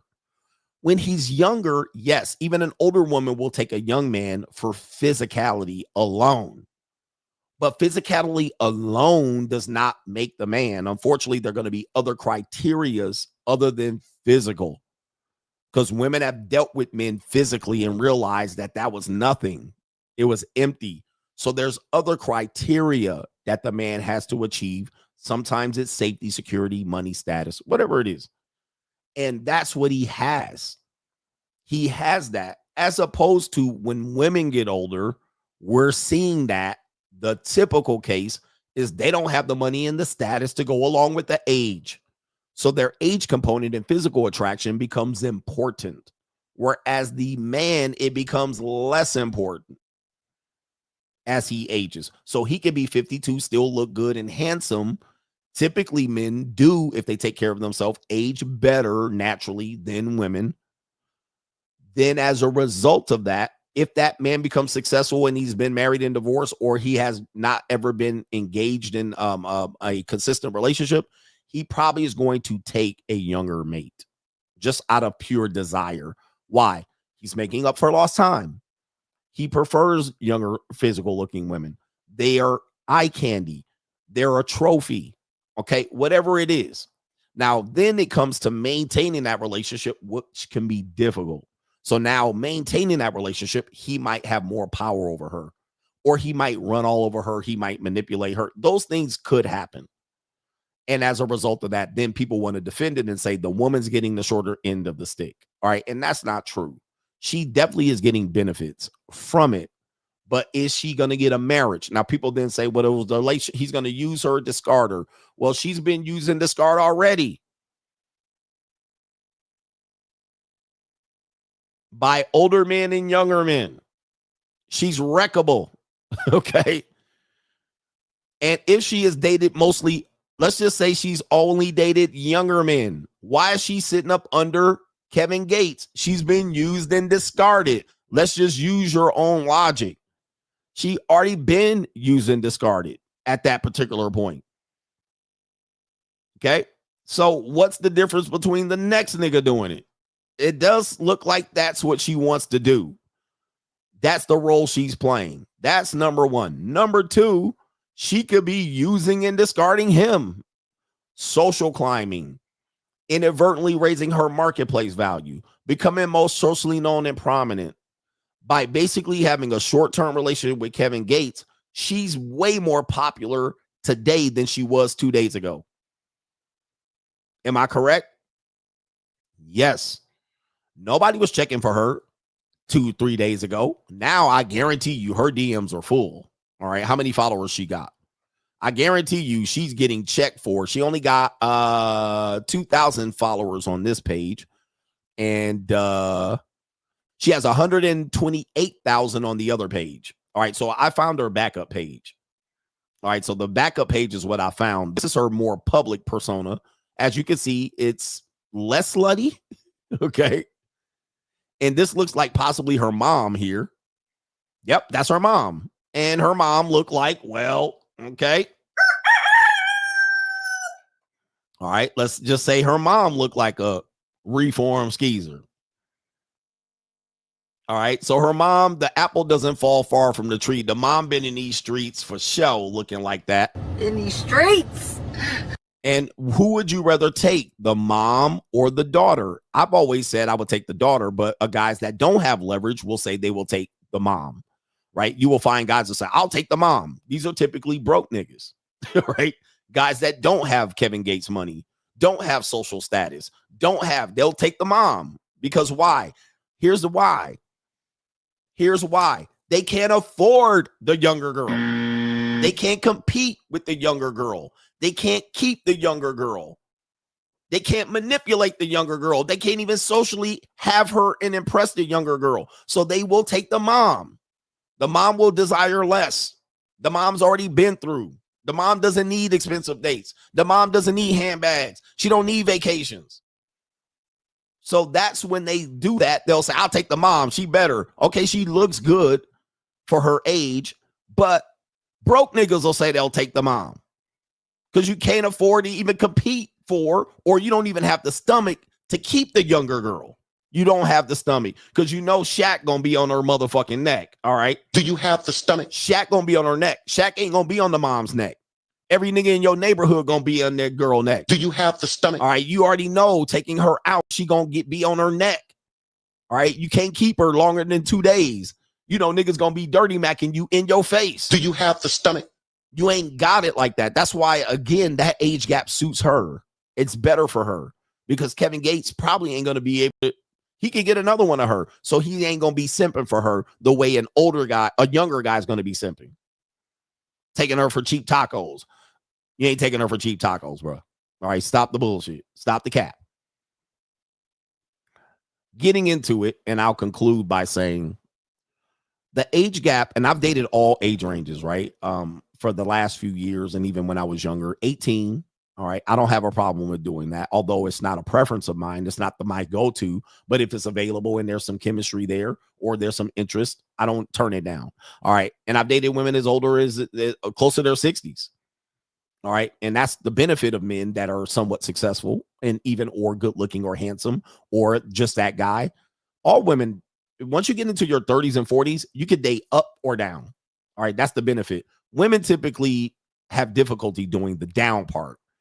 Either their social preference isn't there like that, or, you know, whatever it is, the younger guys don't like them like that. So my preference is in the age category between 18 to 21. Those are typically for fun. All right. Fun only. These women are really trying to fumble their way through lives. They're trying to figure it out. My experience with them is that they're just playing around. I have met some mature 19-year-olds. I have met some immature 25-year-olds and immature 40-year-olds. So the maturity factor is really, you can't determine. You really can't determine it by age. Like I said, I've met some very, very mature 19, 20-year-olds. All right. And I've met some very immature 40-year-olds, like really just playing stupid high school games at 40. Like, wow. And that is a big turnoff. So 18 to 21 tends to be, for me, recreational use only, fun, right? They're just trying to figure it out. No pressure on them. Never commit. All right. It's just trying to get through a bind or get them through an issue in life. And they're literally distracted by becoming an adult, right? They're becoming 21. They want to go out and party. They got a fake ID at 20. Okay. That's just literally just a little fun atmosphere, and they're experimenting. And I'm going to tell you, man, a lot of young women, not all, and you don't need all of the young women to try to date older men, but a lot of young women at that age, they want to see what older men is like. They want to see it. And they have the ability to do it. It's very easy for them to experience and explore an older man, either for an hour or for a week, a month, a year. It's very easy for them because if an older man's got it, he'll be able to afford her to be able to do it. Now, some of you guys will never see it. Most of these relationships that I've had or situationships when I had with 18 and 19 and 21-year-old, they didn't go very far, meaning that they weren't expensive dates and we didn't take them all over the country and shit like that. All right. But younger women, if they want to be like, I want to see what it's like to date an older guy. And for them, it could be an older guy is 32 or 28. Sometimes it could be 40. Sometimes it could be 60. They can do it. There's all avenues for them to do it. But I wouldn't consider me getting in a relationship with a woman that young. Now, the next age range is 22 to 25. I've been in a lot of those. All right. So 18 to 19 and 20, a few. All right. It's not my go-to. 22 to 25 seems to be the sweet spot for a variety of reasons. Number one, if we consider, and we do have to consider this, the average age that women used to marry 50 and 70 years ago tends to be in this age range. So what do these women naturally do? They want to get into stable relationships with men who are able to secure and provide for them. This is a natural thing. Socially engineering wise, they've been convinced to not do so. So this age, 22 to 25, they've already messed with the young pookies, the YNs, the NBA young boys, the sucker niggas. They've already messed with a lot of those guys. Sometimes they've had a baby by these guys. Now they're looking for a mature guy. They're looking for a mature guy. So they will go up to 30, 35, 40, 45. Now they're looking for maturity and stability. Naturally, that's what they want. Now, they're also playing in the middle of the streets too. So they also still want to go out, still want to hang out with their girls, still want to go on girl trips. So if they made an older guy that will allow them to explore that, it's a great dynamic for her. If she's with a younger guy her age, that guy tends to want to stop her from doing that. This is why you will find that age women will go up to 35, 40, 45, and sometimes 50, and even older, because they get to have both lives. They're still young. The guy's, he ain't going to be chasing her around. He got at least a couple of other young hotties, or he's too tired, or he's too busy, or sidetracked, or any of that. So he might even give her a legit relationship, a better relationship that she's going to get from a young Pookie ass nigga. Now, take your pick. Do you want her to get fucked by young Pookie or this older nigga? Like, it ain't going to be a good result anyway. You want to get her abortion from Pookie or Chad or Tyrone or Ray Ray or Kevin Gates? You want, that's what you want? Because that's what you're telling her to do. Go fuck around and figure out life with this young guy. So she's going to be exposed to restaurants and travels and nightclub and VIP. If she's attractive, she's going to be exposed to a whole life that the young guy cannot compete with, if she's willing to do it, which is a small percentage of women willing to do it. So she's going to explore it for at least a little while. She might dip her toe in that. Okay. And she might have a little boyfriend on the side. Again, nothing's perfect, but that is the scenario that I find between 22 and 25. That's typically the case. When the woman comes in, she's literally like, okay, I want to mature. She wants to go out and wear red bottoms to nice restaurants. She wants to get dressed up. She wants to go on vacation. She wants to stay in a high-end hotel. Who's going to do it for her? Older guys. She's still going to have a little boyfriend that she fucks around with and smokes weed with. And yeah, she could be using him. I think she gets way more benefit. He just gets to fuck the young body, which people try to make creepy. It's nothing creepy about it. Young women have been desired forever. There's nothing creepy about that older man wanting to have intimacy with their young body. All right. Instead of holding on some old turkey neck, washed up bitch. Now, 22 to 25, that typically is not going to land into a long-term relationship or a marriage. Although when I was in my late 30s going into my 40s, really my 40s, early 40s going into my mid to late 40s, I had a relationship, if you will. There was a situationship. It wasn't considered a monogamous relationship. It was a situationship with a young lady that was 22. She ended it right before she turned 28. So that was almost a 5-year going into it. And we were off and on and we saw each other or whatever. It was whatever it was. It wasn't a traditional standard relationship, but I was in my early 40s and she was in her early 20s. She didn't want to get married. This is what you're going to find of Gen Z women. At this age, they don't want to get married. They don't want to have kids. They don't want to ruin their body. They're not ready to settle down. So it's beneficial for her. It doesn't hurt her or harm her. Now, once she gets around 27 or 28, which we're going to cover next, you're going to find that they're going to pivot. So 18 to 21, playtime. 22 to 25, both people are going to benefit. 26 to 29 or 26 to 30, that's when you're going to see them pivot. So like my situationship girl that I was with off and on for 5 years, started when she was 22. She left right before she was 28. She left right at the dash U years. Okay. And that's you. Now she's looking for babies, relationship, marriage, engagement, settling down. Now so this age, they typically go back to their age, close to their age. Now they'll go backwards and say, okay, I want an age gap 5 years or less. It's either that she had a good experience with the older guy or not. She doesn't plan at 22, 24 of marrying the older guy. Just like this woman at 26. She's still in that range where she's like, I'm still playing. Right around that 26, 27, 28, 29, you're going to see them start to go backwards to men closer to their age range. This is my experience. If they don't, I find that those women are highly manipulative to older men. They're predatory at that point. Instead of the 18 to 20 and the 22 to 25, they're not as predatory to older men. It's the 27, 28, 29-year-old women that are predatory to old men. Because they act like these old niggas didn't see what was going on. So what I find is that if they're in that age range, 26 to 30, they're either predatory to older men, trying to manipulate him using every manipulative advice, whoredom that they, try to glaze over their past, become traditional conservative, become highly religious, become, holier than thou. They never fucked around. They never got an abortion. They just actually glaze through their fucking past and act like you just dumber than a box of rocks. I find that these women, 26 to 30, are literally the most highly manipulative women in the age gap relationship box. Okay. And I try to steer clear of these bitches.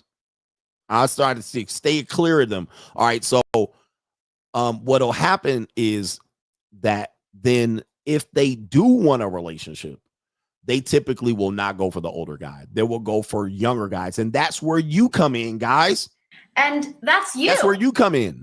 That's where you come in and be like, Coach, I found a good one. Coach, he a hot God-fearing woman. That's where Andrew Wilson came in. His wife was 29 and he was 25 when he had a baby with her the first time. That's how you guys get finessed. So then she started talking about age gap appropriate and she wants to date a man her age. She wants to get married to a guy. She comes in and swoops in with her skeezer past and her 2 abortions and her other kid and her divorce. And then she convinces you, non-experienced men, that she's a good woman. That's what she does. She convinces you that she's a good woman. And she hits you over the head with all the shit that she didn't learn from her pussy past and her advantage in the marital and dating marketplace. Then she comes and hits you over the head with that shit and tells you what you need to do and how you need to do this and how you need to do that. And you don't know shit from Shadola. And then you trying to do everything you can to uplift this 29-year-old washed up skeezer. Power couple shit. Like, it's literally, these are the worst women to date. These are the worst women. I'd steer clear of these motherfuckers. And they can go really, yep, she's leading you. She'll tell you what to do and how to do this. I'm going to tell you how to do this and open a bank account and get you disciplined. And your dumb ass will be like, she teaching me stuff. She teaching me how to open a bank account and stay disciplined. She teaching me stuff. She does my home. And she literally leading you by the nostrils and shit. And you think she only slept, she like Andrew Wilson's wife. I wasn't promiscuous. I only slept with 3 women in three men with long-term relationships. Just playing your ass like a fiddle. So she's manipulative to not only men that are older, but to the younger men she's manipulating them. And then she also is going to say she doesn't want to date brokies and pookies and ray-rays and all this shit. It's just. And that's you. Okay, so that's that age group. That's when you start getting into where there's a disadvantage to women aging. Now, then you will see this typically. Then what'll happen is they'll miss that window. If they don't get anybody in that 26 to 30, they'll miss that window. And from 31 to 35, it's a hodgepodge. It's a motherfucking game of hit or miss. Because now you got to question why 31 to 35, they still out here. So they missed the marriage window. They missed the first marriage window. All right. They missed the child procreation in their 20s. Now they focused on their career. Now you're getting a hodgepodge of some bullshit. Now it's like motherfucking, what is it called when you, it's a shepherd's pie at this particular point. It's shepherd's pie. You don't know what the fuck you finna get. You don't know what the hell you finna get. But what I know is it's about to be trash. It's more likely about to be trash. It's about to be recycled trash. So she don't know if she want to be a sugar baby to fix her financial debt situation. She don't know if she want to date older niggas that don't want to control her. She don't know if she want to date older niggas that are goofy simps. She don't know if she want to date younger niggas than her because she can and get fucked by them, but she knows that's a loss. All right. She don't know if she want to date niggas her age because them niggas still goofy. She don't know what the fuck she finna do. She lost in the motherfucking shuffle because there's now more 18 and 20-year-old women in her. There's now more 22 to 25-year-old women in her. There's now more 26 to 29-year-old women with her. She in the motherfucking middle, monkey in the middle. She monkey in the motherfucking middle. Now she in the middle trying to play how I'm going to do this. Where the fuck I'm going to go? She like this. Shepherd's pie. Now, what guy that has his shit together want to date a woman like this? Even if he has money. Ooh, does Kevin Gates want to date that? This bitch telling her, no, you do this. You need to do this. And you need to take your shoes off. And you need to do this because she's set in her ways. You can't change her at this point. So, yep, lost and turned out. She don't know if she coming or going. She in $40,000 of debt, even more than that. She don't want to listen to a nigga at all, whether he got money or not. She still want to halfway be in the streets one day, halfway sell pussy over here, and halfway want to go back to college. You don't know what the fuck this bitch want to do. Like, where are you going in life? She don't even know. And you can't even direct her where to go. You can't even tell her where to go. She don't want to listen. See, 26-year-old woman gonna listen. A 32-year-old woman ain't gonna listen. She gonna just literally just dig herself a bigger hole. Her whole goal is not to listen. I ain't listening to nobody. I was told not to listen. And then that's going to lead her to the motherfucking doom ages, 35 and up. All right, it's doomsday. Where's the fucking bell? 35 and up, doomsday. Now, what successful older man wants to date a 35 to motherfucking 55-year-old woman? It's doomsday. Because it's coming with too many problems now. A divorce, somebody else's kids, debt. All right.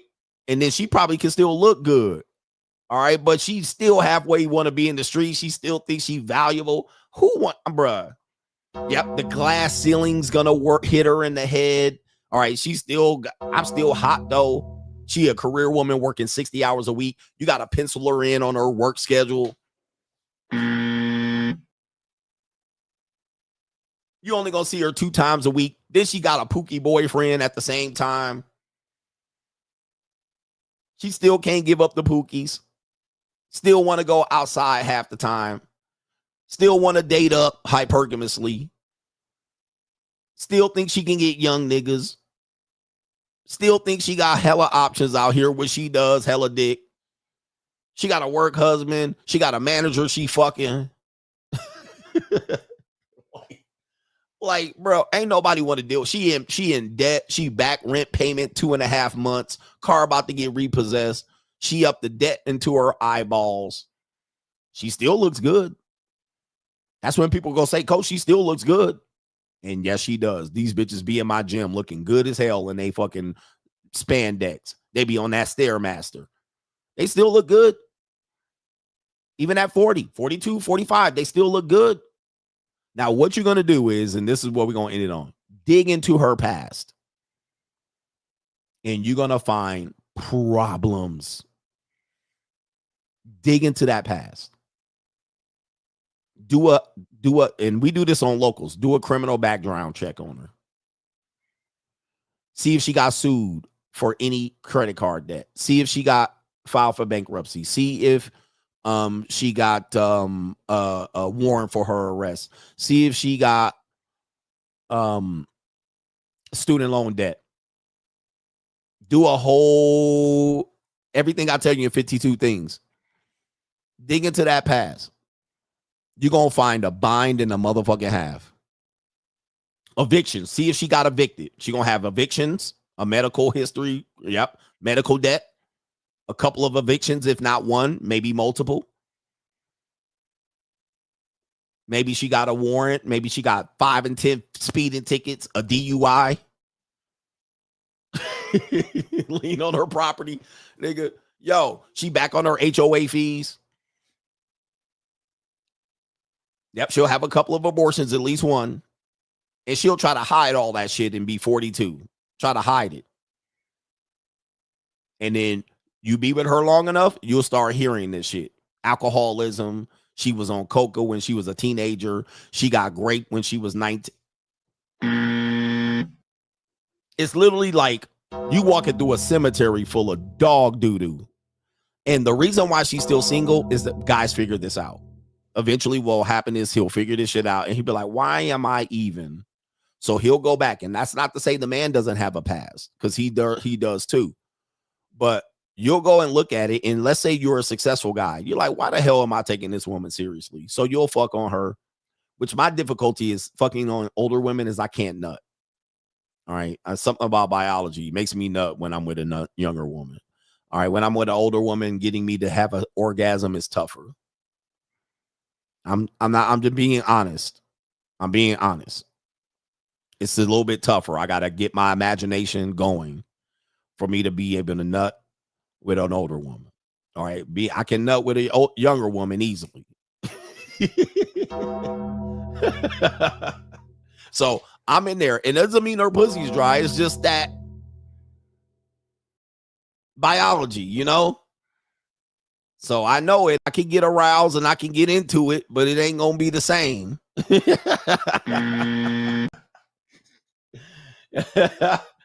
Yeah, I gotta imagine the younger version of herself, or imagine that she got an older daughter or some shit like that, and I'm fucking the daughter. I don't know. But anyway, let me get to these super chats. It looks like we're gonna have an end of our show earlier today.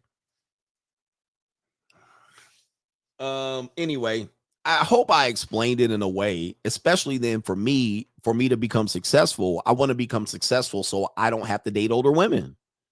Like, you guys got to realize why a man becomes successful. It's not because he's greedy and he needs more money. One of the many reasons I become successful and want to make more money is so I don't have to fuck older women only. Like, that's one of the reasons. Another reason why is I'm not a do-it-yourselfer. I don't like to fix shit. If I have to fix it, I'll fix it. But I'd rather call somebody and fix the shit. Right? So that's another reason why I'm like, all right, fuck it. I know me. I know I'm going to have something happen, and then I'm going to have to get out the toolbox and go to Home Depot and Lowe's. All right, I don't want to do it. Okay, so if I'm successful, I can just pay people to fix shit. All right. But people think when you're rich, you can fix shit, but shit ain't broke when you're broke. Shit only broke when you broke. All right. Shout out to, that's some real shit. Shout out to our brother. That is Lil Yachty.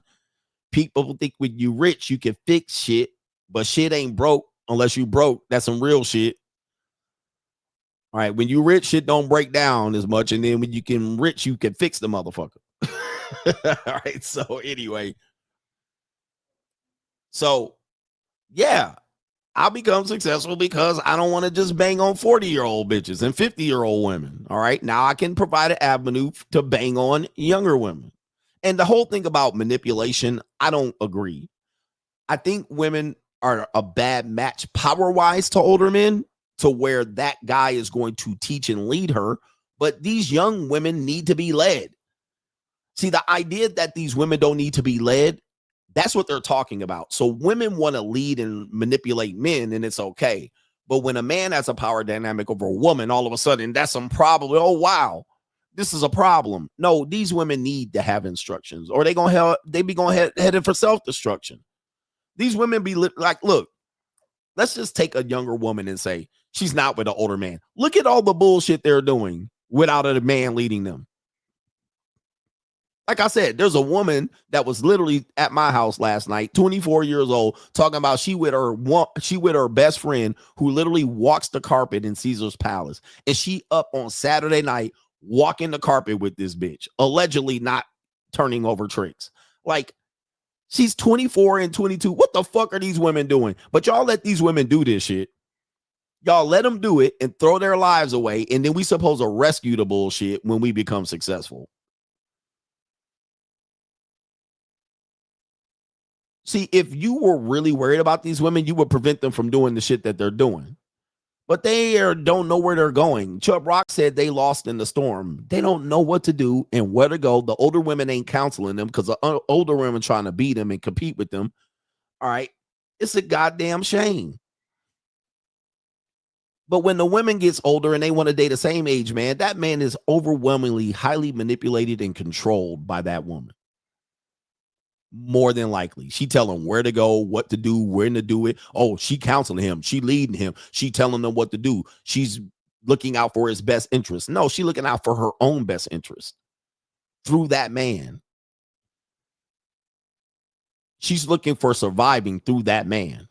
All right. So that's why she's there. Anyway, let me get to these super chats. What a disgrace. But age gaps are not an issue to me. I'm pro age gap, even if I'm pro age gap. But again, I ain't trying to get married either. So I make that announcement very clear up front. And as long as she accepts that, it's cool. But most of these relationships going to be fly by night any damn way. But if a woman came to me, a young woman, and she says, I'm looking to get married. I'm 24 years old. I find value in you. I want you to lead me. And I want to get married and have your kids. I will be like, nope, no. No, we could practice though. We could practice. All right. I'll practice on you having kids, but I'm not marriage material. I'm barely relationship material. I'm not relationship material. Like, relationships aren't important to me at this point. But you could go find somebody else for that shit. You could take that shit to the stove. It ain't gonna be me. I'm not gonna be able to help you with that category. Let's just say she came in and she said, well, I'm not looking for that, but maybe later on.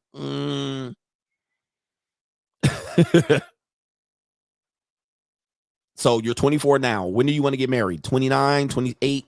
I'm going to be 50. Do CGA math. 54? Nah.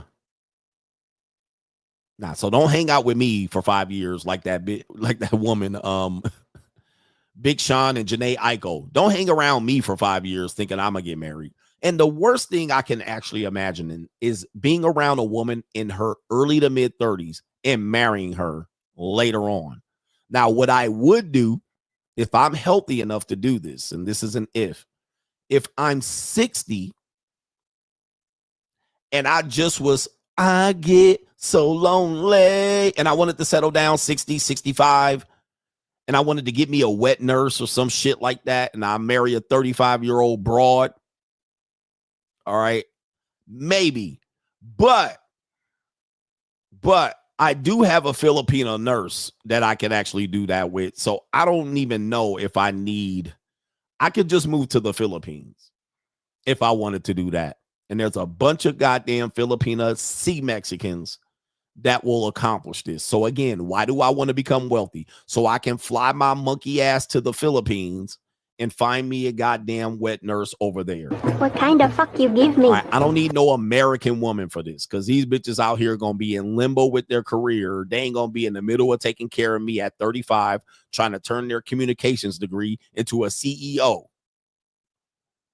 getting laid off at their fucking job. I need this Filipino nurse to get on her fucking job. American people ain't kind of fuck. All right, get this bitch over here. Filipino nurse, come get me. I cook, I suck, I shut the fuck up. All right.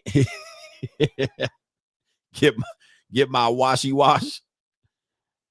So that's my, I don't see, like, I have abundance. I've been able to travel the world and get out of the country. The last thing I'm gonna do is settle down for an American woman. American woman? No, not even the UK woman. No. Guys, settle down with go to another country, bro. Don't settle down with no American woman. Them bitches ain't gonna do you no good. They're not gonna look out for you on your best interest.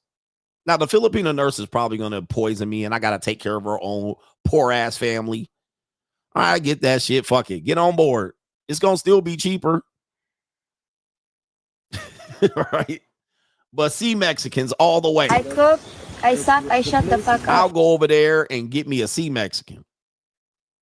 All right, before I get me an American woman to settle down with, and damn sure not a black American woman to settle down. Last thing you want, gentlemen, is to settle down for a black American woman. No way, bro. No fucking way. Hold up for a second. Let me see what this woman's name is. No way. That is a L to me. Settle down with some black American woman. For what? So she can tell me what to do and what not to do? Fuck that. All right. Hell no, bro. Is she gonna be out here doing this shit? Now, Harpo, we got to go to church and we got to give money back to the church pastor. Y'all. Coach, she your age. How old is this woman? I guarantee you she's 10 years older than me. But this is who they want me to settle down with while she got a room full of wigs and shit. All right. She got a whole room full of wigs that I got to look at with them fucking head and wigs on it. And she just slapping on wigs every goddamn week. All right. Settling down with this woman out here, arguing with her and fussing. All right. This bitch right here. All right. You need to get you a country down home woman like this that to take care of you and settle down. Nah, man, I'm gonna get on the plane, flying to friendly fucking skies, going to see Mexico. I'm going to see Mexico. Why this nigga, man, this bitch had me in so many flat Kangos and slacks. Not even Canada. Nope. I'm going to see Mexico. Or I'm going to Thailand, or I'm going to somewhere, not even Eastern Europe, because them gold diggers will have me dead in a year. All right, hell no. Anyway. Then I can't get no young Punani on the side. Let me see here. Hold on for a second. Let me see here. This is how they have my ass looking. Hold on for a second. Let me see if I can find it.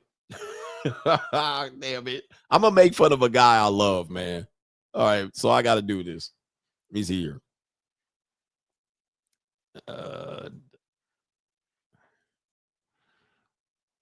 Yeah, they're gonna have me out here like, hold on for a second. They're gonna have me out here like this, looking like this right here. This how they gonna have me looking. They're gonna have me out here looking like this. He's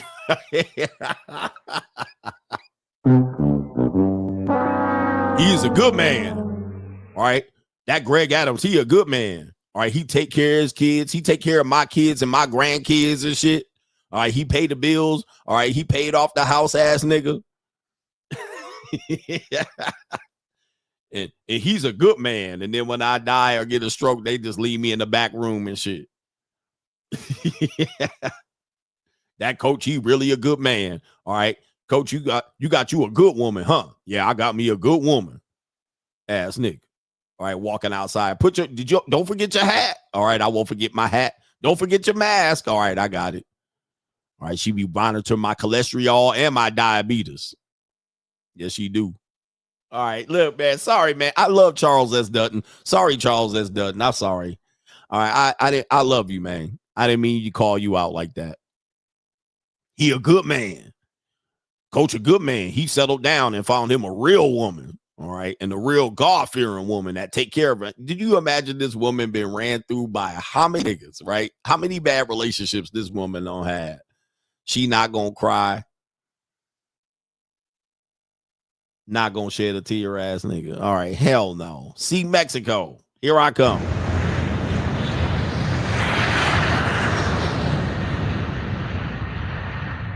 And the Filipino nurse been ran through too, but anyway. Let me see here. They've been ran through too, so it ain't like you gonna get them unran through over there too. All right, but at least I could get a younger version of them. All right, this is gonna be my nurse staff when I get over to see Mexico. All right, where's she at? Right here. All right. Right here. There they go, right there. So y'all see where I'm going out here. This is what we doing. Okay. I cook, I suck, I shut the fuck up. Here I come, ladies. All right, bringing my baggage over to the Philippines.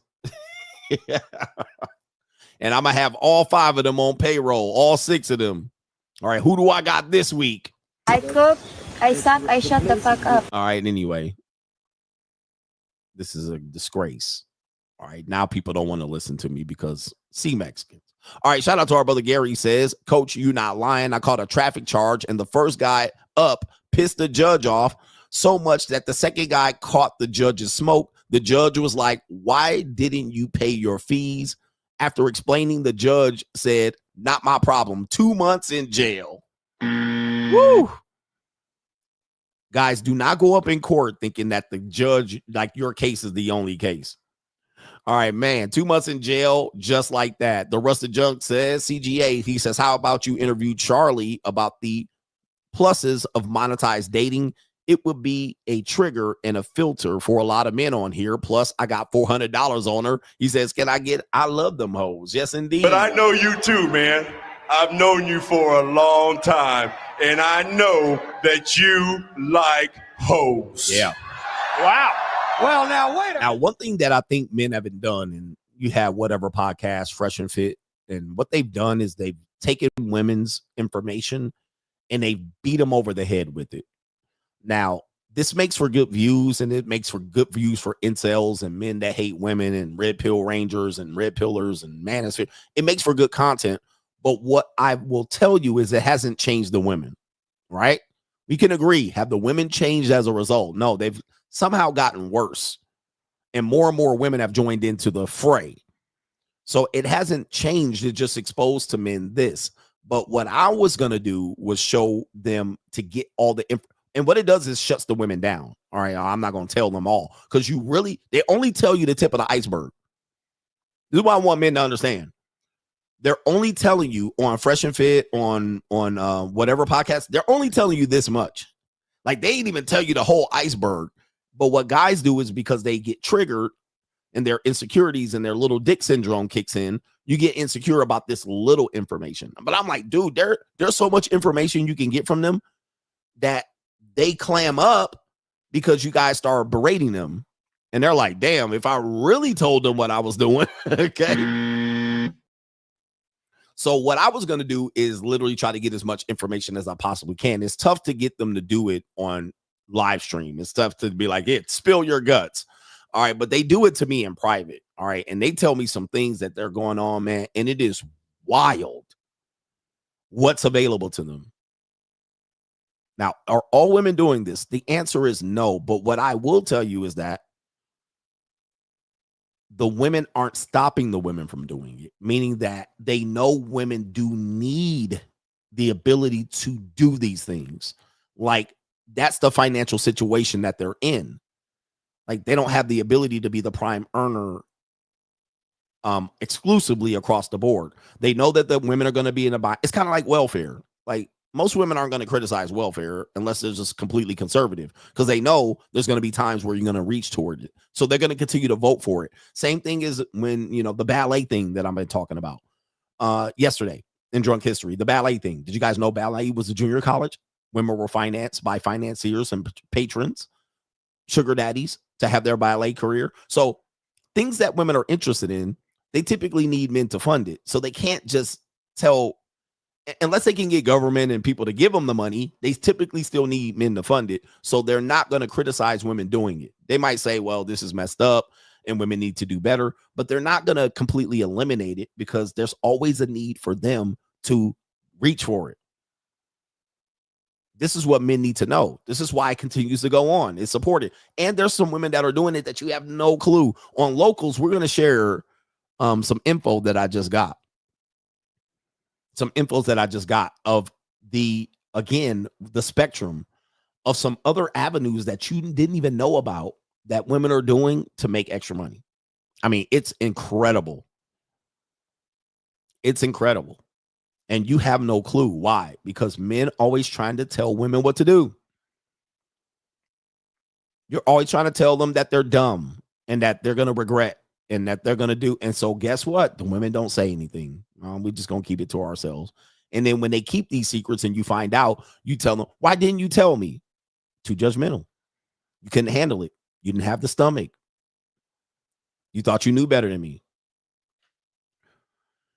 So, but I would expose this, and I can't wait till Sunday to show you this because this one lady told me some shit. I was like, what is going on? Like, I had no idea. I mean, I knew about the monetized dating marketplace, but this, what she just told me, I was like, whoa, this is a whole new level because it didn't take them out of feeling like they're a whore. Right? Or a prostitute, which again, one thing I've been trying to tell guys is, look, I try to tell y'all a lot. Charlie used to be a trans man. Okay, that's why he's calling her Chuck. That's crazy. So, yeah. One thing I'm going to tell you is this constant use of saying women are prostitutes is going to backfire on men. It's going to backfire. It's going to backfire. And just like anything in this spaces of men, because we have to be right. We do have a need to be right against women because we think it's ordained by the Lord and we need to lead them and we're socially needed to save them from themselves and this shit like this. Well, because of this, we have a need to be right. So when they say they do something, you guys say, well, you mean prostitution, right? So no woman's going to accept and clam up and say that they're a prostitute. Almost none. Even a woman that's a prostitute will not say she's a prostitute. Okay. I'm just letting you know. So then when you take a gray area scenario, Well, basically just prostitution then. I'm going to tell you guys, if that's the case, your mother was a prostitute.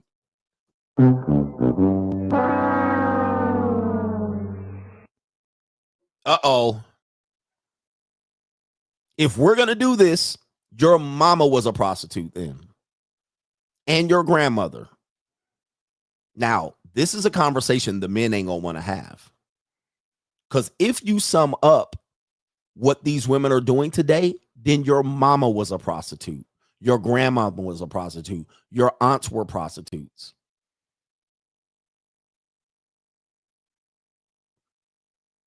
Yes. That's why it's going to backfire. That's why it's going to backfire on you. Because you're going to look back at what your mama did, and that's exactly what these women are doing right now.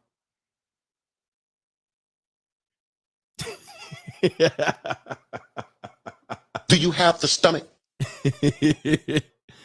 Shout out to Kevin Samuel. Shout out to Patrice O'Neal. Shout out to CGA and your sister. Your sister is a prostitute. Your girlfriend, your wife that you married was a prostitute too. Huh? But do we want to be logical? Do we want to be the logical males? Do we want to be right? Because your sister's a fucking whore too then. So is your baby mama. So is your future fucking wife. And your daughters.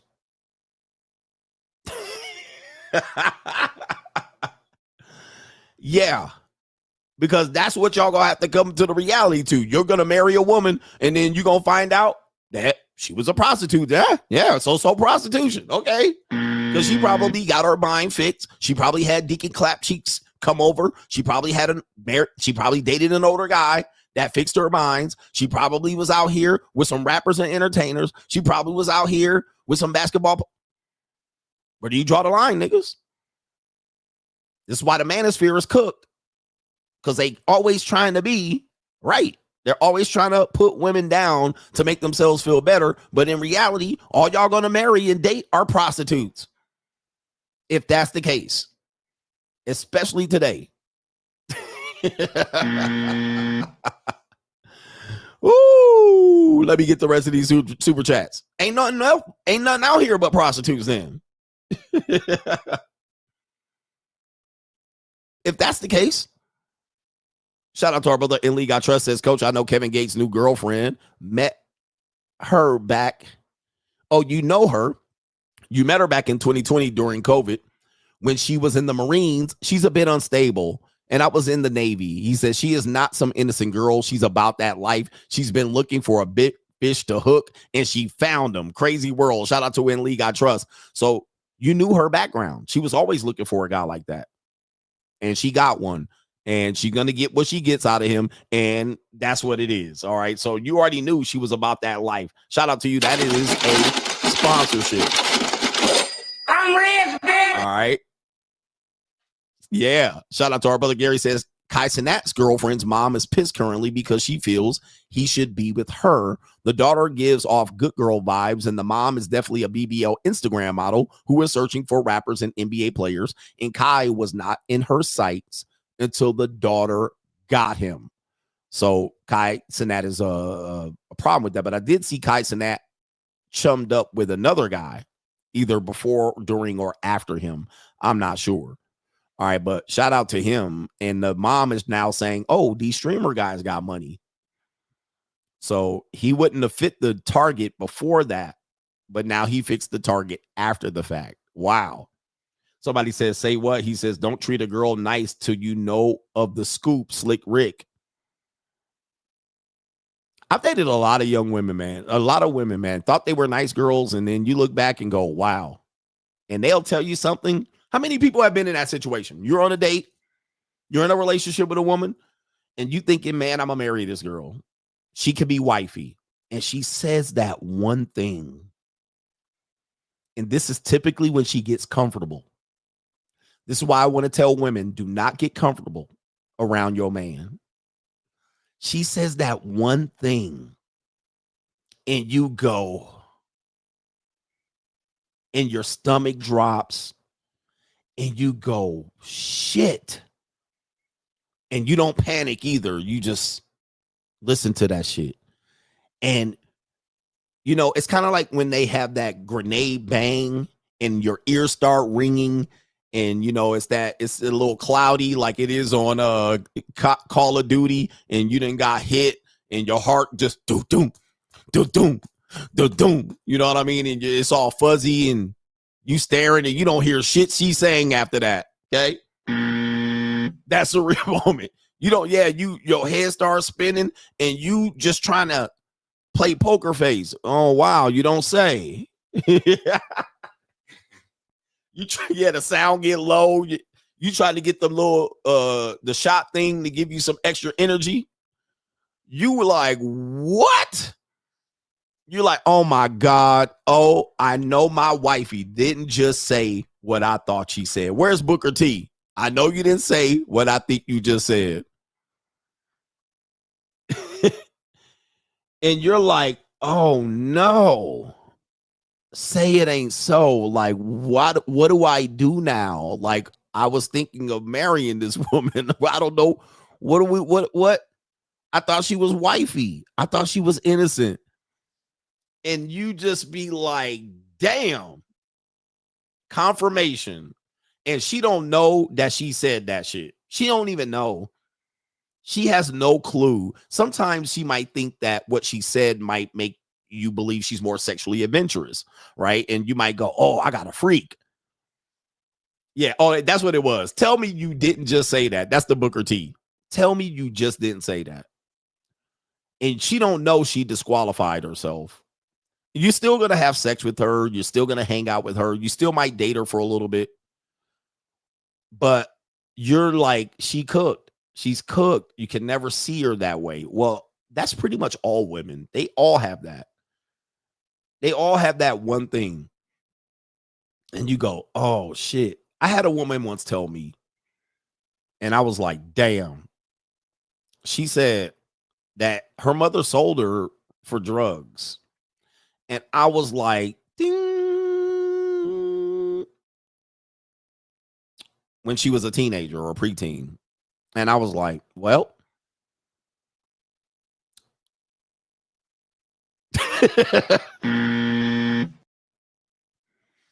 I was like, that's damage right there. That's some damage. And we all got damage, but yeah, I'm not picking up that slack.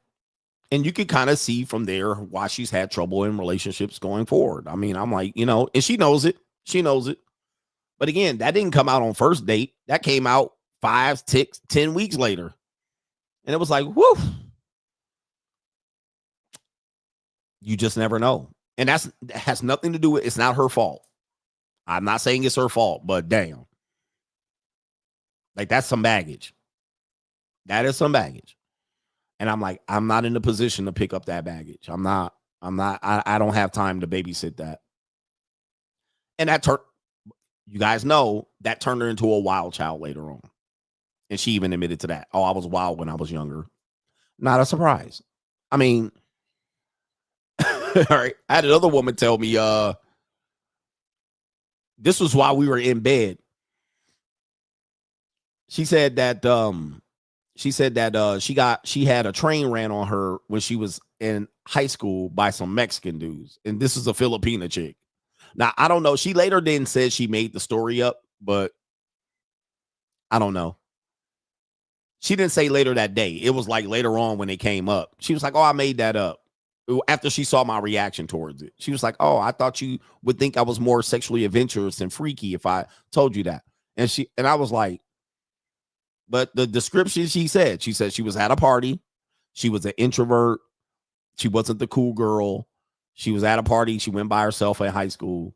And that these Mexican dudes just started running a train on her. And then she let it happen. And I was like, dude, I've been in high school. I remember that shit happening. That was, you know. And I'm like, damn. And she was just like, whatever. Like, it was happening. And people were appalled. And they started calling her nicknames at the school. She got a reputation and shit like this. She was very descriptive of what happened. But I heard that shit. I sent her home. I was like, your car is outside. It's Trying. I was like, your car is outside, bro. I was like, you're done. All right. But later on it came up and she was like, I thought that you would think I was more sexually adventurous as a result. And I was like, but what happens is, and by the way, we had a couple of glasses of soju. We had a whole bottle of soju before she told me that. So she was lubricated, right? She was ready to go. She was thinking. And what happens is, ladies, if you're hearing this story, loose lips sink ships. Women with a couple glasses of wine, some soju, a couple of brews, they start talking. And so every time she would come over, I would just give her a bottle of soju and she would get the talking. I would hit them guts and then I would let her dip. Bye-bye. All right. All right. But that soju had her talking. All right. I was like, sheesh. All right. So if you guys are dating women or Asian women specifically, because they lightweights when it comes to alcohol. All right. Get them soju and get them talking. All right. They're going to talk on soju. So that was my truth serum. And I would basically just give her, we would do shots of soju. All right. We'd take one bottle and we would just do shots. All right. It was like 5 shots a piece. All right. And of course, they don't eat right. So she didn't eat already for dinner. All right. She started talking and I just be like, talk your way out of this shit. All right. Talk your way out of this shit, bro. You ain't getting no relationship after this. All right. Yep. Weed and alcohol, weed and soju. You going to get them bitches a talking. All right. You heard it here first. All right. Be careful. Agent Machine says, great breakdown lately. Christians should listen up too. He says, we need to know the truth. Even Cheese said, worship in spirit and truth. If these women are lying to us or we're lying to ourselves, we're cooked. Even our motives are subject to examination. Another message later. Shout out to you. This is true. I think when people call men manipulative, I think when women aren't straightforward with their truth of their past, it's manipulation. Now, again, this is going to apply to men.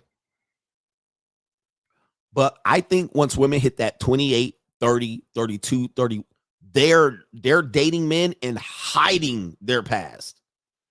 So that man knows nothing about what he's getting into, nor does he have the tools to open that box or the stomach. And these are men that they're dating. They're dating men that don't have the tools. All right. They're dating men to manipulate them and get them down to the marriage or the long-term relationship. And that's you. So I think they're manipulating them because these men, because these women could just change the way they dress. And these men are so dumb and inexperienced with women, mostly, that they don't see it. Oh, she's a good girl. She's dressed like a good girl. You know how many girls I knew dressed like good girls that were whores, and how many prudes that were dressed like sluts? Like, dressing away doesn't tell me anything. So I think those women are manipulating those guys. When they get to that age range, they had their fun. They're ready to settle down. They're manipulating those guys. That woman has all the power and she controls that guy. And then he'll do something stupid like what? Andrew Wilson was 25. He impregnated a 29-year-old. She had all the advantage. And this is why you see why Andrew Wilson is the way he is, because he can't be happy in that relationship. He got stuck doing some dumb shit. Right? With an older woman. Yep. Church women do the same thing. This is why I say they're manipulating. So I steer clear of that age range, that 27, really 26, I'll give a pass. Right when a woman's 27, 28, 29, 30, 31, 32, 33, 34 foot. Yeah, those age ranges, they're no bueno. I'll fuck. That's about it. They're not getting anything else. All right. By the way, I had this chart back in the day. There it is right there. This is a chart that I had even before the great Kevin Samuels right here. It says right here. This is right here. 16 to 20. And of course, 16 is legal, but we don't mess with them. Young and dumb. 21 to 24. MRS degree. 25 to 28. Last call. 29 to 36. Hail Mary buzzer beater. 37 to 44. Where did all the good men go? What happened? Where did Okay, 45 to 52. 45 is the new 25. So they go back to whoring in the streets and dating and living good and fancy free and game over. But it's really game over at Hail Mary buzzer beater. It's game over right there. All right, that's where you see the game over. And nobody will admit to this shit. They will try to fight around this and debate it and talk about how good she looks and she still got it. All right, they'll still do that shit. But really, this chart lasts. Even if I'm 50 now, this chart is the same. Right? Okay. This chart is the same in that 50. But even when I date women that's 45 to 52, game over for them. They just don't realize it yet. They'll just say, I still got it. I still look good. I still look better than these 20-year-olds. All right. They'll still come up there and mention all that shit. And I'll be like, yeah, you do look better than most 20-year-olds. Them bitches look ridiculous. All right. But that's always going to be the case biologically. There's no getting around it. All right. Even though you still look good and you still got it. All right. Fireman Dan says, Coach, he says, I could tell you now I'm a Marine vet and she's been banged out by all the senior higher ups and ran through in the barracks. A lot of times they sell themselves to the officer and keep a notebook on them. This is a fact. I was told this by a woman. Shout out to our Marine vets out there. All right. Some guys know that women in the military sell pussy to men in the army, in the military. Like, yo, yes, I've heard that. I've heard a military woman admit that to me. Yes. Press 1 in the chat if he's telling the truth. I heard a military woman tell me that she sold pussy to men in the military and the higher ups. I was flabbergasted. I was like,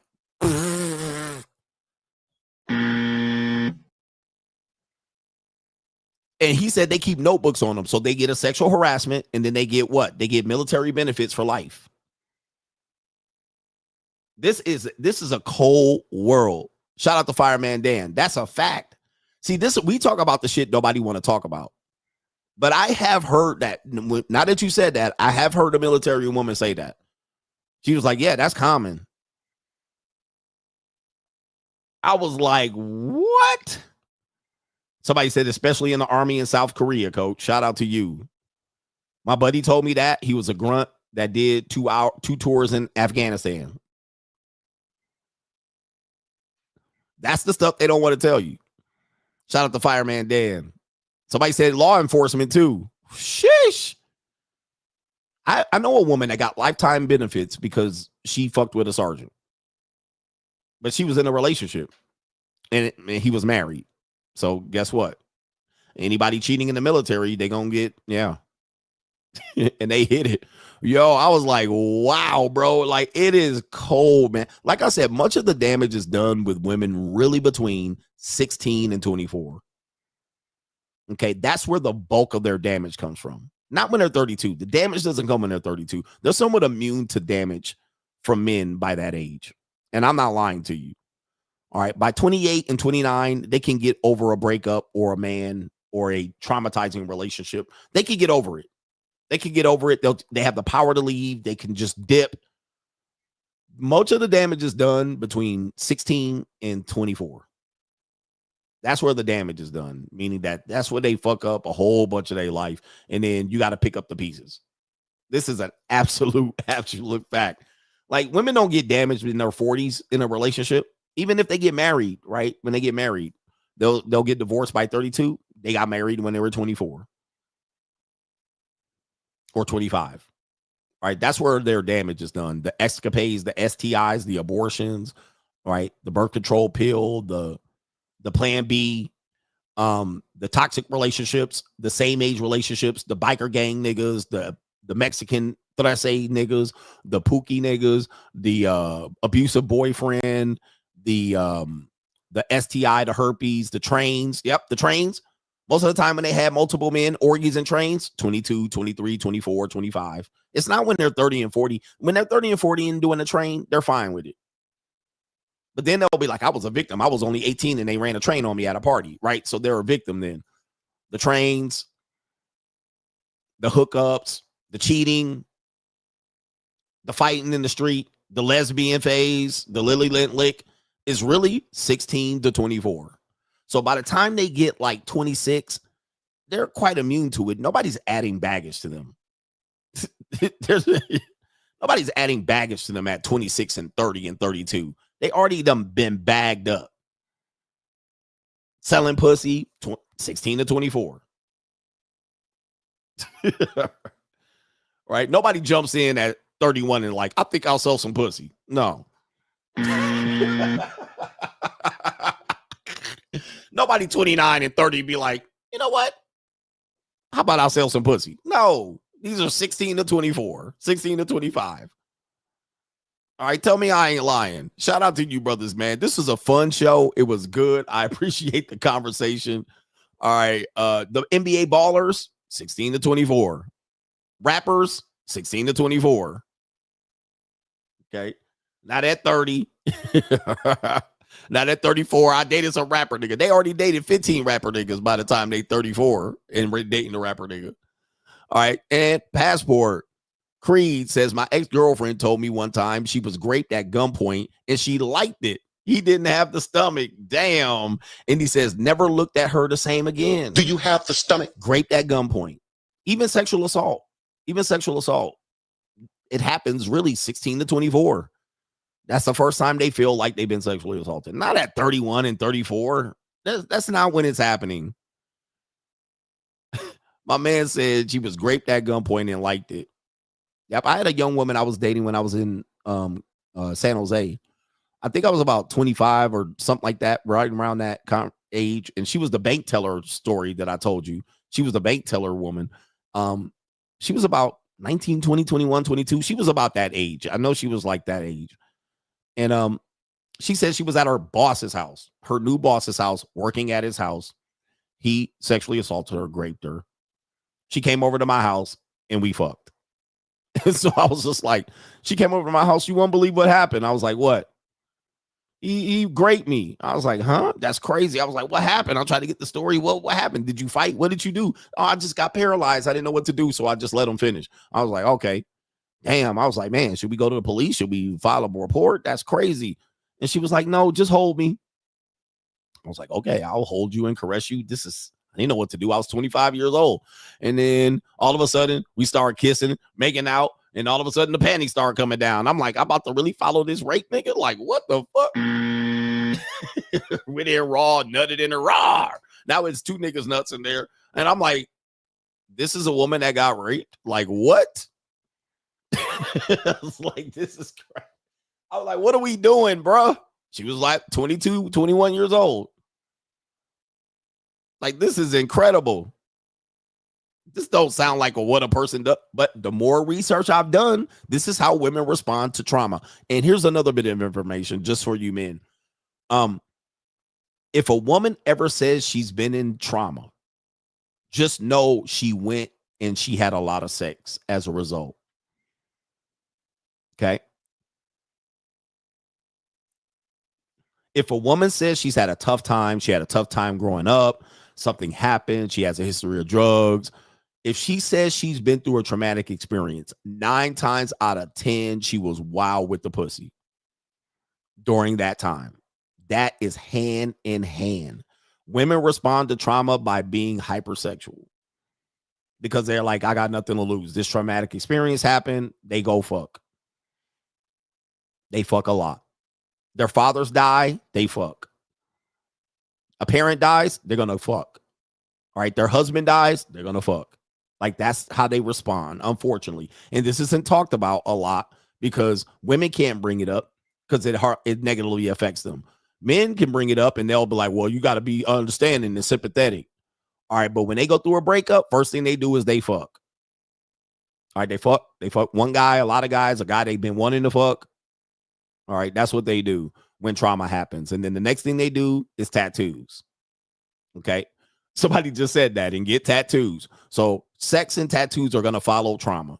And if a woman constantly is telling you that she's been through traumatic experiences or she's been depressed because of past trauma, just know there's been a lot of dick and tattoo ink as a result. Yep. Cut their hair, dye it, shave their hair off, whatever it is. Okay. There's going to be a lot of semen and tattoo ink as a result. Now, sometimes they were going through this trauma and you're with them and you don't know. And that's why they end up doing things like cheating on you and going through a whore phase. And you're like, what's wrong? How can I help you? All right. But she really got to go through that whore phase until she grow up out of it. There's nothing you can do until she figures it out. Yep. Then they find Jesus. And Jesus is their way out of it sometimes. That's the way they recover. All right. It's Jesus. So then when she turns to Jesus and she said, I just got baptized at 29 or 26. And then just know there's a coke habit attached to that baptism. And all of a sudden she get fired up about the Lord, get baptized. You'd be like, I got baptized, 27. You're like, what?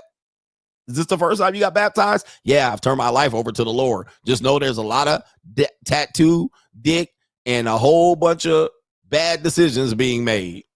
All right. As a result, you're following up a lot of coca. Where the women at? Quiet as shit in this stream. And then they want to marry. Yep. And that's you. Ecclesiastically. Then they want to marry ecclesiastically. That's why we got to expose this shit.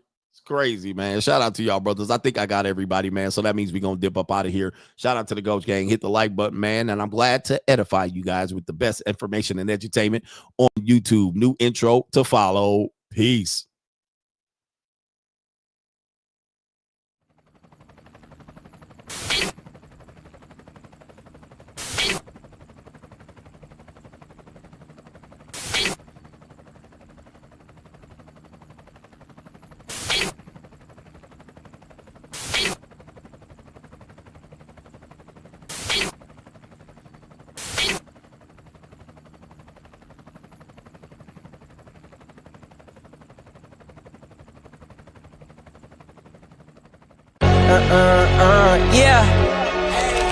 Yeah.